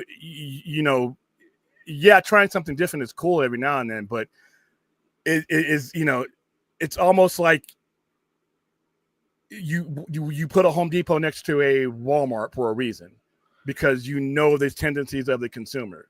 So the tendencies of the movie-going consumer don't change just because somebody comes up with a different way of doing things. And so I'm open. I think it'll work out. And also my only thing about this is, and I hope this really works out for the greater good, is that this movie ain't shit just as far as the big picture goes. Even no matter how good this movie is, the entire brand needs to be breathing and thriving. Yeah. One movie, Superman, could do great, and that's not DC. And I hope they figured this out with what Scott Snyder's doing and with Jim Lee. I hope they're sitting at the same coffee place, and they're all sitting there with James Gunn, and everybody else. And when they speak, it's in unison about the brand. Because guess what? You have a great movie. What the fucking do? You got an entire conglomerate catalog that needs to be used to generate revenue for the other. Paper and Staples generates revenue for and vice versa, and all the way around. So the thing that I'm kind of hoping for, well, not kind of hoping, the thing that I'm hoping for the DCU is, I'm hoping that Superman's going to be a hit, and like I said, it's not. I don't think it's going to be $1 billion thing, but I don't think it's going to be a flop. I think it's going to be right there in the middle. And I'm hoping that it has legs, and I'm hoping that it sets up some things. But I think, the fact that we know that Supergirl is going to end up showing up in it. And I think a lot of people are going to be like, oh, holy shit. And then all of a sudden, when we start building up to Supergirl, I don't know. I just have a feeling that might also be like, the next movie that's going to be like, oh shit, Supergirl is like really can be really fucking, just basing it on the story that they're basing it on. It's not going to be just some Supergirl that's going to be like, haha, I'm just a Supergirl, haha, and this. No, I'm a flawed, hero. I get drunk. I fucking, I'm pissed off. I'm fucked up. I'm this, and the fact that we're going to go from Superman to, and then of course you got Lanterns, which is also going to be something that's going to be kind of interesting in the fact that we're going to have flawed heroes too. You're going to have this veteran Lantern that's going to be teaming up with this fucking, bright-eyed, bushy-tailed soldier that's going to end up getting a ring at the end probably of that series. And we're going to see that kind of shit. I don't know. It seems like there's a lot of promise. Yeah, there's a lot of diversity. There's a lot of promise there. I just hope the execution is there. That's the thing. And I hope the momentum is there, because that's my biggest fear about any of this stuff is like, when I say just get me to Lanterns, I understand that even though we have a different regime the Hamadas and the Sarnoffs and the Emmerichs the gone. Emmerichs are gone. Yeah, money is still green. Investors still get scared, and investors still get impatient. So, and I don't know if David Zaslav, like I said, had the right conversation with the people that are laying down the money. If he had the CinemaCon Vegas where he lied to everybody and told them that box office was coming back and that they're raw behind it, then I'm scared. If he had the conversation and we're like, okay, we are rehabilitating a brand that was left for dead for like 7 years. This is going to take some time. Give us this amount of time and to show some results. Don't panic at every turn type of deal. If he had that conversation, we're in good shape. But if he had that other one, then everything has to be a home run. And that's a problem. Superman should not have to be. Superman should be good enough to keep the story going. That's all that should be required for Superman 2025 is good enough to propel the story to the next step. And is this worthy of a next step? That's what it needs to do. It doesn't need to make $1 billion. To me, the dollar amount, like I said a couple of weeks ago, I wouldn't have been, if you invest in something long term, you really should be thinking about losing money for a little bit if it's worth it. That's the way it always is. Yeah. You invest in it, like say you invest into a stock, unless you're doing day trading, you're just kind of going, all right, I'm going to ride this out. Yeah, there's going to be like dips and there's going to be like, I'm going to lose money at first. But then apparently from what I'm hearing is like, it's going to eventually just, it's going to go up and up and up, and like, like you're saying, like some of these guys, and maybe they're, they know probably more about what's happening. And, obviously the Sergeant Rock thing was like a big thing that was talked about, how it was canceled. And that was the initial headlines. And then all of a sudden the headlines start shifting to, oh no, it's not canceled. It's just going to be postponed till next year because they don't want to rush it. They don't want to do this. They don't want that. But there was a budget. Colin Farrell was on board. They had 2 other actors that were on board. And, Luca was actually going to be 100% doing it. But at the same time, when that was all happening, I was going, all right, so it's canceled. Okay, well, there's that. But that kind of makes sense. But at the same time, I'm going, this could have been something that was, that could have been a win because it would have been low budget. And then all of a sudden Deadline goes, oh, wait a minute. Pump the brakes on the whole canceled thing. It seems like they just didn't want to rush the thing because Luca's doing a whole other movie. Everybody has other projects. They didn't want to rush it because they would have to start like scoping out things and doing all kinds of things. And they want to start shooting this summer. It's not going to happen. So it's actually postponed. And I'm going, okay, good. You have a $65 million World War II movie that is based on a DC character, but the general audience is not going to know that. $65 million. It's all about finding like some kind of sacred, spear. You have a MacGuffin, Destiny, I think, or something. Yeah, like that, you have right? a MacGuffin, and you're trying to get it. You're trying, and Sergeant Rock is trying to get it before the Nazis do. So you have the Nazi element. You almost have like an Indiana Jones, but obviously this Indiana Jones is a smoking badass fucking soldier kind of guy. So GI Robot's got. And you could have GI Robot in there. He's got to be in there. There's no way. He's got to be in there. There's no way that you don't set that up in fucking Creature Commandos and not have that. So I'm kind of going, there could be a win right here just in the general audience. And I'm like, you got Colin Farrell, you got Luca, who's like he's like an auteur kind of director who's renowned. I mean, the Challengers is a really good movie. I haven't seen any of his other films, but I haven't seen Queer yet either. But but I'm like everybody just raves about his style, and I'm going, okay. And the fact that when he was at CinemaCon or when he was doing an interview, he had the DC Studios shirt on, which is was like, oh, okay. So I'm just kind of going, it seems like he really wants to do this, and this fucking character and this script has been revamped and redone. I don't know how many times. It's been, I was going to say my best guess, and again, it's not necessarily a reflection on Gunn. I just think it could just be Zaslav getting cold feet and also it could be Zaslav. Yeah. Well, my guess is because we've got Superman. Supergirl seems like it's wrapping up filming soon, or like that's gone forward or whatever. Clearly, that's as everyone already knows she's Gonna gonna happen, no matter yeah. what. So Gonna happen. or it's gonna be Hey, there. It's gonna, no. This cat has canceled shit. Oh, that's very like, true. literally, don't say like I said. That's why true. I I say forgot about Batgirl. I forgot about. No. Batgirl. I'm just saying, like it's going to be a completed film, whether we see it or not. That's the question. But wow. I'm just saying. Well, listen. It's true. It's I'm true. being That's the practical. sad part. I'm being, Yeah, it's the sad part. yeah. It's true. My best guess is as of whoever's running the money is pretty much like, all right, let's just hold off. Let's get these things out first. Let's actually see what's if this is a real success, and then we keep continuing on. Yeah, I mean, yeah, you've got Creature Commandos, you've got Peacemaker season 2, that's in this universe, I guess, and all that, and then other stuff. Yeah. But yeah, I mean, honestly, it's not even I wouldn't even say it's a bad decision, because like you need to see what actually sells before you keep going for it. I mean, Batman 2 needs to happen. Clearly, Yes, Batman 1 was successful. really The Penguin does. was It really successful. does. So make Yeah. Batman 2. Like, good. Get it done. You're right. You're probably right. But here's the thing. This is what that can't be the case with DC. Scared money don't make money. And no. I'm just saying. I'm saying yeah. halting production until Yeah. Like wait 3 to 4 months. We get the movie out. We see. Okay, we're good. We can keep progressing or something. I'm of the mindset that okay. Once again, that's thinking about the parachute after you've jumped out of the plane. You're either in. Yeah, believe me, I get it. Yeah, you have to. Yeah. At some point, you have to stand on it and believe it. What you're doing beyond the safe spot. Otherwise, everybody below you sees that. Everybody below you, all the subordinates, everybody in your projects, everybody watching you sees you kind of like wanting to jump out. Maybe maybe I just want to land the plane. I don't know. Maybe get us done.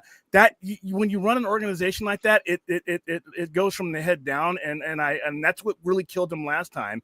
Is I think you have to go for a certain distance before you become reactionary. Like they should be already with their first 3 to 4 projects. They should already have those mapped out to the point where we're already into those, because if you stumble and stutter as you produce those products, you're going to hurt the product and you're going to hurt the perception of the product.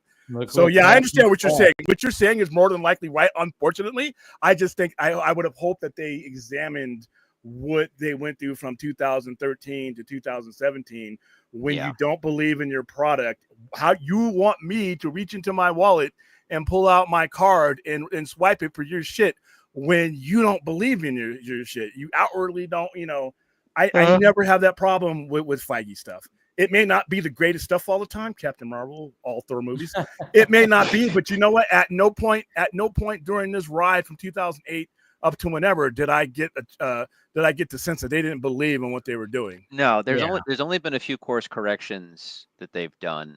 And even then it usually was for the better, or whatever the case is, or something. I think the worst one that they made was probably the Inhumans becoming a TV show. Oof. Which but even that would have been at least an interesting. It probably would have been another Eternals to a degree, but at least it would have been a more interesting movie. I feel, to a degree, they could have focused more Black on Panther, Black Panther too.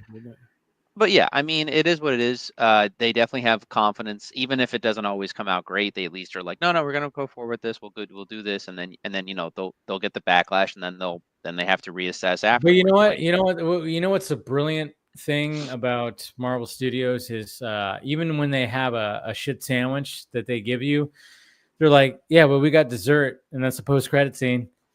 We have this dessert. Yeah, you might not have enjoyed like the main course. But we got this we got this little after, this little dessert that you can have. So when you have something like, the Marvels or something like that. Oh, yeah. Well, what's her name goes into another universe, and here's Beast. Yeah. You remember Beast, right? Hey, there's Kelsey Grammer. He's voicing. Hey, remember that? So they always, when it comes to Marvel Studios, maybe like even the main course might be that was a little too salty, or that was a little too bland, or whatever the hell. That just didn't work. Yeah. But then dessert comes around, post-credit scenes. That keeps people going, okay, fine. I forgive you. I mean, lately their efforts have been kind of all over the map, so it's a little harder to get away with that. But like I said, Thunderbolts is actually a solid like appetizer. So, You know, it's a solid meal, I would say. But then at the same time, it's like, but they had enough. Like, okay, so here's our post credit scene. It's like, oh, you're gonna like this dessert. It's gonna be it's gonna be a blueberry fucking, it's A-listers. It's A-listers. They're at their best. So it's like, oh yeah, we're gonna show you Fantastic Four ship showing up in this timeline. So now going into Fantastic Four, you can be like, oh, well, whatever happens here, I'm kind of curious of like, how do they get to the point where they end up, going through some kind of portal into the main timeline, because we all knew it was going to happen. That's the thing. We all knew that the Fantastic Four needs to get to the main timeline. And I think we've talked about it numerous times here with the panel and everything. Is like, and I think even William, you've expressed, oh yeah, the Fantastic Four timeline where they're at, that world is done. There's no way that's surviving. Said that, but I'm with William in that they're really good when they're with the A-listers, and they need to kind of get back to that. Which why I'm at least excited for X-Men. So but sorry, William. I understand. It's going to be a good time. Now, when he's doing those calculations, this is why a trailer can also give you the premise and mislead you, because, like I said, you see the shadow of Galactus's head, and this world's been marked for destruction, not necessarily by what you think it is, because those calculations he's doing are quantum calculations. That universe is collapsing. Something is causing that universe is to collapse. You see in the trailer too, or like somebody in the latest trailer, which I still have not seen on the big screen, but I'm just saying, like that latest trailer was like, we're like, I know, it's so weird. But like, you have somebody that asks Reed Richards, like, are we gonna be okay? And he goes, I don't know. And he immediately, and I think we've talked about that. It's like, oh yeah, that fucking universe is done. And he says, when he's saying we're running out of time, or we've ran out of time. Yeah. And that's because the universe is collapsing quicker than, and I think Galactus is there. I think that version of Galactus is there because out of anything, he has to get them out of that universe, because he knows what they mean to the multiverse as a whole. That's where they're from, but that's not where they're destined to end up. And he's going to know that, because Galen of Ta is going to know that, because he recycles himself. And even Franklin Richards, when he assumed that power, he had that ability too. So he knows it's going to happen. Now, William, when you're talking about William doing the power, you're not talking about the John Hickman where he's making Harold his or no. You're talking about Earth X stuff. Earth X. Okay. Earth X were that Galactus. Okay. Yeah, what happens is the Celestials are a menace. And by the way, don't forget about the Celestials. They will be back, and there's a reason why. The Celestials have seeded worlds to grow more Celestials, and so the Galactus is the balance he brings to the universe is to consume those worlds because if there's too many Celestials, they will overrun the cosmos and they will destroy reality. So that's why that Galactus is in there. Bonehead Reed Richards, who takes the ultimate nullifier and kills the original Galactus in that universe. So now the threat is the Celestials are going to consume and destroy that universe. And so they convince Franklin Richards to elevate his powers and become one with that and merge with Galactus's consciousness and everything else. So he becomes Galactus and carries on the work. Yeah. Wow. Yeah. So, well, either way, first steps, Franklin Richards, like there's a reason why it has that title. And I like that a lot. And now I'm starting to realize, I'm like, I was like, first steps, what are we doing here? And I'm like going, oh, okay. I see. Well, it's multiple meanings. Yeah. Oh yeah. Totally. Franklin Richards' first steps, and then the first steps of super, because like I said, they are the only superheroes in their universe. So this is going to be it's going to be interesting. I like the way they've gone about this, but if you haven't read Earth X, you don't have to read it all, because it's a really big book, and that's only part of it.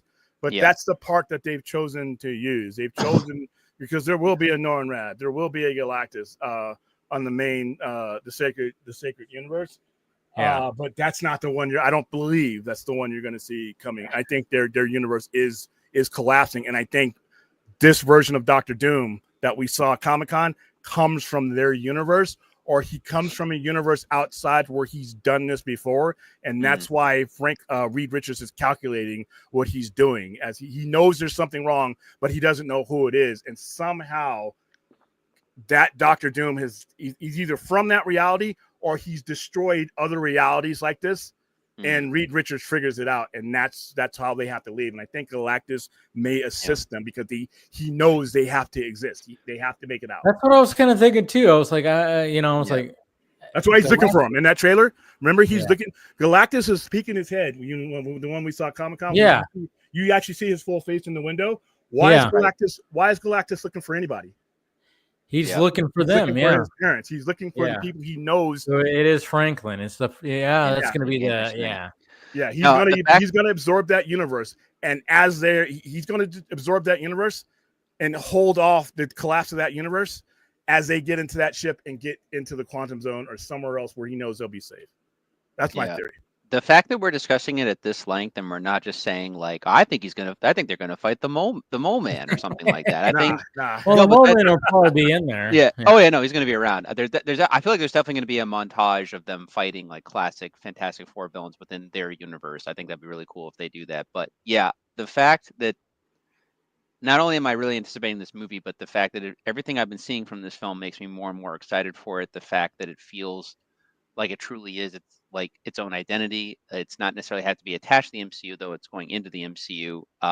There's a lot of freedom here. And honestly, I feel more and more confident about the movie as we get closer and closer to the release date. So, and just Williams' discussion alone about the Earth X possibility, I think is so awesome. Like that if they could do something like that and pull it off, and that it treats the fans like actual fans of the books and not just, like, well, if you haven't seen 20 other MCU movies, you might be a little lost. Like, no, let's just do this film. You just got to see Thunderbolts. You got to see, but then there's and thank you, Rational Skeptic, for the $2 super chat. But did you guys hear about this? That Ryan Reynolds X-Force did say, you think it's X-Force? I know Phil and I were actually talking about this. Yeah. Too. Like he messaged me and is like, hey, did you see that? And I was like, is he gonna bring back X-Force? So essentially what the report said was Ryan Reynolds is working on a Deadpool teaming up with X-Men. And they said, oh yeah, it's gonna be Deadpool, who is not gonna be the main focus, but he'll be teaming up with 3 to 4 X-Men. And I went, okay, so what? Wolverine, that's a given. X-23, maybe, I don't know. And then I was thinking, like, what if they bring back Cable? It depends. Yeah, I mean, it just. I mean, it depends if they, because obviously this is going to have to take place post Secret Wars, So I mean, I think the multiverse will still exist after Secret Wars. I just think that a few different timelines will be merged with after Secret Wars. I think leaving the multiverse open for later stuff is still a good idea, because in comic books the multiverse is always there for fun. So, but yeah, I hope X-23 survives, because I'd like to see her in something else, or that actress specifically. Yeah, we need more of her. Yeah, she's great, and I like to see more of her do things and whatnot. But yeah, I think it'd be interesting to see Deadpool actually form a real X-Force or something like that, or even just be in a team like X-Force, and maybe he's like interacting with it, but they actually do real missions. Like, I mean, so there's in the comic books, and William, you know this more so, but like in the comics, there's Liefeld's X-Force, and then you get to like the Uncanny X-Force, which is the best known version of the team. Then you have the black and gray, what I call, with Wolverine and Cyclops, and that little version that they did after United We Fall. Right. I don't think this is happening. Yeah, I'm just going to go out on limb. I don't think this is going to happen, because I don't think this is all PR for Ryan Reynolds and all the shit that he's going through right now. Maybe it could be, because I've stayed away from that, just like I stayed away from the whole Amber Heard. So high, but at the same time, it seeps into everything. Yeah, it almost seems like. I mean, again, obviously, okay, so we got to look at it like this, because Deadpool and Wolverine did make $1 billion, so naturally, obviously, they would want something more from that. So obviously, they would want something else, but at the same time, when we're after we're hearing, this year, or even, last year into this year, the whole, Blake Lively, Ryan Reynolds, Justin Baldoni thing. I mean, obviously, Ryan Reynolds has been not as active on social media as he has been in the previous. And then all of a sudden we just hear this, oh yeah, he's going to be doing this. And my initial thought was, oh, this is PR. I initially thought that. I mean, like, as much as I want to see something happen, I immediately went, okay, if he's going to team up with some X-Men, it's going to be Wolverine, X-23, Gambit, and I was like, maybe Cable or something like that. Maybe. And then Phil like said, oh, what if he does X-Force? And I was like, that's an idea too. But then I'm kind of going like, yeah, maybe this was whole, could have been orchestrated because, the PR. Well, it doesn't make any sense. So here's the thing. If it were to happen, let's say if it were to happen, and this is in my opinion, it would happen prior to the consolidation of the multiverse. Yeah. It wouldn't make any sense after Secret Wars kind of thing. No, before. It would happen before.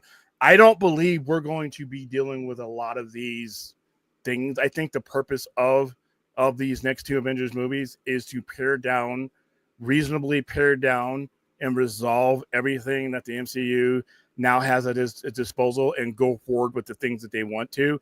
I think this is a goodbye to most of these characters for the most part. And when you look at it going forward, the timing when these movies are going to be released, if they're not going to get this done before, it's not going to make any difference after, because you're going to have a whole new group of X-Men. You're going to have a whole new group. There's no guarantee that Deadpool survives this universe, or that Ryan Reynolds wants to continue doing Deadpool movies to that extent, or that he wants to be absorbed into the MCU in that way. One of the intrigues about Deadpool and the fascination of it for him was that the freedom for him to do whatever he wanted. Even with Deadpool and Wolverine, it takes place in the void. It doesn't take place in the kind of continuity that would have to follow the same rules as the MCU does. I don't think he ever had any desire to do that, and I think that was part of the appeal for not only the audience but him as well. And plus, it just doesn't fit.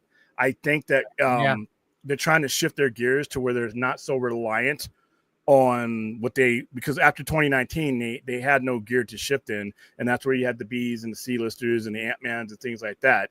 I think that they are shifting to the reliance on X-Men, Fantastic Four, and Spider-Man. I think those are going to be, because if you look at the percentage of characters that are generated just from those three comics alone, you have a rogues gallery that can make up for almost 30 to 35% of all rogues galleries of Marvel Comics. So you have a lot to work with just with those alone. Those other things will be around, but I think the focal point will be on, and I think the focal point will be on Fantastic Four beginning right now. I think from this point on, the cog in which these stories, the cog, and I always thought this to begin with, that the cog in which these stories are told through, even if it's in an Avengers movie, it's not going to matter. It's going to be the Fantastic Four, because they're going to be the first ones to figure it out, and then it's going to be Reed Richards and Tony Stark, people, or some version of Tony Stark that have to figure this out, because there's not too many. And Doctor Strange as well. I think Doctor Strange is going to be a very and he's already started it. Don't forget when him and Clea jumped into that whole madness that they're in, they're there now. So hopefully we finally get that resolution from that, right? Where you should bring in Blade, by the way. I don't want to hear. I know how many times you talked about this last week about the fact that Doctor Strange and Blade should be. Yeah. Anything you want to bring in that is metaphysical of that nature needs to be with Stephen Strange in it. I'm tired of hearing about a Blade movie.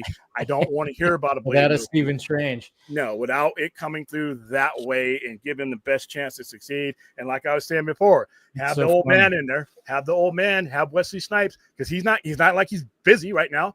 Have Wesley Snipes. Have Wesley Snipes, and they're dying heroically, because all these Fox characters, they're all going to be variants anyway. So you're going to get a chance to do what a lot of comic book fans don't do. Have a heroic ending to your hero. Dude, I mean, that's what, before you came on, I was talking about, like, that kind of stuff, and how we agree that there should be a passing of the sword. Have a Blade movie with Wesley Snipes and Mahershala Ali, and just do that passing of the fucking, the sword or whatever, and have him, have Wesley Snipes die in a blade of glory. But something, do something like that. I mean, why not? I mean, or have him die in this Doctor Strange movie. I mean, because they came about Doctor Strange, but the fact that Doctor Strange could be a part of it could be just something that would also appeal to the general audience as well. It's like, oh yeah, you have Benedict Cumberbatch in here, I mean, well, regardless of what people say about Multiverse of Madness, it made money. Like I mean, like 950 money, 50 Yeah. million. Yeah, that's Yeah. a real problem. I thought it was a mess, but I had fun with it. I thought that Yeah, it was more like I'm a Sam Raimi video. fucking fanatic, man. I love Sam Raimi. I consider it still above a lot of the other Marvel stuff that's been coming out lately. So I mean, Yeah. I would have liked it a little bit maybe better structured and not as I mean, haphazardly done to a degree. But Sam Raimi had Doctor Strange literally take notes off, and shoot him at the fucking Doctor Strange supremacy. Yeah. He had the Zombie Strange do all of that. Like that was awesome too. Like there's a lot of good in that movie. I personally really enjoyed it. Yeah. Yeah, the whole multiverse stuff and the Illuminati stuff was kind of that was lame. That was lame, but I got what they were doing. Yeah, I get it. But yeah. The Deadpool Wolverine movie, that was the real Multiverse of Madness, if we're being 100% honest. True. Like that was total multiverse right there. Yeah. But when you're talking about Blade, you're talking about the generation of Blade. The only reason that movie was made is because Wesley Snipes was making it. Whereas this Blade is coming about because he fits into a story that's being told in the MCU. So you have two different reasons why both of those characters would exist. But at the same time, you're talking about 1998 and we're in 2025. So you have to obviously make a character that fits in the story that you're telling today, but at the same time, you're going to kill him off anyway. And I would have, I had to plug my ears. Ask Phil and Rhea about this. I had to plug my ears when Channing Tatum talked as Gambit. I really wanted to remove my eardrums and put them in the popcorn bucket that I had purchased because that was so annoying. But guess what? I wouldn't be surprised to see a legit Gambit in this universe, even if they're not revealing the X-Men. You just see them fight because, like I said, they're going to kill all these characters are gone. They're going to have really kick-ass, Apollo Creed moment type of situation, but they're dust. And it's cool that way because just like in Deadpool and Wolverine, all those people that you got attached to, that Blade, they're all dead. Remember that universe got swallowed up, so they're dead. So all these variants and stuff. So whatever you see here is going to be a variant of something else. I think you'll see. I think they're going to wait to do the X-Men for a few years, though. But I think you will see mutants. I think you will see the mutants that we know, but you won't see them collectively until years down the line, which is the right way to do it. I also think that Apocalypse is going to be the first one you see. I think that once the sacred timeline happens, see what's going to happen is that the Celestials' judgment on Earth is because they thought their experiment in mankind was a dead end. Mutant kind tells them that is not the case. So once you consolidate the timeline to where there is always mutants, they're going to cultivate and they'll change their judgment. And remember, Apocalypse is a product of not just mutant kind, but celestial technology that they allowed him to steal and use. That ship, everything, all the augmentation that he did, that is from the Celestials. That's why Fantastic Four was so important. And I don't think we've seen the last of Kang and all that, because remember how Apocalypse is found is because Rama Tut uses a time machine and escapes to the time where he knows Apocalypse is already in existence because he knows the future. So he cultivates Apocalypse. And I believe there's going to be an end credits to where Apocalypse is going to be the first mainstream mutant that you see in that. Would not be surprised. So. Yeah, that makes sense. That definitely makes sense. Huh. But you guys are talking about Thunderbolts. What did you think? I know I saw your review of it. You thought it was missing something. You thought it was missing something. I think like when it came to me, because I was like, there was something that I think I just got too wrapped up in the marketing where I thought, oh, this is going to be like a contained character. I mean, super character driven story, and it was like the A24 trailer really got me where I was like, oh yeah, they're really going for like this aspect. They're gonna go artsy, they're gonna go, and I think I got too and to be honest, like it had that at the start and then it drifted back into the Marvel formula, which is where I was holding my breath and hoping that's what I would want the opposite of with you, because I love the Marvel formula. This movie, I love this movie. I love this movie. This movie exceeded my expectations. It's not just character driven, but I love the way they've taken the best aspects of even movies that I wasn't 100% behind. The best things about those movies are in this movie. Everybody carries the movie. I mean, obviously you have your the characters are great. Oh yeah, for sure. The characters are great. I just thought I don't know. I just thought there was going to be just a little bit more meat on the bone when it came to some of the action sequences, some of the humor and the exchanges. But I think my favorite whole scene was just the vault scene at the when they all obviously Taskmaster that was just such Well, they pretty much gave that away. Oh yeah. I mean, damn, immediately kind of lame. Yeah, but it was so lame of how like they just killed her off. It's like, you could have done something a little bit better than just a gunshot to the head. Somebody will bring it back tomorrow. Somehow Taskmaster returned. Unless you're Captain Marvel, you come back to life. So. Yeah, but I didn't. Yeah, but for the most part though, that vault scene was, even with that lame part, I just was like, oh yeah, this is kind of cool because this is where they're all kind of converging, and then they have to get out of that situation, and the way that they do is kind of cool. And then of course when Bucky finally like joins the whole group, it was like, that was cool. And I thought the whole Void thing and Sentry thing was cool, but at the same time I hated the fact that, oh yeah, New York is in peril again. I just wanted it to be more contained. I didn't mind. I like the whole Void stuff. I wish we could have saw more of obviously when Yelena like got into the Void, that was cool, and how she found Bob, cool. But then when the rest of them found, I was like, can we see their adventure through that? It's just kind of like, hey, we're here. We found you too, but it was like, it would have been kind of cool to see just like them, if like this entire group just went into the Void and they were doing like their thing and they had to find each other and find Bob. And New York didn't have to be like, everybody was just like, oh yeah, everybody's showing up in the Void. The whole shadow is going over the whole city. It's like, we don't need to do that. Let's just have it where it's contained, where it's just like a small part. And then the whole group like ends up going to the Void, and they have to fucking go through their past and their demons and try to figure it out and find Bob like that. To me, I just thought that would have been better. I don't know. Personally, I thought that would have jammed up the movie because of the pacing of the movie and who they were focusing on. See, there was a camaraderie element that would have, if you'd have done it that way, you could have done it that way. Yeah. A, I thought it would have drug a little bit, and B, the focus was on, and here's the point, and this led to my favorite scene of the whole movie, is when Bob is fighting the Void, and the Void, he's being consumed by the Void, and the Void just keeps telling you, they're nothing. You're all alone. You're it. Nobody's out here for us. We're all alone.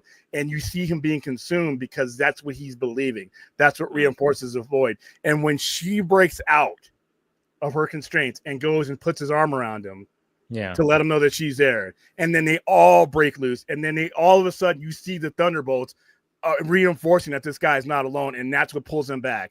That was a cool moment because, like I said, that is true in life, is that the most important thing you can give somebody that's going through anything is the knowledge that they are not alone. Yeah. And that was cool. That was symbolic. I didn't mind that. I just wish that it just was more of like, they showed when everybody went into the Void to do that, you showed their path. You showed more of that. There was like, the Void stuff was really good, I thought. And I thought I just wanted more of that, and I didn't. Well, you kind of did with Cap. With you, they showed it to the like. They teased it too. Yeah, they teased it, but I wanted more of that. I wanted more of like the characters going in the Void where they're dealing with their demons that they have and like the past that they have. I wanted more of that, as opposed to like when Bucky shows up.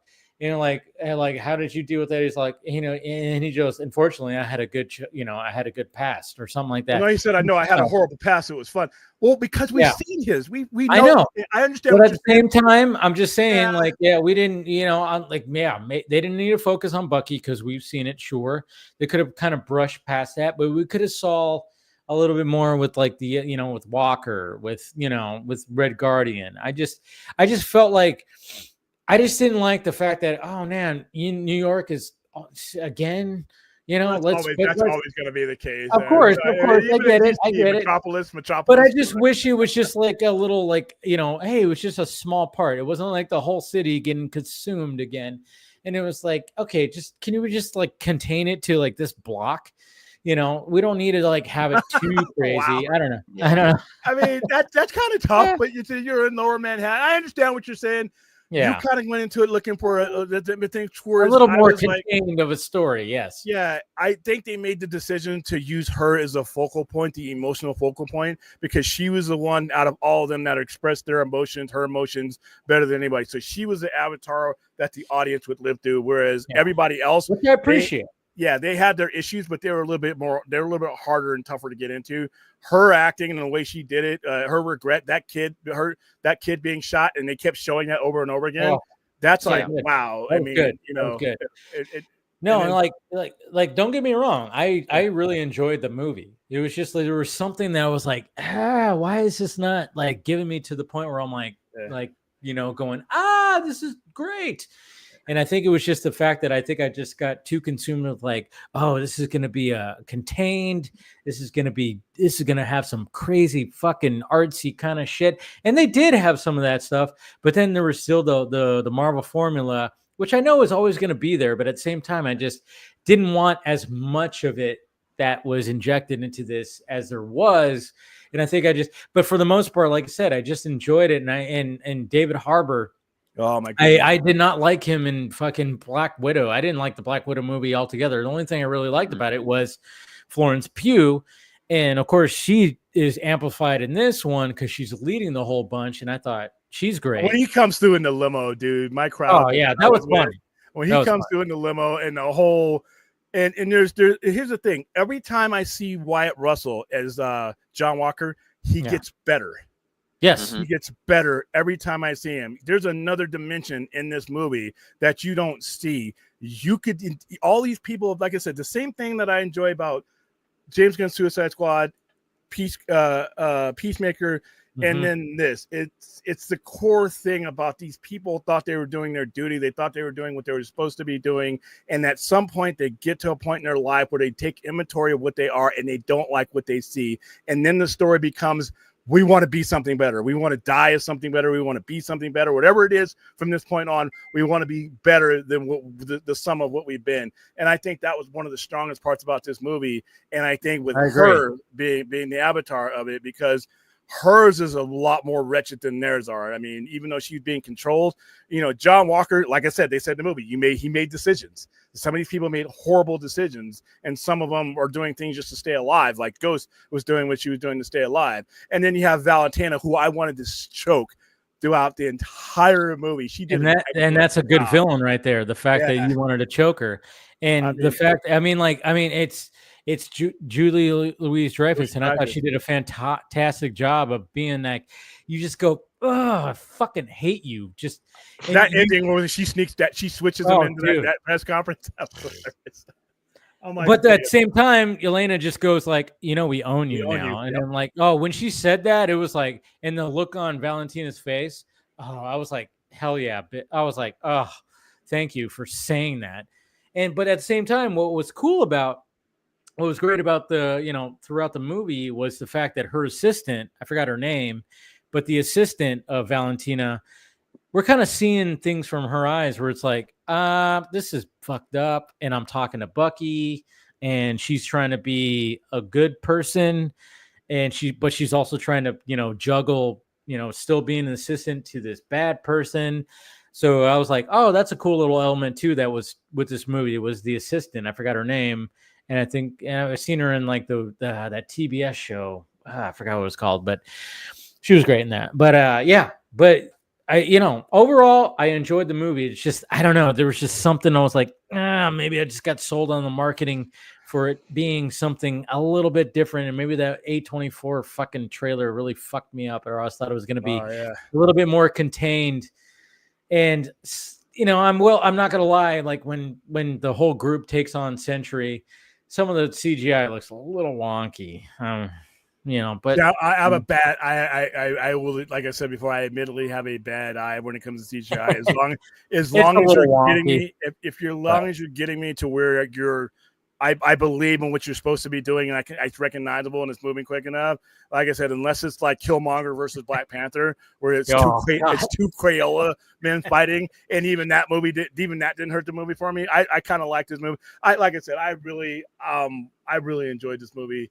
And it had a lot of the elements for me that I missed in the formula. I realized how much I missed that formula when some of the other stuff, and I am open to it being different because Fantastic Four is going to be a different thing. But in the core of it all, I do want you to have that formula because it's what I trust. It's what I recognize. It's when all else fails, the dynamics of your storytelling are consistent and they're there. And that's what I hope when it comes to DC. I mean, I know this is going to be a big diverse thing, but it's all going to be coexistent as well. These Damon Lindelof coexisting with James Gunn. That's just weird just saying that, but it's happening. So right. I'm looking forward to that kind of coexistence and chaos as well. Because comic books just lends itself to that kind of story. I mean, we're kind of in the era of like, all right, we've had so many movies, we've had decades over movies. Now we're kind of getting to the point where we have like the people who are creating the stories and the books are now working with live action creators. And I mean, I'm not saying that didn't happen before, but it seems like it's more not to this extent. That's what I'm saying. Yeah. It's like now it's even more. It's been maximized to. It's like, all right, everybody's working with. And it's like, okay, cool. So we should be getting some really interesting content. It's not going to be for everybody, but hey, it's going to be interesting to see what happens. And Thunderbolts is kind of like, it's kind of interesting seeing the reaction to this, because I remember when we got the first trailer, we got the first teaser, we got the first whatever, and all of a sudden we everybody was kind of going like, man, this movie's probably not going to be that good. But then the marketing just kept going, and it kept being like, oh, this is actually fun.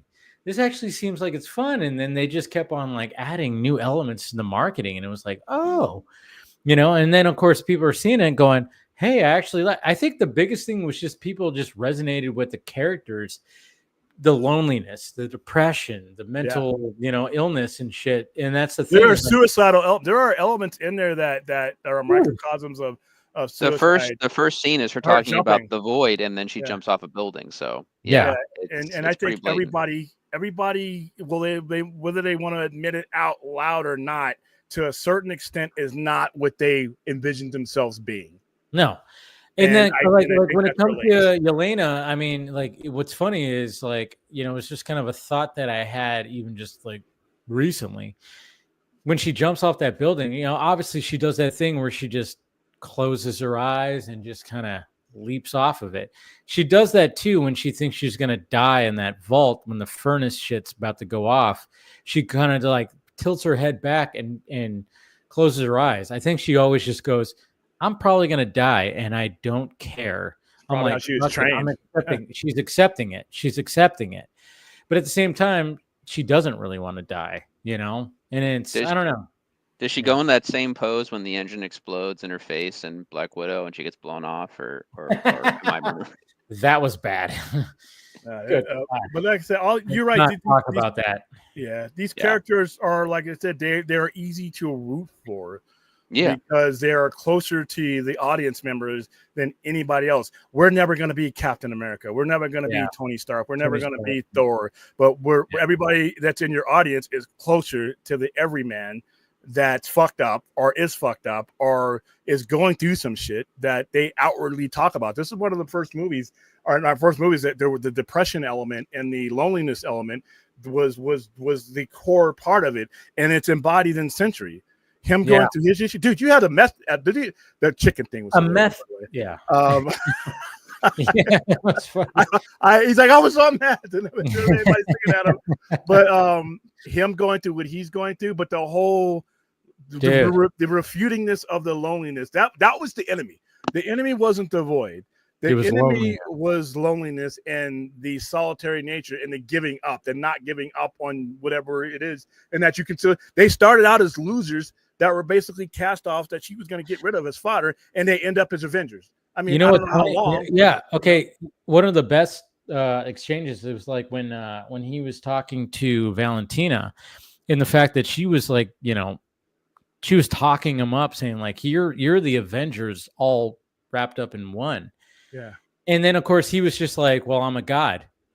And she was like, whoa, pump the brakes. And he goes, wait a minute, you just told me I'm the Avengers all wrapped up in one. One of the which is a Avengers god. have a god.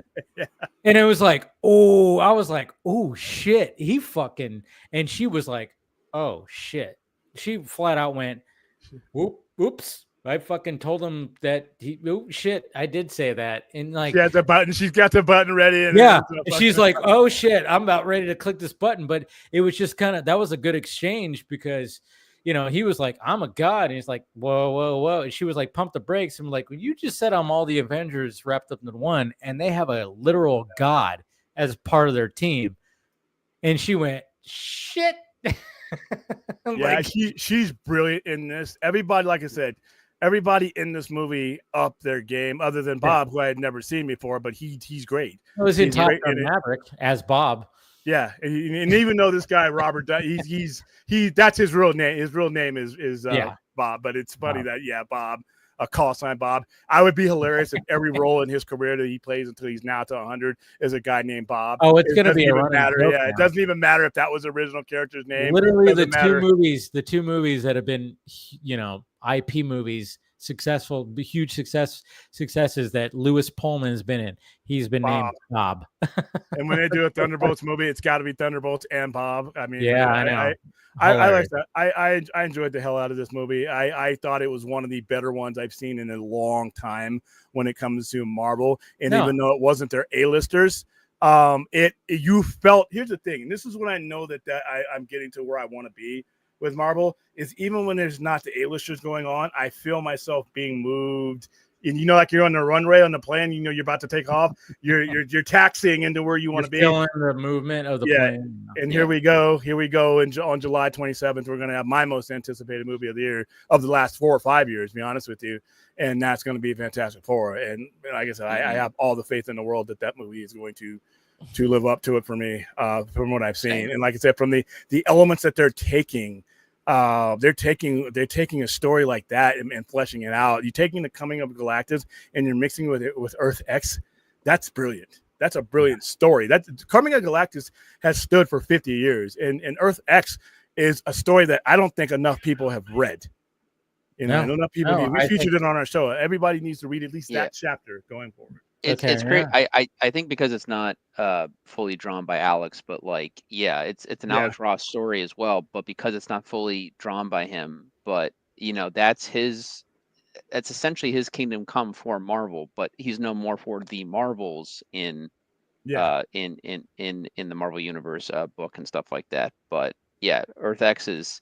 I mean, literally, I've seen the because he's done the covers and stuff, but I've literally seen the Earth X version of Captain America alongside, the Kingdom Come Superman, and kind of the same. Love that flag, the flag draped around him like that. That's he's got all scarred up. Atu the Watcher is he works for the Celestials. Celestials are all screwed. I don't think people realize how truly pieces of shit the Celestials are, and I don't think that's one of the things about, even if you never get in Eternals. What the Celestials is not good for anybody but them, and they are a threat. They're like cockroaches, but on a cosmic level, and they don't have any regard for anything. They don't have any regard for reality, hypertime, anything. They think them procreating is the destiny of the universe. They don't give a fuck about anybody who lives in it. And that's why Galactus, that the way they've written him in that particular story, Galactus is the balance. Yeah, he's wiping out billions of lives, but the Celestials will do that. If a Celestial hatching and consuming a planet is going to do the same thing. And not only will that happen, but you'll have more Celestials, and the universe cannot handle a certain amount of Celestials. It will collapse upon itself because they are part of the universe. And if there's too many of them, it's like having too many people in the room with limited oxygen. The reality will just fabric and you'll destroy that universe. So I think that the Celestials, them being introduced, now the Eternals being robot, whatever the fuck the Westworld things that they were in, that was stupid. But the introduction of the Celestials is important, and I think it's important for mutant kind as well, because their experimentations on Earth and the deviant gene and everything else, that and like I said, they were going to give Earth a thumbs down until the atomic age showed them, that mutant kind wasn't just one mutant. We see Apocalypse, and then for 5,000 years, it's a dead-end species. Let's wipe them all out, But then mutant kind comes around, and Franklin Richards comes around. Franklin Richards was a big, remember when the Heroes Reborn thing? Franklin Richards was the one that created the universe that they all existed in, and it was the sleeping or the dreaming celestial that he connected with. So they fear Franklin Richards because he's on par with them. So this all comes together in a way that it's going to be interesting to see how they take certain elements, because Franklin Richards isn't a new character. He's been around almost as long as they have. He's 4 years after the Fantastic Four were created. Franklin Richards is born, and then he becomes as powerful as he is. He can do a lot of things. Like I said, he literally, when the Celestials killed Galactus after he killed a few of them, he resurrected Galactus and made him his herald. Yep. And then when the Celestials saw him, they had the little thought bubbles like urgent threat, multi-level threat, whatever, and they wanted to run, but he got him. So yeah, I think that there's certain elements that they're looking at, and I'm intrigued to see where we go with it. Like I said, Fantastic Four, I've been waiting for it for years, man. No, I mean, in the way that they're teasing it, I think it's going to be something interesting for sure. It's going to be special, I think. It's going to be special. It's going to be special, hopefully. I mean, yeah. Phil and I were talking about earlier. It was like, did that? He actually asked me, he was like, this get you more excited? I'm like when it came to the post-credit scene, I'm like, it didn't move the needle, but I'm like, I'm still excited for Fantastic Four. I'm not like going poo-pooing it. Like, I'm more excited for that than Jurassic World Rebirth when it comes to July. I mean, I'm 100% all about Superman, and then Fantastic Four is like the second one, and then Jurassic World's the third one. So, but I'm gonna see all three. I mean, it's nothing. I'm skipping. Listen, my dinosaurs phase, unfortunately, Jurassic World and all that came after I gave up the dinosaurs. My Land of the Lost phase was over with. I was a grown ass man. I never connected. They aren't bad movies, but they're just for me. There's only one movie for me, and there's a bonus movie. There's Fantastic Four, but I've been waiting before we even had a DCEU. And then, whatever Superman gives me is going to be like a bonus. It's going to be like that money you find in your pocket when you thought you were broke kind of deal.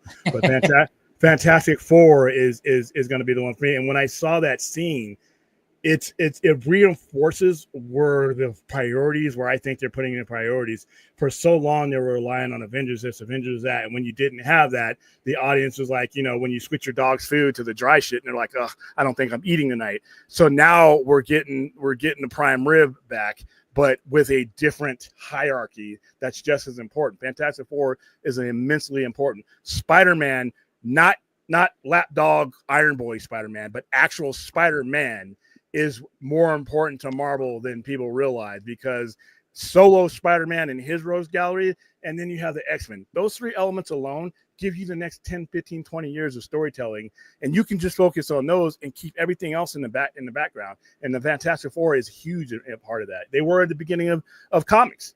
That's why they call them the first family. Yep. That's why it's there. But this is a good spot to end tonight's stream because it's getting late. But good conversations. Like I said, main focus was about Thunderbolts, and there's a lot of other things.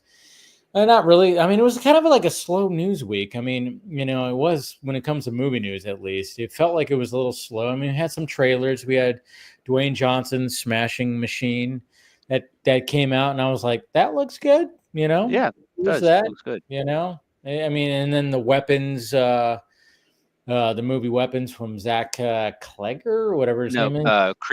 Krieger, that's what it is. I'm a big Whitest Kids You Know fan, and he's from that. So yeah, it's crazy. Yeah. Like, I didn't realize that guy was like, he was an actor, and like He was in that one. Yeah. So they did. Him and Trevor did that movie Miss March, which I saw, and it was terrible. But like, I was a big Whitest Kids You Know fan. But that wasn't even. He was a star of that one series that was on TBS. That was like a funny. He was on a short-lived sitcom, I think, for a while too. Yeah, it was like a funny version of Lost.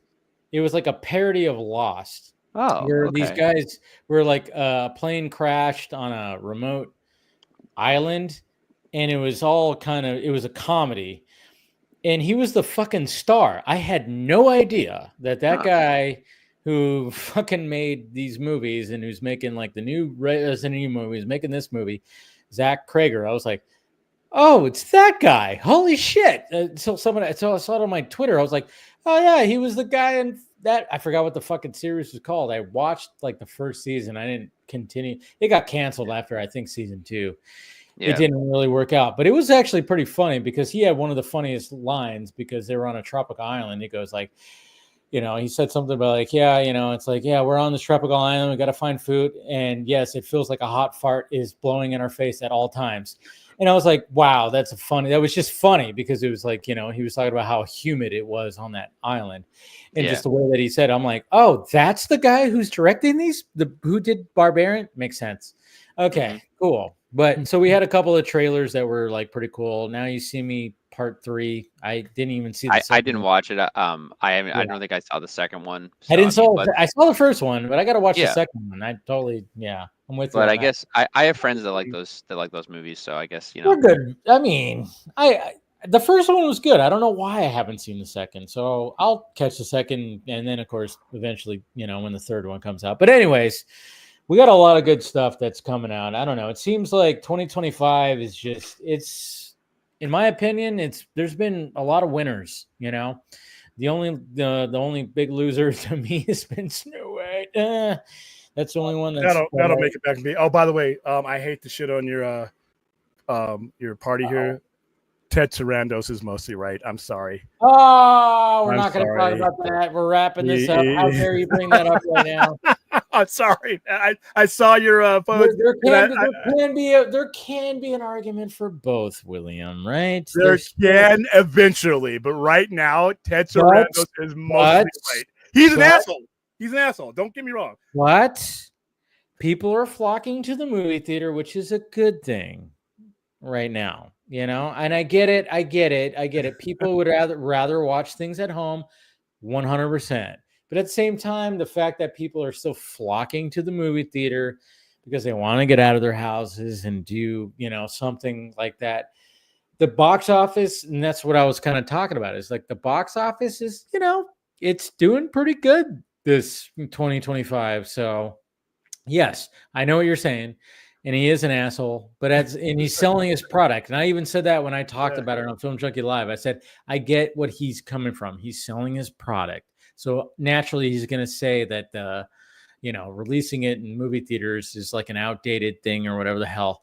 At the same time, it's like, yeah, but still there's people that want to have that movie theater. Like all of us. But what he said is what all of his cohorts wanted to say, but they would never step on their dick and say it out loud like he did because he doesn't have anything to lose. He doesn't have the arrangements that these studios have they have their hands in all the pots and they don't want to lose any fingers. But he doesn't have as many. His is what it is. But Zazoff was like, wow, that asshole said that? Whoa. Hope it doesn't get back to me. Because like I said, so yeah, I saw that and I'm like, wow, he said it in a crass asshole way because that's what he is. He could have worded it a little bit better. But I got a chuckle out of that. But at the same time, I get it. He's selling his product and he's going, fuck that shit. It's all about watching it at home. I get it. Netflix and chill. Oh, listen, man. I can tell you, I saw Sinners twice in IMAX, and I'm going to be seeing it probably next week in 70 millimeter at the Coolidge Theater in Brookline. And I'll tell you this, like, fuck that Netflix guy. I want it. I like stuff in theaters, man. Don't get me wrong. Like I'm with you. But I like I said, I know some people like we give away a lot of tickets. About to give about 200 away for Mission Impossible for some reason. But I know a lot of people Or if you come to Vegas, come on out. I know, right? If I know a lot of people that I give tickets to on a regular basis that would not, and they don't use them. Movies. No, they would not be able to go to the movies were it not for that because of the finances. So whereas you and me, I mean, I don't want to see certain movies on a small screen, but I don't have a wife, kid, mistress, and a mortgage. So it's a different. So for me to say that he's talking to a good percentage of the people that circumstances, the audience is dictated where they go, not Netflix. I get it.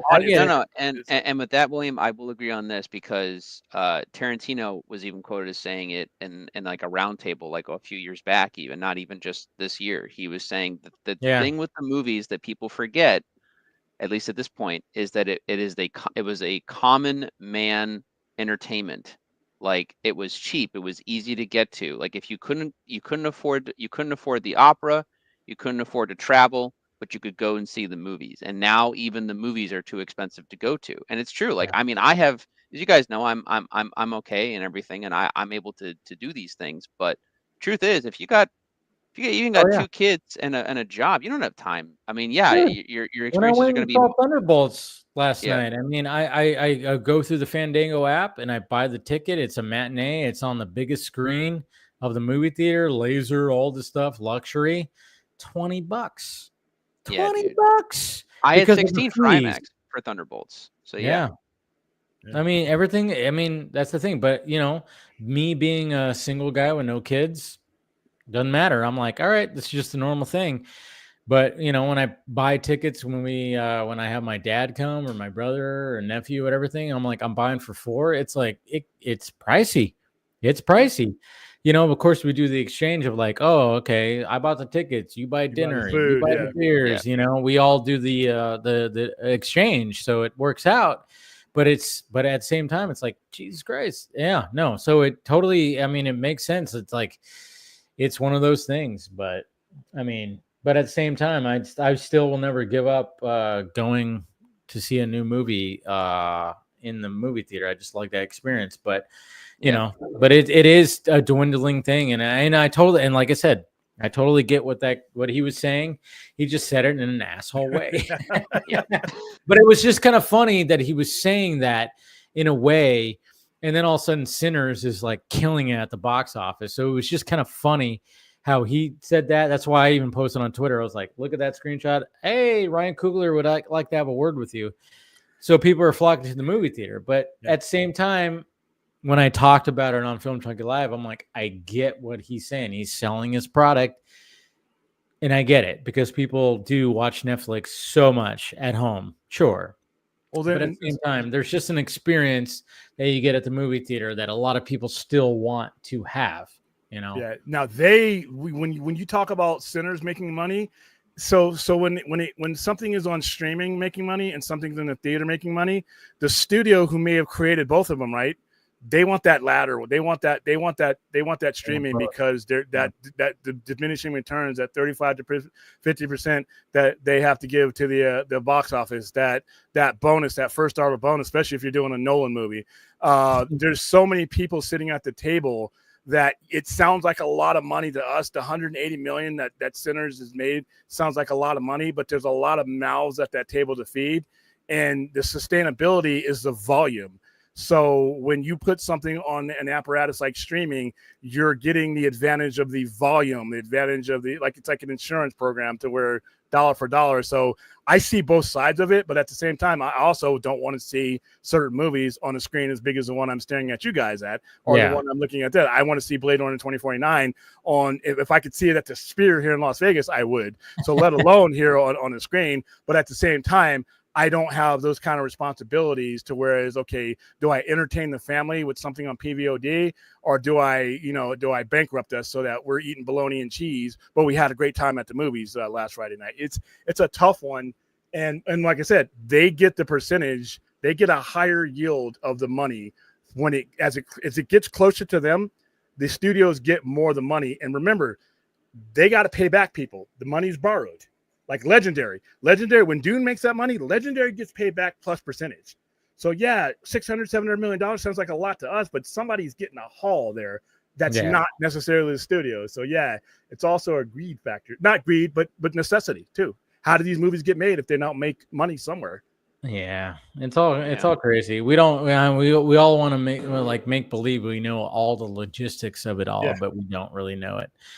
But anyways, this has been great. This has been a great conversation, and of course, thank you to Phil, thank you to Chris, thank you to Austin, and of course, thank you to Paul, and thank you to William for joining in tonight in the heavily Thunderbolts discussion. And hopefully, you guys had a good time listening to us out there. Paul, if you have anything that you want to plug, go for it. Nope. As always. I don't have. Well, like I'll be in Florida this summer and stuff. I'm still working on a lot of writing. Hey, wait. I saw your post. You saw Megalopolis recently. I did. I couldn't remember if you liked that or not. Okay, I'll briefly go into that. So yeah, because I when I saw it, I was like, wow, this movie's insane, but I appreciated it so much. Yeah. Because we were talking earlier about directors wanting to make their movies and stuff. So the Coolidge Theater is one of the best theaters in New England, and they've had famous people there before, and they posted it. They did a thing where they posted one show, and within an hour, in less than 20 minutes, it sold out, and it was Francis Ford Coppola being there. I was pissed. My friend was annoyed because we go to the movies all the time and stuff, and then like the next time it happened, it was like on there for like 5 minutes. I immediately got us 2 tickets, and then I called him later to be like, please let me know that you can get this time off, and he was. And so we went, and yeah, we saw Megalopolis. I couldn't tell you if it was a 2 or a 4 hour movie, but it was somewhere in between. But it's a movie. I think it was like a 3 hour movie. 2.5. I don't know. It was a lot, and Coppola. But the funny thing is, if you watch I've seen Godfather 1 and 2. I've seen Conversation. I've seen Apocalypse Now. I've seen Megalopolis. You see these movies, you would think that Coppola is almost like this higher than thou type of director, like this visionary. But he's the most laid back, chill guy you could imagine, and he's like in his mid 80s now, so he's like an old Italian grandpa, which is hilarious to me. But it was great to hear him talk. He rambles a bit and stuff, but I mean, but he's a lot of older guys do, and but he's a guy who he's there to play. He's there to have fun, and he enjoys family, and he enjoys good food, and the fact that he sold like all of his wine basically to make this movie, like he knows he doesn't have that much time, that much longer on this planet, and he wanted to make this movie. And I can tell you, this is a movie that clearly had no studio notes. Like, no, it didn't. No, it didn't. That's what I appreciated about it. Yeah, I mean, it's different. And I think the most interesting part of the evening was someone asked him, like, what do you see the legacy of this movie being? Like, what do you expect from this movie in the years to come? And he was just basically very simply more of like, well, people are still going to be discussing this movie, I think, in many years to come. And we're discussing it right now. I mean, exactly. He's like, I think many people are still going to keep watching this movie. And he's like, and that's all I really want. That's really what it comes down to. And I said, that's kind of great. It's kind of, I mean, it cost you, $120 million, but still, that's not bad. He doesn't care. He doesn't care. He's like, fuck it. Yeah. I don't care if it didn't make money. I wanted to tell a story that I've been trying to tell for 4 decades. Yeah. He wrote this movie like so long ago, and it's like he's been wanting to tell it, and he had the resources to actually do it on his own merit. So it's like, okay, cool. That's what I appreciate it. Do I like the movie? I think it's like one of the best. No, but it's No, I mean, what's funny is that because I've only seen it the one time. This is I thought it was amazing in the sense of like I thought of seeing it when it came out. It was playing in very few theaters, and I missed out. And I was like, I should. And then it was on the Plex, and I was like, should I watch it? And I didn't. But then this happened, and I'm like, yeah, this is it. This is the perfect way to see it. Seeing Francis Ford Coppola in the same room as me and watching him to watch it. But like. No, but even with that being said, it has its ups and downs. It has a good flow. Aubrey Plaza is very good. Adam Driver is good. Shia LaBeouf is a memorable character. Even Jon Voight is really interesting in the movie. It's a movie I'm not going to forget anytime soon. But is it good? I could not tell you. I don't know. It's one of those you walk out and you go, I saw this, and I don't know if it was good or not, but it was an experience.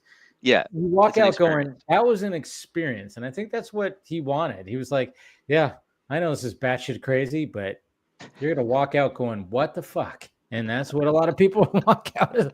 What the fuck? Yeah. But that's what I appreciate about it is like the fact that I walked out going, what the fuck was that? You know, but no, that's cool though. I saw your Instagram where you went to that, and I was like, that's pretty cool. I didn't realize that they were still, showing that off, and he was still. No, so I mean, he made a joke about owning like 100 million to the bank in 5 months or something like that. I don't know what that was about. I'm like, I thought he paid everything up front and got all that taken care of. I don't know. Maybe he's just going around trying to make an extra couple bucks or something to get to the bank. I have no idea, but I enjoyed the experience. I enjoyed the night. Coppola and the commentator it was great. It was a very good evening. Man. And it was about the arts. It was about film. Yeah. And that's what it all comes down to. It's about the movies. That's cool. I like that. Yeah. So, I saw that. I wanted to bring that up. I meant to bring that up earlier, but yeah, that was. I saw that. I was like, yeah, that's cool that you got to see that. So, but thanks, man. But thank you for, of course, being on the stream as per usual, and follow on. Yeah. Oh, sorry. So if you want to follow me, I'm at pmickey1988 on Instagram and Blue Sky, and at Paul Panhook on Vero. And thanks again, Dave. I always appreciate being on the stream. Yeah, man. Always like you on here. William, what do you got? Thank you. First of all, you can find Phil on Twitter. Anyway, you can find me at the Sci-Fi Center. No, he's not. He's left Twitter. He's never going back. I know. Google the Sci-Fi Center, and tomorrow or today is Free Comic Book Day. Even if you're not in Vegas, go to that other comic book store that you don't usually go to. That's what this day is about. It's their shot to meet you, shake hands with you. Even if they don't steal you away, they're out there, and it's a good time. It's free comics. The worst you could do is walk out with free stuff. So there you go. And thanks for having me.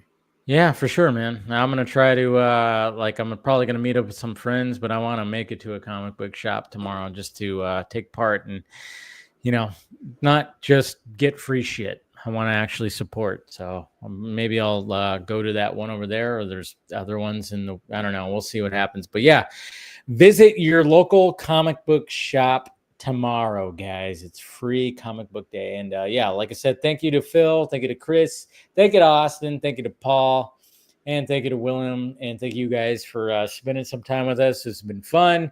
Go see Thunderbolts. It's in theaters now. I feel like I'm like fucking paid to say that, but just go see it because why not? It's fun. It's a fun movie. And like I said, there's I think you're gonna enjoy it. We all enjoyed it, but you might have some interesting takes on it. So anyways, love you guys, and subscribe, and we'll talk to you later.